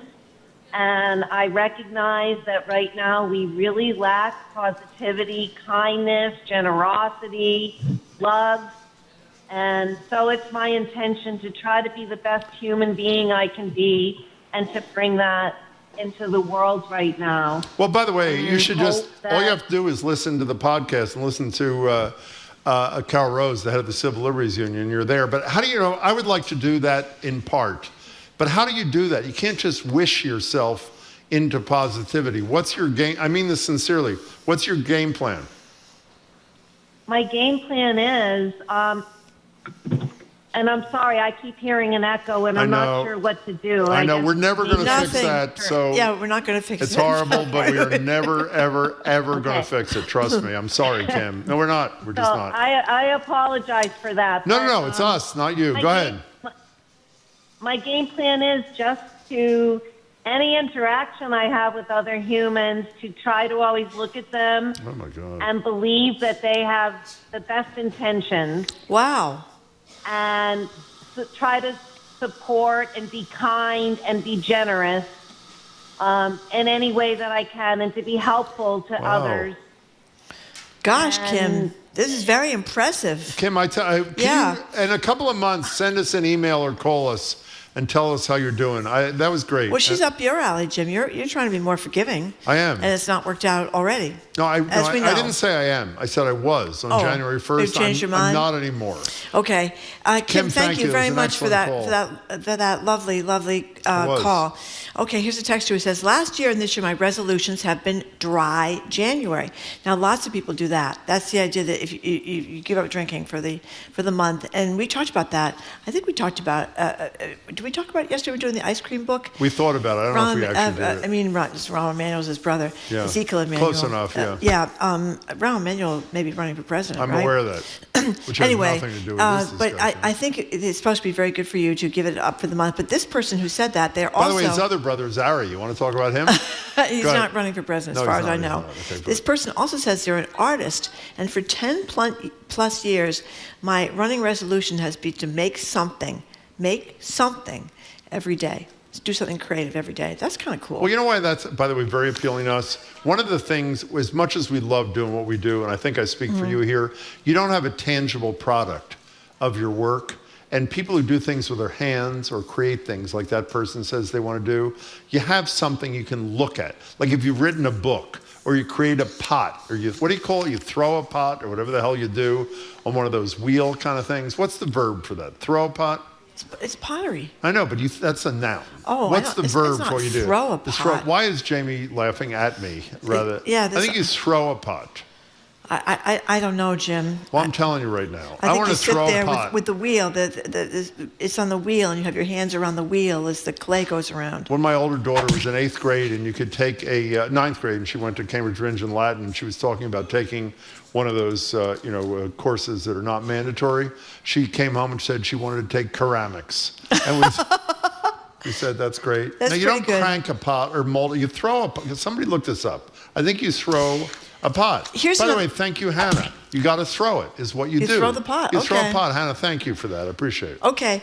One of the other suggestions is to attach the habit you want to do to something that's consistent. And not, what does that mean? And not your mood. Don't say, I can't do that, I'm in a bad mood.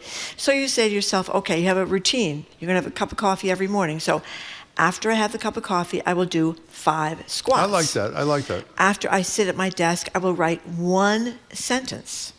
This one sounds a little ridiculous. After I brush my teeth, I will floss 1 tooth. I guess if you're flossing, you may as well. Well, then you got to brush your teeth 32 times that day. The teeth, that's a little bit ridiculous. But they're talking about tiny steps, doing tiny steps, not trying to do these things like, say, I'm going to run a marathon in April when the Boston Marathon comes. It's January. It's already too late. I make a recommendation. In light of the fact that Margie recommends Airplane, that you should watch all the time. Speaking of tiny steps, Baby Steps, which is a book that Richard Dreyfuss, as a shrink, has written.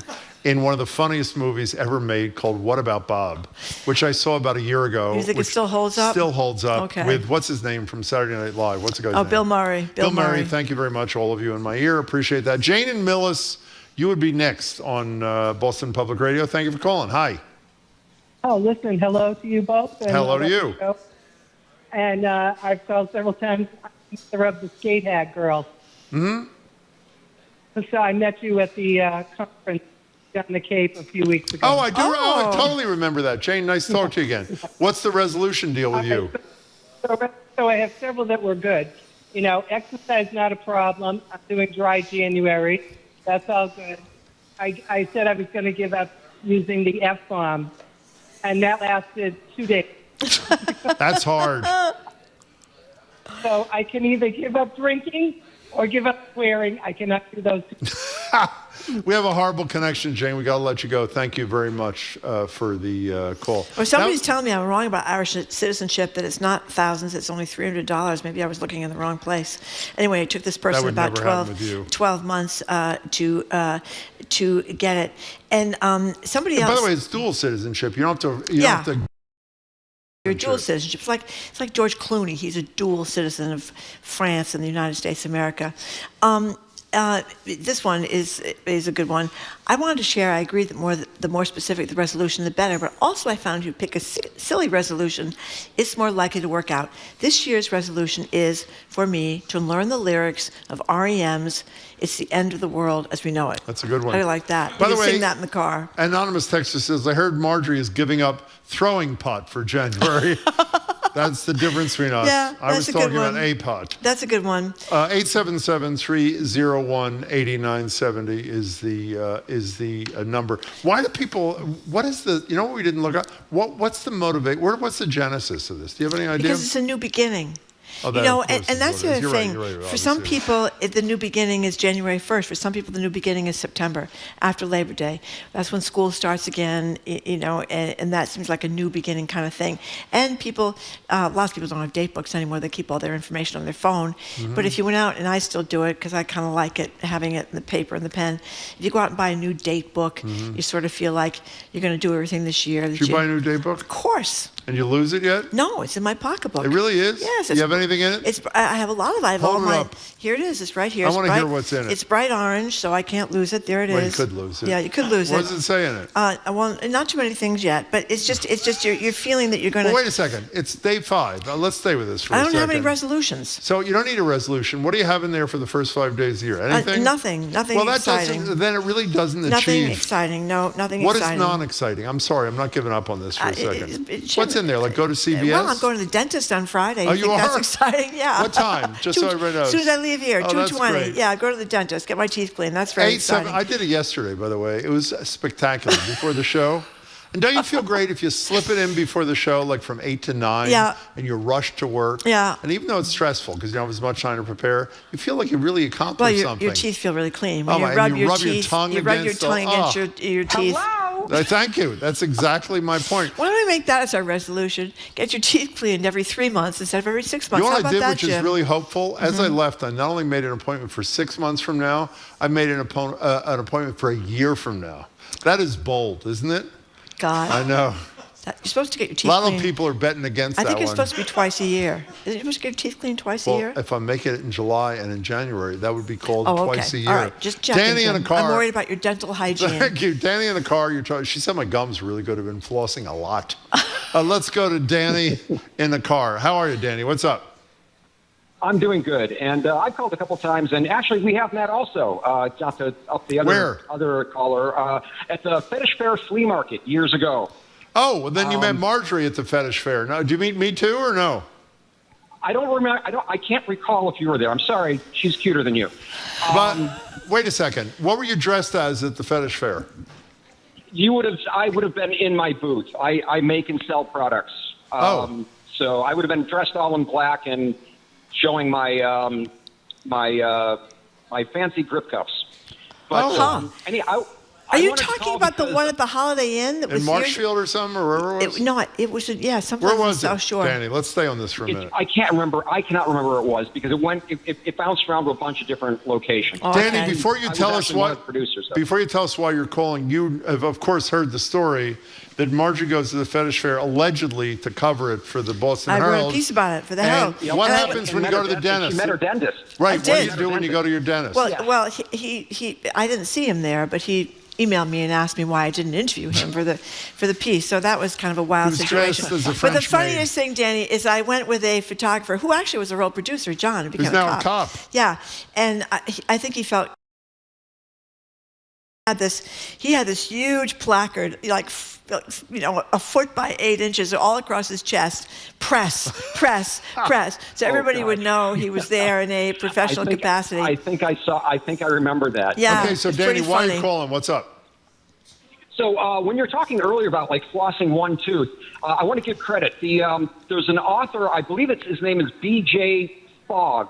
He wrote a book called Tiny Habits, and it's about that. You try to anchor something. The anchor being you're brushing your teeth, and the habit is going to be flossing your teeth. Well, you can't do it all the time, but if you get out of the habit because you get distracted by something, you stop doing it. But if every day you floss at least one tooth, most of the time you're going to do all of them. And it's a fantastic book, and it really helps with getting rid of bad habits and also creating good habits. We're going to check it out. And all of my New Year's resolutions are based on that book. Like, I'm trying to have an anchor to trigger what I want to do. I like it. We're going to check it out, Danny. We got to go. Thank you for the call, and thanks for bringing back very fond memories from the fetish fair. I'm going to try that. What? Tiny habits. That would be a good idea. Well, that's what Baby Steps is all about. Let's go to, is Jared with us or he's not? Yeah, is Jared with us? He's on Zoom. Oh, hi, Jared. Hey, Jared, how are you? I'm well. How are you? Do you make New Year's resolutions? No. No. Why not? But because I think after years of them expiring within 3 days, what's the point? They are sort of. I think it's very difficult. Okay, if that didn't, let's ask another. Have you been to the fetish fair, and if yes, how many times? No, I have. I've just only read your accounts of it. I follow your fetish account on Instagram. By the way, if I've you seen Google, your boots. If you follow. Oh, he's seen your boots, Jim. Well, whatever. Okay, let's move on. Now that he's brought that up, I think it's time to move on to Jared's show. They're big boots. What are you doing there on the show there? So I'm very excited about this. We have George Saunders, who. Oh my God! Huge award-winning best-selling author. Yes. You remember Lincoln and the Bardo? Well, yes. Sort of that liminal space continues in his new novel Vigil, about a deceased woman who visits a dying CEO of an oil company, and his final night. I read it over the holiday break. It's fabulous. We'll talk to you all about that. And then By the way, he wrote a great graduation speech years ago, which people would see about being kind to one another. George Saunders, Saunders, little quick read. Sorry. No, he's all about kindness and humor, so we'll talk about all of that. And then Fight for America. This is a show that's been on in London. It's coming to D.C. and then Boston in the spring, and it's basically based on a tabletop game that puts the audience in a participatory mode to figure out what they would do on January 6th, of course, on this anniversary. So we'll talk about the creator of that game and what it elicits in its participants. And then Matt Schifrin, who talks about accessibility issues, is going to talk to us about museums and what they're doing for accessibility for blind patrons. That's fabulous. Hey, Jared, we'll be listening. Thank you so much, Jared Bowen. Jared, thank you very much for joining us. Anonymous texter says, tell Marcia I'd like her dentist's phone number. That's pretty good. That's a good one. Okay, thank you for listening to another edition of Boston Public Radio, and to everybody who came down to the Boston Public Library. Keep up with us 24/7 by way of our podcast, or check out our TikTok page at Boston Public Radio. Tomorrow we are back here with the Culture Show's Jared Bowen. You just heard him. Our national security expert, Juliet Kayyem, Boston Globe business columnist, Shirley Young, and 3 people arrested while trying to offer direct care to people detained in the Burlington ICE processing facility. Can't wait to talk to them. Our crew is Zoe Matthews, Hayden Conley, Nicole Garcia, Hannah Loss, our engineer, John LeClaw Parker, our executive producer, Jamie Bologna. Thanks to our BPL staff, Maddie Garr, Bill Francis, Olivia Corsillo, and Juan Jose Cadena, our hosts at the Newsfeed Cafe and across the street at the Lenox Hotel. Jared's Culture Show starts the moment we are done right here on 89.7 GBH. I am Marjorie Egan. And I'm Jim Browdy. Thank you so much for tuning in today. Hope you can tune in tomorrow and have a great afternoon.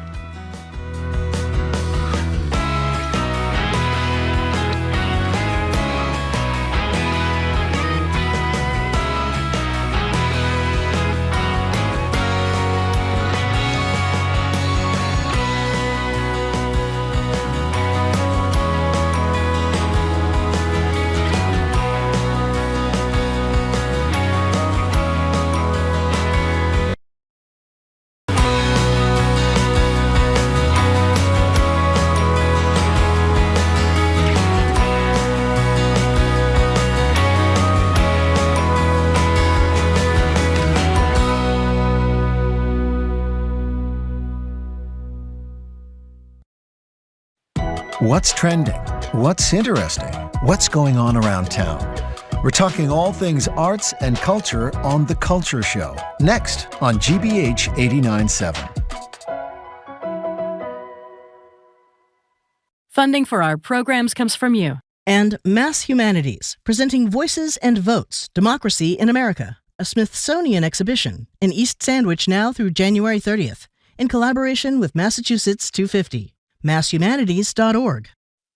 Henry Louis Gates Jr. helps American Ferrera and Darren Criss uncover their immigrant roots, meeting revolutionaries and builders along the way. Don't miss a new episode of Finding Your Roots, tonight at 8 on GBH2. You're listening to 89.7 WGBH HD1 Boston. Online at gbhnews.org. GBH News. What matters to you? I'm Jared Bowen. Coming up on The Culture Show, George Saunders. He's one of the most influential American writers of his generation, whose work is at once satirical, compassionate, and morally bracing. A MacArthur Fellow and Booker Prize winner for Lincoln in the Bardo, Saunders' stories explore power, conscience, and human frailty. And they're accented by his dark and mordant humor. He joins us to discuss his much-anticipated new novel, Vigil. Then we determine the fate of democracy with a roll of the dice by way of Fight for America. It's an interactive event recreating the events of the January 6th insurrection. Inspired by tactical tabletop war games, it explores political division and forces participants to make revelatory choices. And if there are museums that are out of touch when it comes to being accessible to the blind, there are a number of them, including ones in Boston, that are very much in touch, literally. Matt Schifrin, founder of Bricks for the Blind, joins us for an overview of how the visually impaired can experience art. That's all right now on The Culture Show. The Culture Show is made possible in part by a generous contribution from the Fiducia Fund, proud to support this station's arts and culture programming.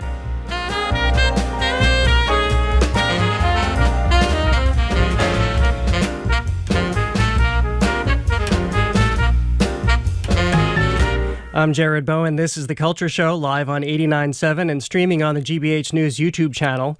Few American writers move as fluently between comedy and moral reckoning as George Saunders. His work is often funny, compassionate, and sometimes brutal.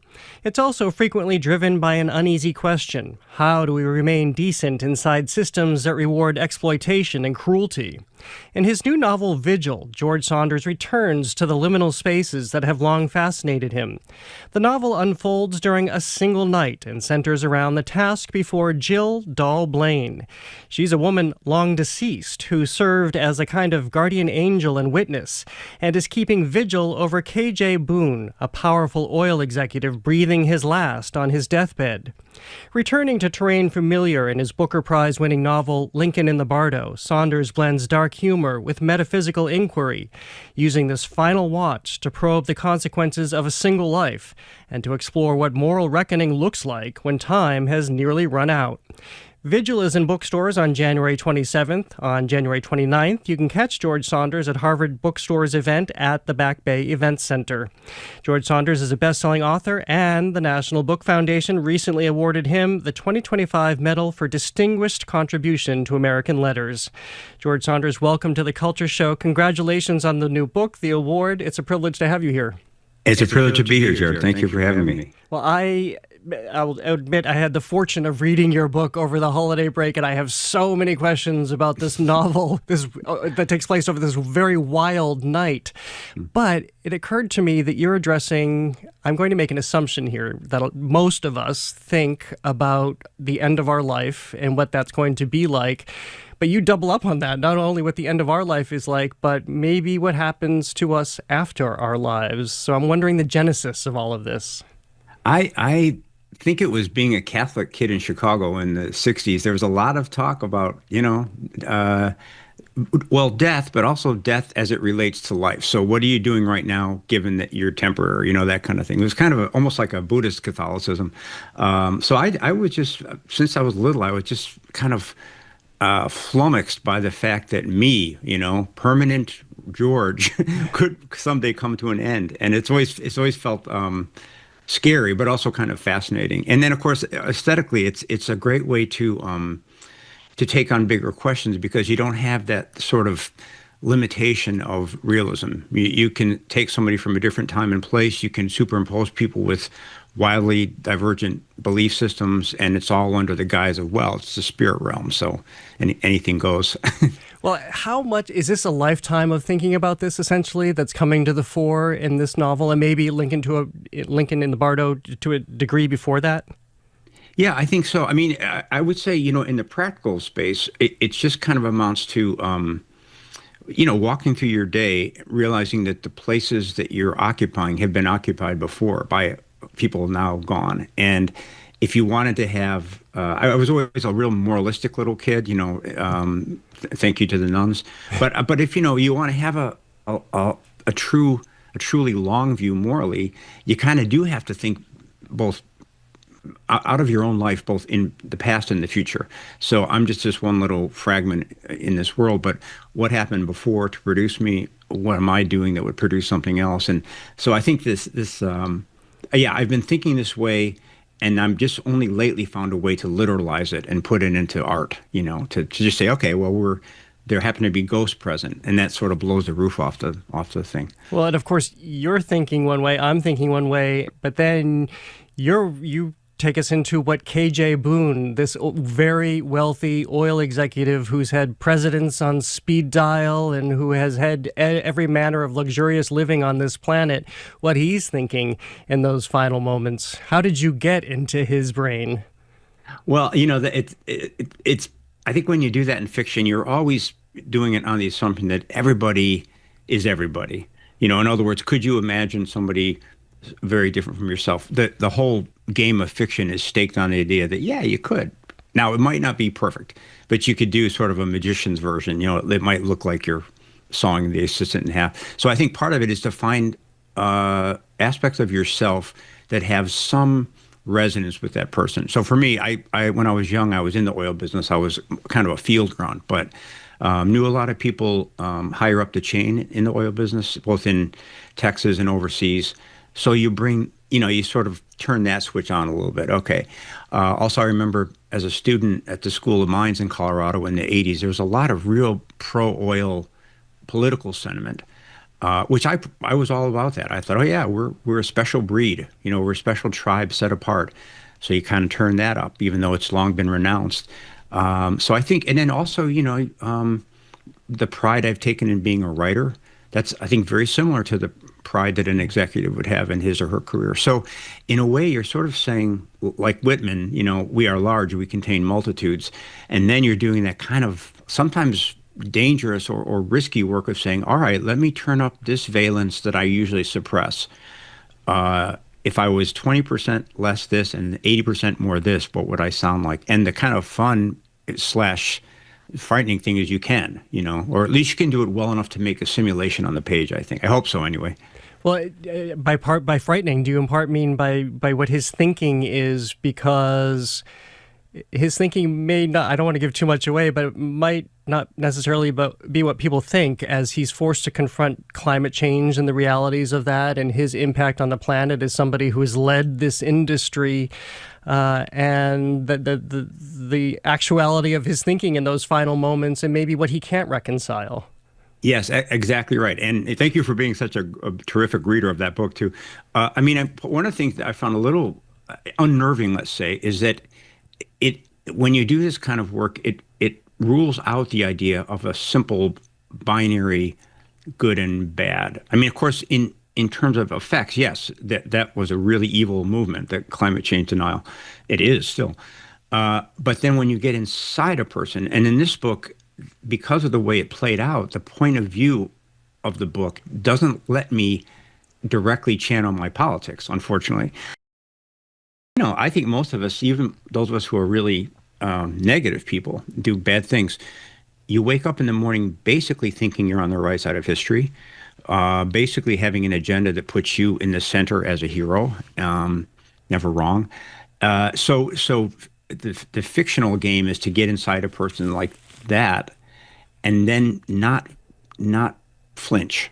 To keep let him defend himself, let him make his best case, and so it takes a little bit of confidence that the reader will see how, in this case, how nefarious he actually really is, but without him admitting it. That was sort of the game. Well, I would imagine, maybe this is terrible to say, it's kind of a fun game, too, to spend time in that brain. It really is. And again, the unnerving thing is you can do it. You have, my guess is if you took people from, a range of political positions, let's say on immigration, and then said, okay, imitate a pro-immigration person at his best. Good. They can do it. Now, imitate an anti-immigration person at his best. They can do that. So I think that's kind of, the brain is made for that, actually, for modeling these different positions. And then, of course, there's a control function that says, well, wait, logically, I want to be this kind of person. And so you negate the other ones, which is called being sane, I think. But in fiction, you get to reverse the negation and say, okay, everybody that I am, come to the table. I'll give you different names and I'll dress you in different costumes and we'll play for 2 or 3 years and see what happens. So it's the fun thing about this book was the way it surprised me. That's always a thrill when you think you have things under control and the book has a will of its own. That's a great feeling. I'm speaking to George Saunders about his new novel, Vigil, which is out in bookstores on January 27th. And then on the 29th, he appears at a Harvard bookstore event at a Back Bay Events Center. I want to go back to what you were just saying about being surprised. So you're not somebody who necessarily charts out from beginning to end what your story is going to. You're shaking your head now before you sit down to write it. No, on the contrary, I try to have as little idea as possible at the beginning, because then I'm kind of I'm a kind of a literal person. So if I have a very neat thematic structure, the book will just be that. And everybody, including me, will nod off. So the trick is to try to find something that's enough to start with. In this case, it was just the idea of the last night on Earth of a pretty bad guy. And then try not to get too fancy with that. Just, okay, we're going to start with that, describe the room. And in that way, the story will grow out kind of organically. And again, it sounds kind of wacky, but a story really does have a mind of its own. I don't know why or what it means, but from inside you can feel it. It wants you to go in this direction, the direction of more complication, more ambiguity, more confusion, more energy. And the writer's job really is to kind of stay out of the way of that. And the way you get in the way is by having too many ideas and too many aspirations for the book. So that's the thrill, is if you just consent to get out of its way and gently guide it, it will do something that really surprises you. It's weird. Speaking of the ambiguity, then at what point were you led to, let's talk a little bit about Jill, again, this woman who's come down. I would call her an angel. I'm not sure you ever get that specific in your novel, but she is totally upended because she is someone who is used to being embraced in these circumstances, these final moments, and yet she is not well received here and doesn't quite know how to take this. So this is very unexpected. When did that, at what point in the process did that formulate for you that this would be her conflict? Yeah, it's a great question, because I think originally, to the extent that I have a concept, as she appeared, I thought, okay, she's got the right idea about life. She's eternal. She's here to comfort this guy. All right, she's going to do that. And then, again, through this kind of strange subconscious process, she started not being so good at it. And he didn't like her. And so at first you think, oh, I'm messing up my book. And then you think, no, I just found it. That's actually the essence of it. So I think she's such a sweetheart. I really fell in love with her. and she has all these assertions, and she has all these beliefs that I kind of mostly agree with, but somehow in the doing, she turned out to be inefficient and kind of also not. She starts out saying how happy she is to be eternal, to have contact with all these big ideas, but really she's kind of longing to be herself again, longing to wear shoes and kiss, and so that seemed to me kind of the essence of human life. We all have these aspirations to get out of ourselves, get over ourselves once and for all, and at the same time, what's sweeter than being yourself? It's where all the fun starts. Speaking of fun, she gets to do something that I don't, maybe I'm revealing too much about myself, but often I wonder what would it be like to be able to jump into somebody else's head for myriad reasons, to understand what they're thinking, to understand how they're feeling. Does everybody have the same energy level? Do especially leaders have more energy? She has that power as an angel. She can go right through people and have every sense of them. Yeah. I was reading some neuroscience, and there's a beautiful word they use called qualia to describe. Oh, we have to stop. You just dropped out for a second. Can you talk again? Yes. Is that coming? It just came back. Yeah. So we can just pick up. Yeah. Yeah. So I've been reading some neuroscience, and there's this beautiful word, qualia, which describes the way it feels to have a consciousness. And I think it describes the way it feels to have a certain consciousness. So your qualia is different than mine. And so as you're suggesting, if I could drop into your head for 10 seconds, even 10 seconds, that would be a life-changing thing, mainly because I would realize that this qualia that I'm used to, that I think is the universe, is just my stuff, So she has that experience, and that's the basis for all of her big ideas. And I think she's got such a loving heart because of that. She's very forgiving because she realizes that, a given person is made by and constrained by their qualia. And so she has quite a forgiving nature. But I've often thought that would be an amazing thing, just to be anybody else, even someone you think for 10 seconds would be mind blowing. So she's kind of like in the book. I realized about halfway through she's an example of first person omniscient narration. So she talks to you as a person, but then at will she can drop into someone else and assume their diction and their worldview. So in a sense, she's kind of like a little novelist, Do you have hopes or expectations of what your own afterlife will be? Yes, it will take place in 500 years. No, I really don't know. I mean, I guess that's the intriguing part is, for as much as I talk about it, I have no idea. I feel that there. Yeah, I don't know. I like that. Somebody said, I'm not afraid of death. I just don't want to be there when it happens. Yeah. But one of the things I when I was writing that Lincoln book, I thought, well, we can't know that, but we can have a pretty good guess that whatever mental habits we cultivate now probably carry forward, certainly to the moment of death. And my guess is they probably carry over for some time after. So that is a good argument for, working with your mind in the present moment. How much is this a connection or an extension or relation to Lincoln in the Bardo? For the few people who probably haven't read it who are listening, it's about Abraham Lincoln and the grief of losing his son, going to his son's tomb and being visited by many beings. Yeah, I think it was related just because that book was so much fun for the reasons we talked about at the opening, that suddenly I felt like, I can get in a lot of ideas and a lot of scale that I haven't been able to before, just by saying we're in the afterlife.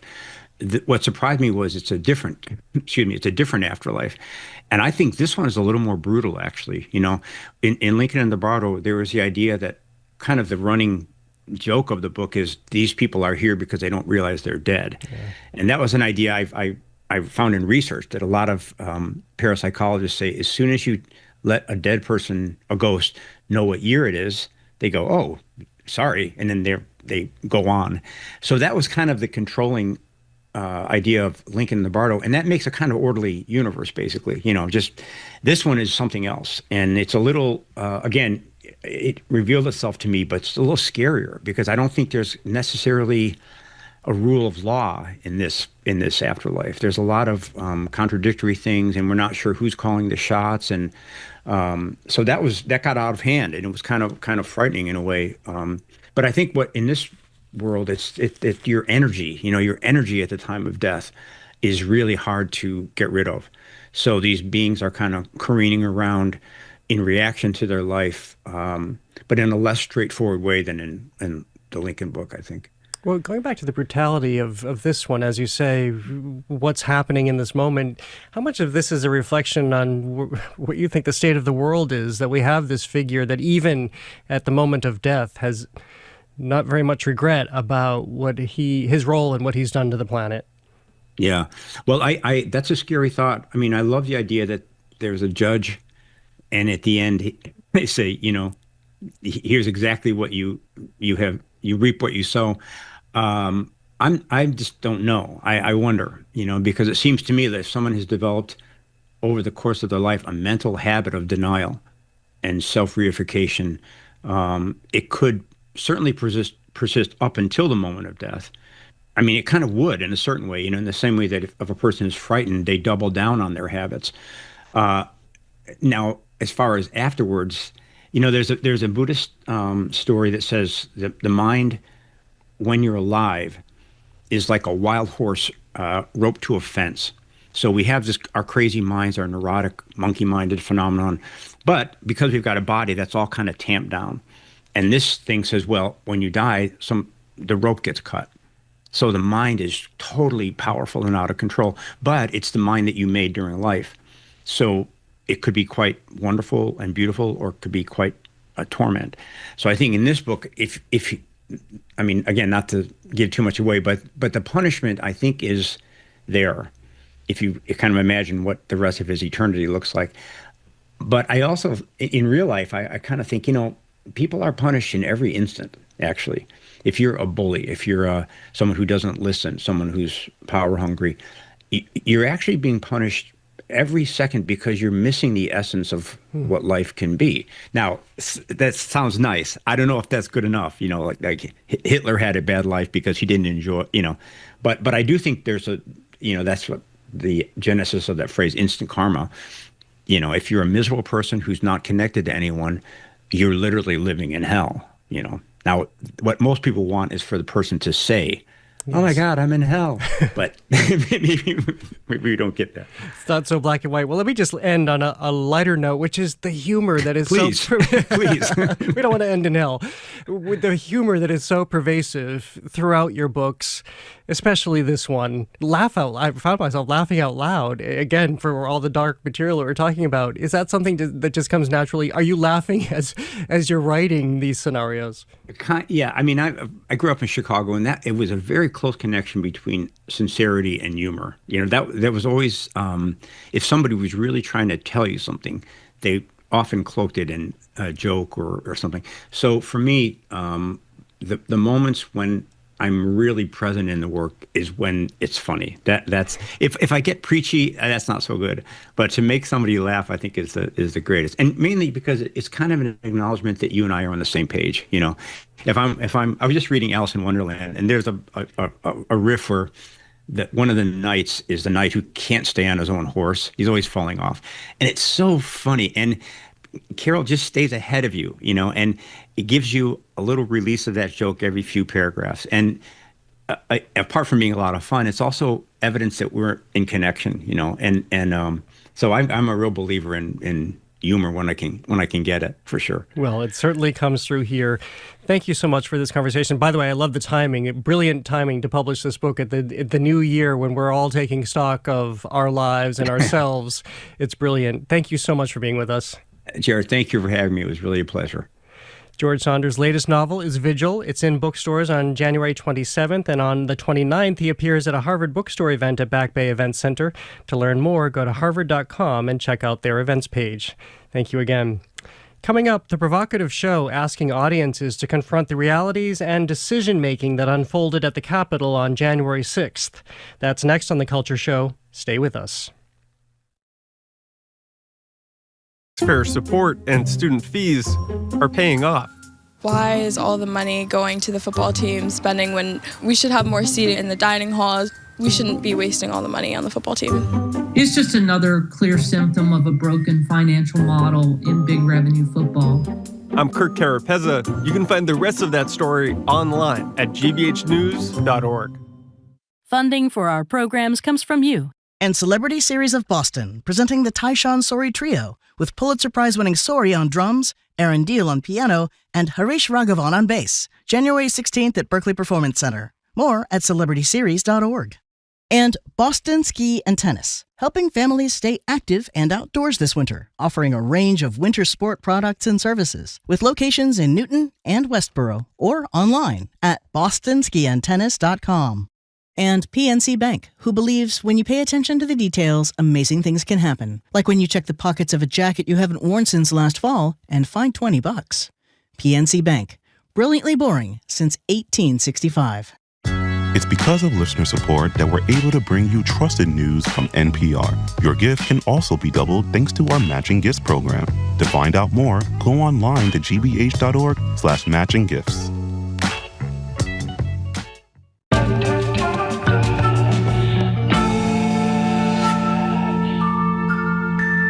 I'm Jared Bowen. This is The Culture Show on 89.7 and streaming on the GBH News YouTube channel. On January 6, 2021, the day Congress met to certify Joe Biden's election as president, a pro-Trump mob stormed the U.S. Capitol. Windows were smashed, police were attacked, and lawmakers scrambled to find safety. Confederate flags were carried through the building, and rioters chanted threats against Vice President Mike Pence for refusing to overturn the results. The certification was halted. Many were injured and several died as a result of the violence. In the years since, January 6th has been investigated, litigated, and argued over through hearings, court cases, documentaries, and political debate, with historians assessing its long-term consequences for American democracy. Now it's being reenacted. Fight for America is a large-scale interactive simulation of January 6th, staged as a live tabletop megagame, where participants are assigned opposing roles and asked to move through the events of the day, confronting how conflict escalates and how democratic norms will crack under pressure. As we mark the 5th anniversary of the January 6th insurrection, we're joined by Christopher McElron, co-creator, writer, and director of Fight for America. It debuted in London, opens soon in Washington, D.C., and arrives here in Boston this spring. Christopher McElron, welcome to The Culture Show. Thank you so much, Jared. Well, this is something that I think so many Americans and frankly people the world over have been trying to reconcile for the last 5 years, how and why something like this would unfold. And now you have crafted this event, I'll have you describe it more, where people come away with some sort of understanding. What was the genesis for this? The genesis was a collaborator of mine, Neil Wilkinson. He came to me. I run a nonprofit based in Brooklyn, New York called the American Vicarious. And we do work that explores the gap between America's ideals and its lived realities. And Neil and I had collaborated on a project in 2022, I believe, that began to pull the thread of January 6th. It was a distillation of a lecture given by Isaiah Berlin called Negative Liberty, Positive Liberty. And so January 6th was part of our conversation, and Neil came to me one day curious about Sedition Panda and why somebody would show up to a political protest dressed as a panda. And we started to pull that thread. And Neil had the initial idea, what if you were to explore January 6th through the lens of a tabletop war game? And that's really the genesis of it, is that idea of people treating that day as if it were a game. And what if we were to explore the event through the lens of gameplay? Which is fascinating because you're not taking, of course, the event as lightly as one might associate just the benign word game. So what begins to happen when you bring the participants on board? How does it happen? Yeah, it starts by asking questions and bringing folks in that are smarter than myself when it comes to games and the events of January 6th. So the first thing that we did was realize that we needed a game professional. And so we reached out to a gentleman named Alessio Cavatori, who created a game called Warhammer 40K, which is a bit of an international phenomenon.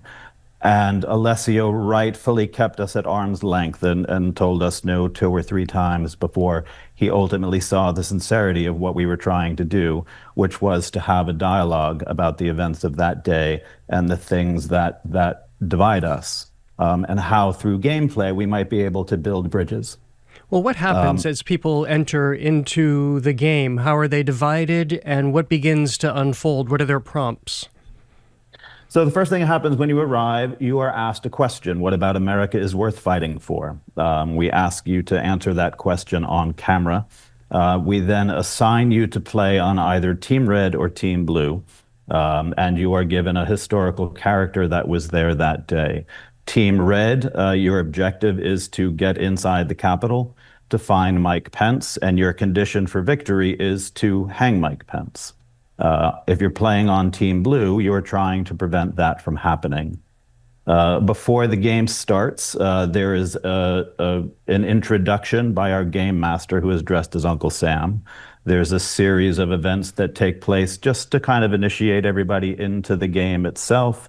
If you're playing as a Proud Boy, we ask you to sing the song Proud of Your Boy from the Broadway musical Aladdin as a way to earn a card that you can play in the game. If you're playing as an Oathkeeper, you're asked to take the Oathkeeper oath. And if you're playing as law enforcement, to take an oath to uphold the Constitution. And within that, community is kind of built, a game night environment is established, and the game begins. And to be clear, so I understand it, you're assigning Team Red, Team Blue. It's not people self-assigning as they may outside of the game. So how... Correct. You've done this in London for a while now. As I said, you're bringing it to the United States. Have there been commonalities in what you find? I've read accounts of this where there's a lot of laughing and behavior you would associate with the game until there isn't. Yeah, the game is designed to get you to surrender to gameplay and to win the game, and we incentivize you to win the game. And so if you answer a question properly, if you engage in a chant that is started by Uncle Sam, we incentivize that behavior by giving you a card that you can play, which will help you win the game. Ultimately, it is not a game. It is a piece of installation art. And there is a moment in the piece where there is kind of an artistic gesture that reframes the events that we all just participated in and reminding us, the actual history of that day and the violent insurrection that it was. And then at the end of the game, there is a moment where all of the players basically spend time talking and just unpacking what it is we all just participated in. And what do you find when that moment turns and people realize that, of course, this isn't a game, that this is mirroring something that very much happened with horrible consequences in our country? Yeah, an example would be there was a gentleman who played in London, and he came and he was dressed in a jacket and tie. He was assigned to play on Team Red. And by the end of the evening, he had taken his tie off and he was holding it as if a noose, chanting, "Hang Mike Pence." When we got to the event at the end of the play, a very sobering moment, he came up to Neil and myself and he said, "Thank you. I never thought myself susceptible to the mob mentality.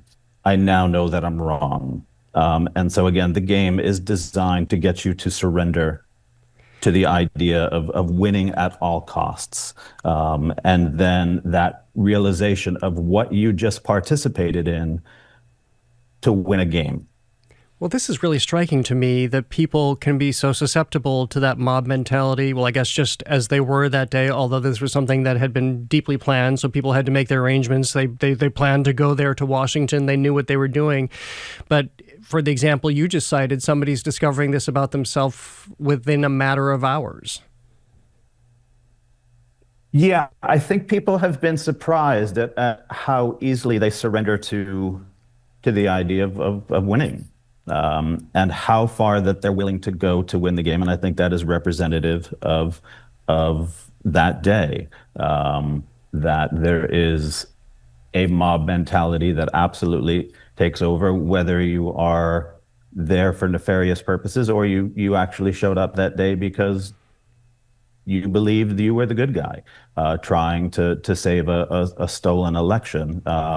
Inevitably, you get swept up in that, and so we're trying to create a space where that happens within the game, and we've always surprised at how willing people are to surrender to that notion. I'm speaking with Christopher McElron. He's the co-creator, writer, and director of Fight for America, produced by the American Vicarious. This is being staged in in London right now. It's coming to Washington, D.C., and then Boston in the spring. What are people playing around? If people are watching on our GBH News YouTube stream right now, they see these very, very detailed representations of the Capitol and figures. You've clearly spent a lot of time designing this. Both what's the effort that you've put into it, and why does that matter so much in this scenario? Yeah, so the installation itself is comprised of a 17-foot long model of the U.S. Capitol. I think it measures about 5 feet tall. It's electrified and it lights up red, white, and blue. There are 10,000 hand-painted 28-millimeter miniatures to represent both the insurrectionists and law enforcement officers. All of that work was designed by my collaborator and the lead artist on the project, Neil Wilkinson. The model of the Capitol was 3D printed, as were all of the miniatures, and then the miniatures were painted by sending them around the country to folks to paint and send them back to us. So we would send out paint kits and instructions on how to paint them, and then we would get them back. And it's a process that still continues to this day. So, you just mentioned the Capitol Police officers. Were they or others involved that day involved in your own planning and conversations or offering their perspectives of that day? Yeah, so when we started the project, we started to reach out to folks, including now former law enforcement officers.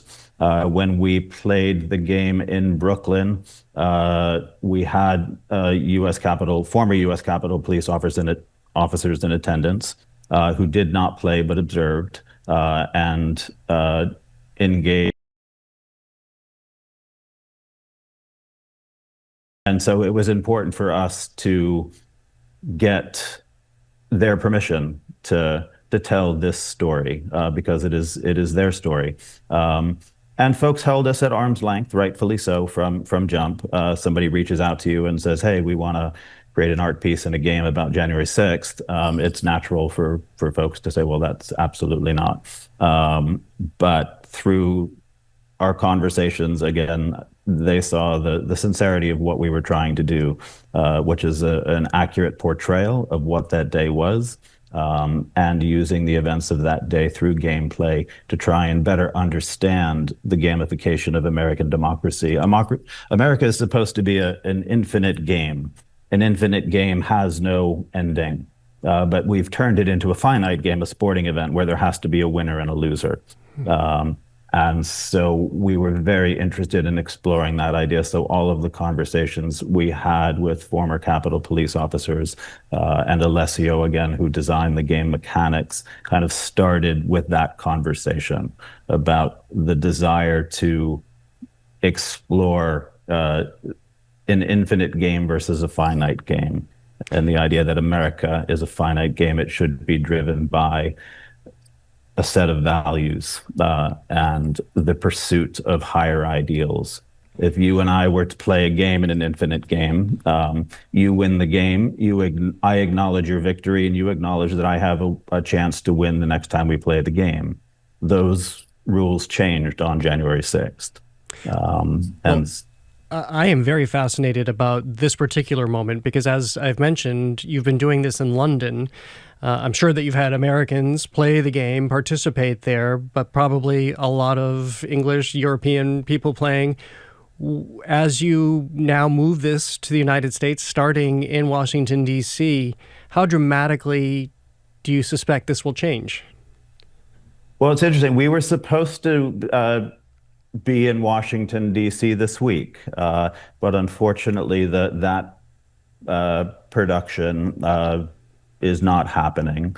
So our collaborators there felt that the temperature was a bit too hot, particularly following the death of the National Guard's folks that were shot just a few blocks from where the gallery was. And so we've put the DC premiere on hold, but we are looking forward to heading to Boston later in 26, and then hopefully circling back to DC at some point. The reason we started the project we were supposed to open in New York on January 6th, 2025. When Trump won, we decided to take a pause and see if the project still held value, and re-engaged in conversation with former Capitol Police officers and our other collaborators, and decided that it did. But also decided that maybe opening it 3,000 miles away might be of value, because there didn't really seem like there was a lot of fight in America following the election of Donald Trump, the re-election of Donald Trump. So that was the impetus to start it abroad, with the plan to bring it back to the U.S. And do you have an anticipation of what it will be like to present it here? Obviously, we know what happened, as you just described, in Washington, D.C., but moving elsewhere in the country, do you expect to be met with the same kind of resistance or the same kind of heat that makes something like this perhaps more difficult to present? Not so much. I certainly understand the resistance in D.C. So we were going to be directly, certainly understand the challenges that they were facing. The opportunity that I think we're most excited for is actually in Tennessee, at the University of Tennessee. And they reached out to us because they now have a Turning Point chapter on campus. And the presenters there would like the Turning Point students to play on Team Blue, and students associated with the Democratic student organizations to play on Team Red, and to play opposite sides and then have a facilitated conversation at the end of gameplay. And that's ultimately what we hope the piece will continue to do in the U.S. And so while not being in D.C. for 5 years after the insurrection, certainly understand that choice, but we don't anticipate that same response in other cities. Well, Christopher McElron, thank you for making time for us today. We will continue, I hope, this conversation when you come to Boston and you're doing what art is supposed to do, which is to reveal ourselves to ourselves. Thank you so much for being with us today. Yeah, thank you so much for having me, Jared. Christopher McElron is co-creator, writer, and director of Fight for America, produced by The American Vicarious. The project is scheduled for a Boston engagement this spring. To learn more, go to fightforamerica.games. Coming up, Matthew Schifrin, founder of Bricks for the Blind, joins us to talk about how museums can create revelatory experiences for the visually impaired. He's next on The Culture Show. Stay with us.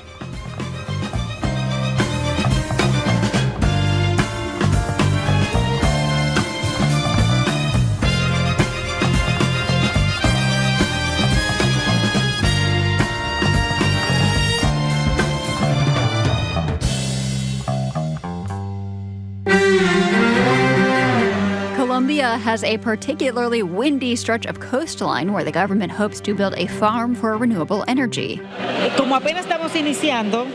We're just at the beginning, but we're hoping things go well, this woman says. Indigenous groups in Colombia want to make sure they do not get left behind.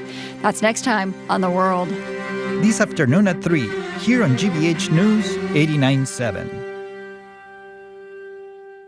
Our programs are made possible thanks to you. And Babson College, where you can advance your career with an MBA or specialized master's at the school ranked #2 best college in the United States by the Wall Street Journal 2025. Babson.edu/grad programs. Support for GBH comes from you. and Sametz Blackstone. Sametz Blackstone is a brand-focused consultancy for mission-driven organizations who are looking to better navigate change. Roger Sametz, President and CEO. Sametz Blackstone looks at GBH sponsorship as a brand buy, one that keeps a sort of steady rhythm going. And we know it works because people thank us. And just like yesterday, the phone rang. To learn more, visit gbh.org/sponsorship. Find that Friday feeling early at GBH Music's Jazz Night, featuring pianist, composer, and poet David Leach, Thursday at 5:30 at the Boston Public Library. Get a free ticket at wgbh.org/events.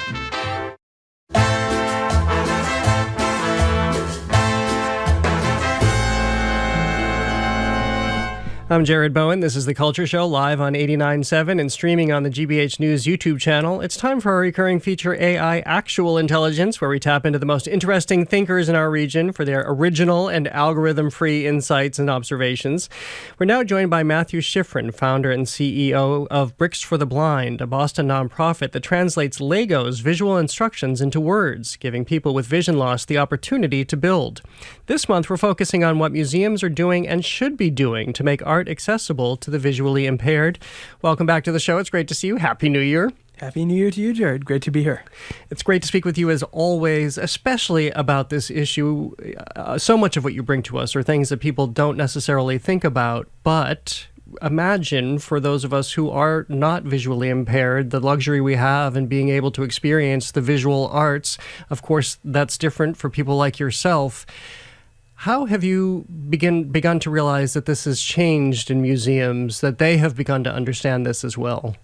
I began to realize this fairly recently when I was in Europe. I went to Rome, and it was really amazing going to Rome because there, if you're blind, then you and your companion get to go in for free.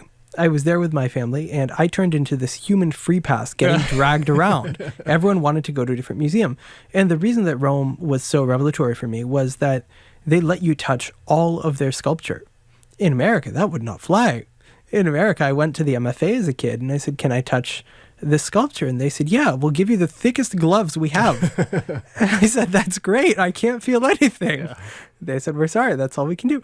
But the thing about Rome is that they have sculpture everywhere. If you're remodeling your driveway, they dig it up. It's likely that you'll find an ancient Roman bathhouse underneath. And so for them, it's just ubiquitous. It's everywhere.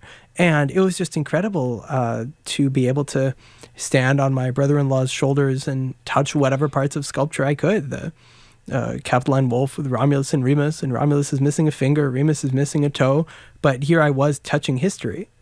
And an experience like that is very common in Europe because accessibility is thought of differently there. If we go to Austria, for example, and at the Kunstmuseum in Graz, which is their art museum, the building itself looks very strange. It looks like a normal square building, but on top of it, you have this formless blob with suction cups on it that looks, they literally call it the alien. And it's a very strange building, but it's very hard to describe. But they have tactile models of this building and that you can feel outside of the museum. And generally in Europe, we see a much larger focus on accessibility. If we go to the Cluny Museum in Paris, we will see braille labels and relief versions of art. And the Louvre has a tactile room with a tactile version of the Mona Lisa. And I think part of the reason that we're seeing this less in America is just the fact that there are so many disparate organizations in America focused on museums and accessibility. Well, let me pause you there because there's so much I want to follow up on already. So let's go back to the sculpture, for example, that you were able to touch without gloves, correct? Yes, no gloves. In Rome. It was amazing. So what is amazing about it? What does it help you to understand to be able to touch these figures? Not only understanding them from an anatomical standpoint, but just the simple fact these sculptures have gone through so much. And the thought in Europe is that, these sculptures have survived for centuries. This one blind person touching them will not destroy them. But just the fact that you're able to learn about anatomies, for example, it was very funny because there was a gallery full of Roman emperors' heads, and you could touch all of them. And head after head after head, I touched them. And then my brain started melting because, yeah, one has a nose that's a little shorter. One has a hairdo that's a little bit more voluptuous. But other than that, things start to blur. But you're able to learn about history in a much more proactive way than just reading about it or just listening to an audio guide.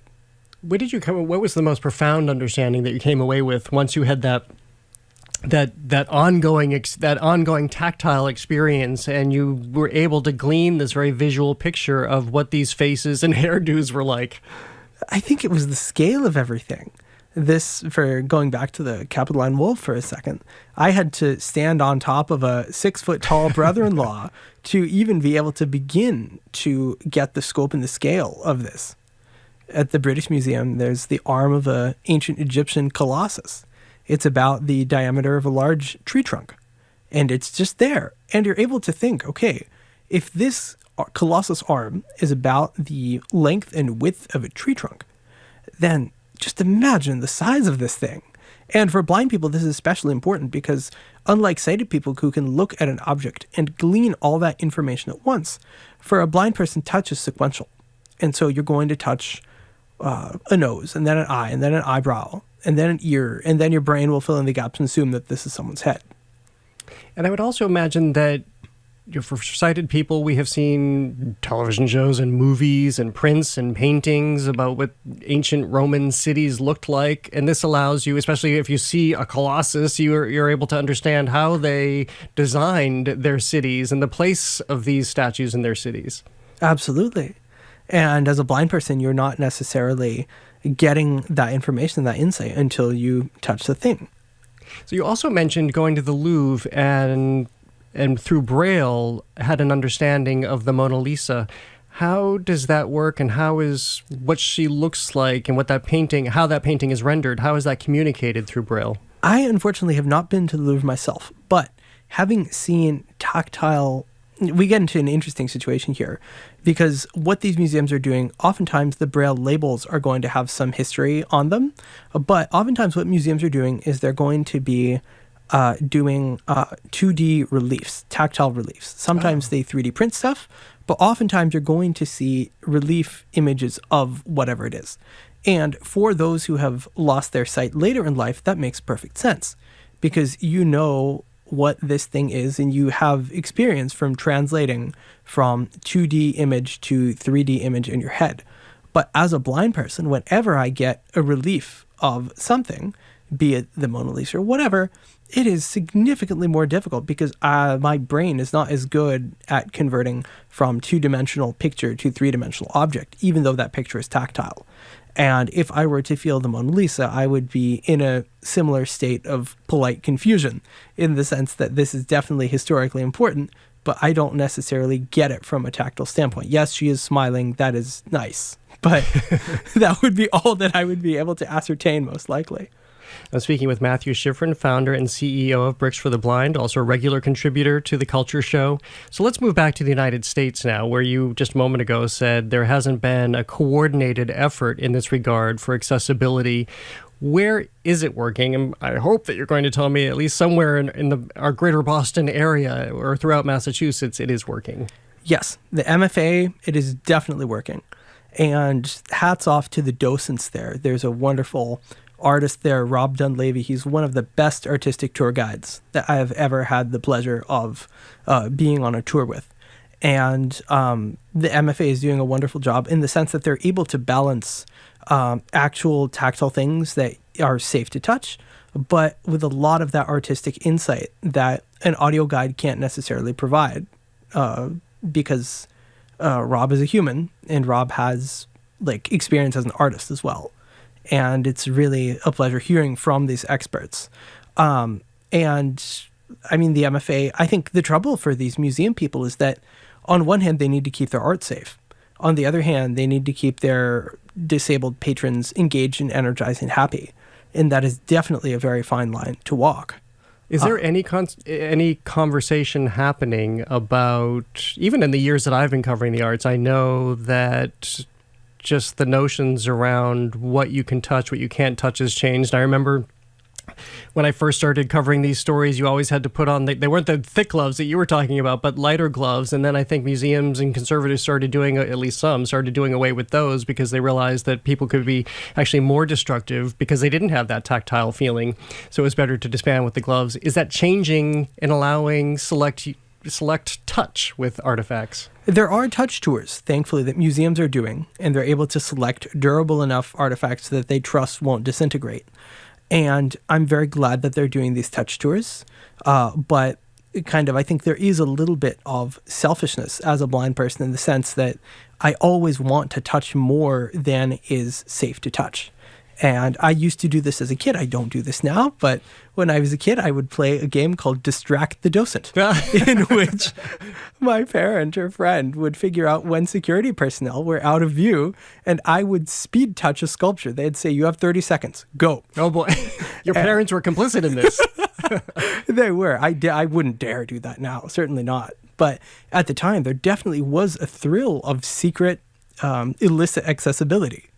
So how would you characterize what your understanding of art is now from those first sort of crime-ridden days with your family to the very thorough experiences that you've been able to have?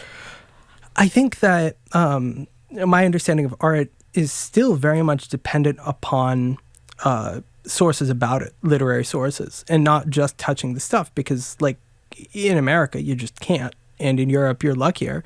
But it's a lot of kind of reading what audio guides tell you. There's a lot of background reading that one has to do to even try and understand not only what this picture conveys, but what the artist intended.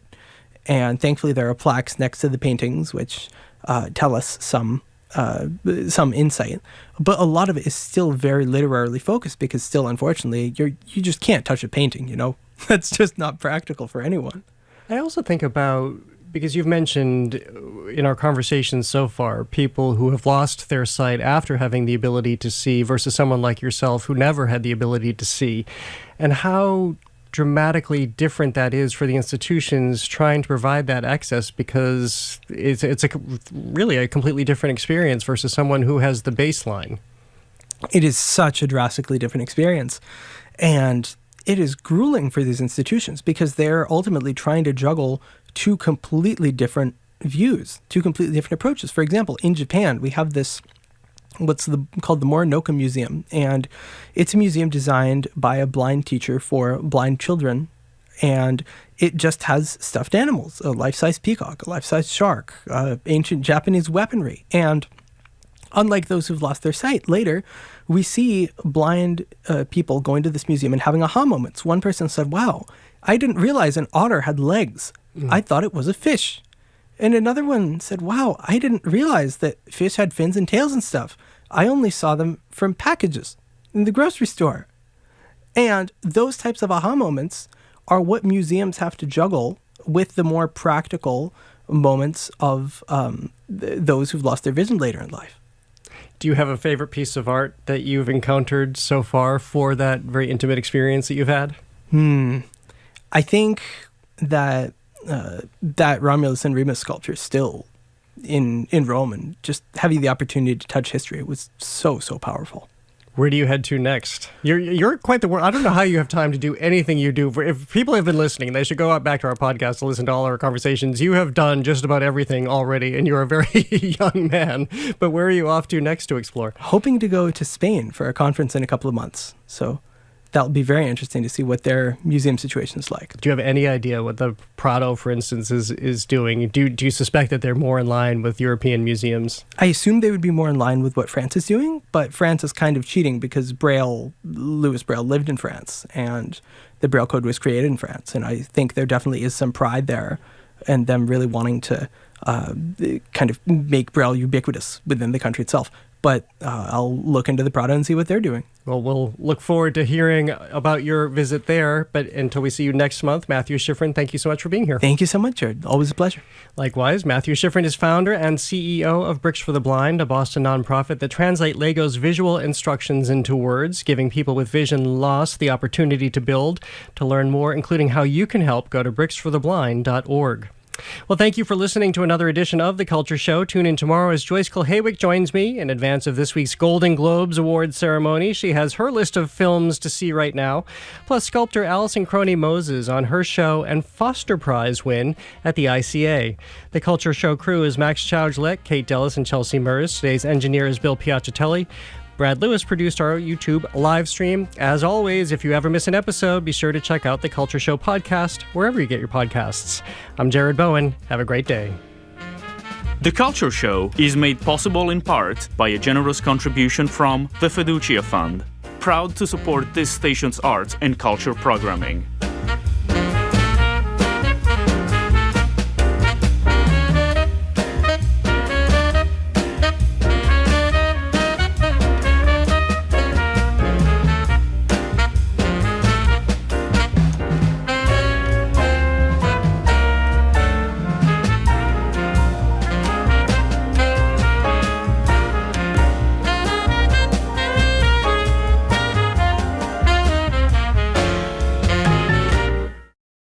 Spend your afternoon with us. Stay with us for GBH's All Things Considered at 4 and Marketplace at 6:30. But first, The World, a global view of today's headlines from the World Newsroom, right here on GBH 89.7.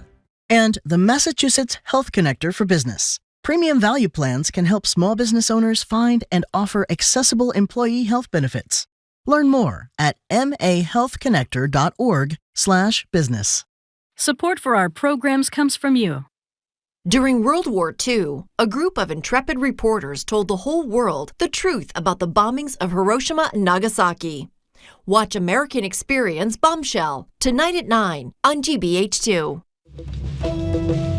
5 years ago, Trump supporters stormed the Capitol and assaulted police. President Trump later pardoned nearly all of them. I'm Arun Roth. Today on GBH's All Things Considered, we'll examine the effort to rewrite the history of January 6. Also on the show, local Venezuelans react to the U.S. takeover of their home country. Those stories and all the day's news starting at 4 on GBH 89.7. You're listening to 89.7 WGBH HD1 Boston. Online at